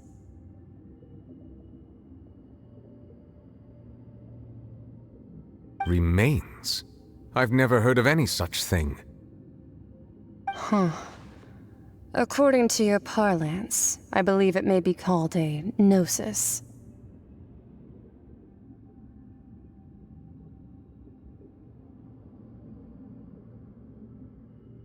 Well, that much is true. After Focalor's divinity faded, she handed her gnosis to me. But I fear I have never heard of it described in the manner that you just did. I've been training with my master, the Foul, ever since I was young, and I have never returned to the surface since. So most of the information I possess, I got from him. It is only natural for those who are greater than humanity to possess a different sort of common sense, which is why there are so many problems in our attempts to communicate with humans. Regardless, you should probably get rid of objects of misfortune to prevent any disasters from befalling you. To live in itself is a blessing, but once a person dies, the bonds he once had with this world shall all turn to curses. What do you mean by that? No need to fret. These are just my personal thoughts, and my reason for no longer wishing to return to the surface. This third descender you refer to, who are they? And when did they die? Master never mentioned them to me. Perhaps it just wasn't that important for me to know. If you're interested, though, I could ask him. I'll be sure to pass the answer on to you next time. Next time? You believe we will meet again? I do. Wait. I have a disciple of my own, don't I? He can be the messenger then.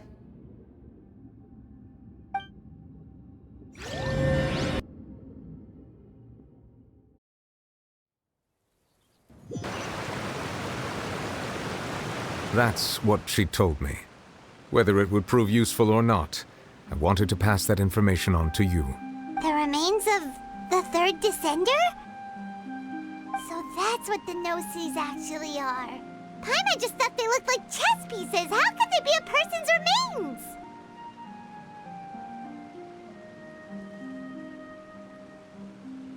All the same, assuming that there was no misunderstanding or special metaphor at play, that is what she meant to say. And she said that it would bring misfortune and that you should check it, which is why you gave it to the Fatui. If she speaks the truth, then I would simply be putting Fontaine at unnecessary risk by keeping it here.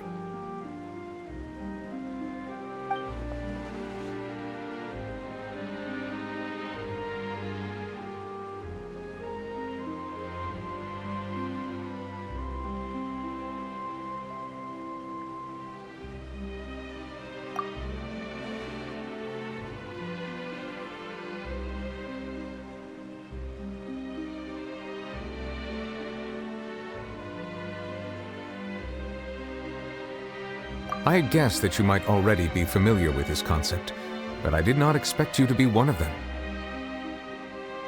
That means that the Gnosis, which are exceedingly element-compatible and can even enhance elemental abilities, do indeed come from the third descender. I wonder, does your body also possess similar properties?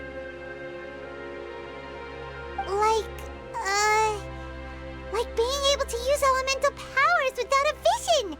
That does sort of count as special compatibility, right? No, let's not think about this stuff right now. It just feels creepy. Comparing the Traveler to the dead third descender and all. That's what you say, but this topic still feels like bad luck. Once Child recovers, let's get some more answers out of him. Or go look for his master and get the answers that way. I too believe it unwise to make too many blind guesses when information is lacking. The same is true of being at court. All right. Whatever the case, it seems like the crisis here in Fontaine's over for now. Yes. All of Focalor's efforts were for this moment as well. But she sacrificed herself in the end as a god, and she suffered through all those years as a human. Was that really what she wanted?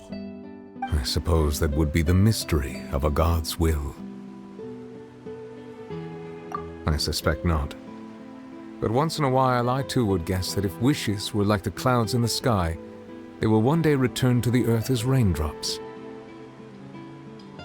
Life flows like water, and rain is the final answer. The water levels may sometimes tilt one way or another, but the rain falls fairly upon all. And what ultimately is the difference between the rains that fall upon all of us?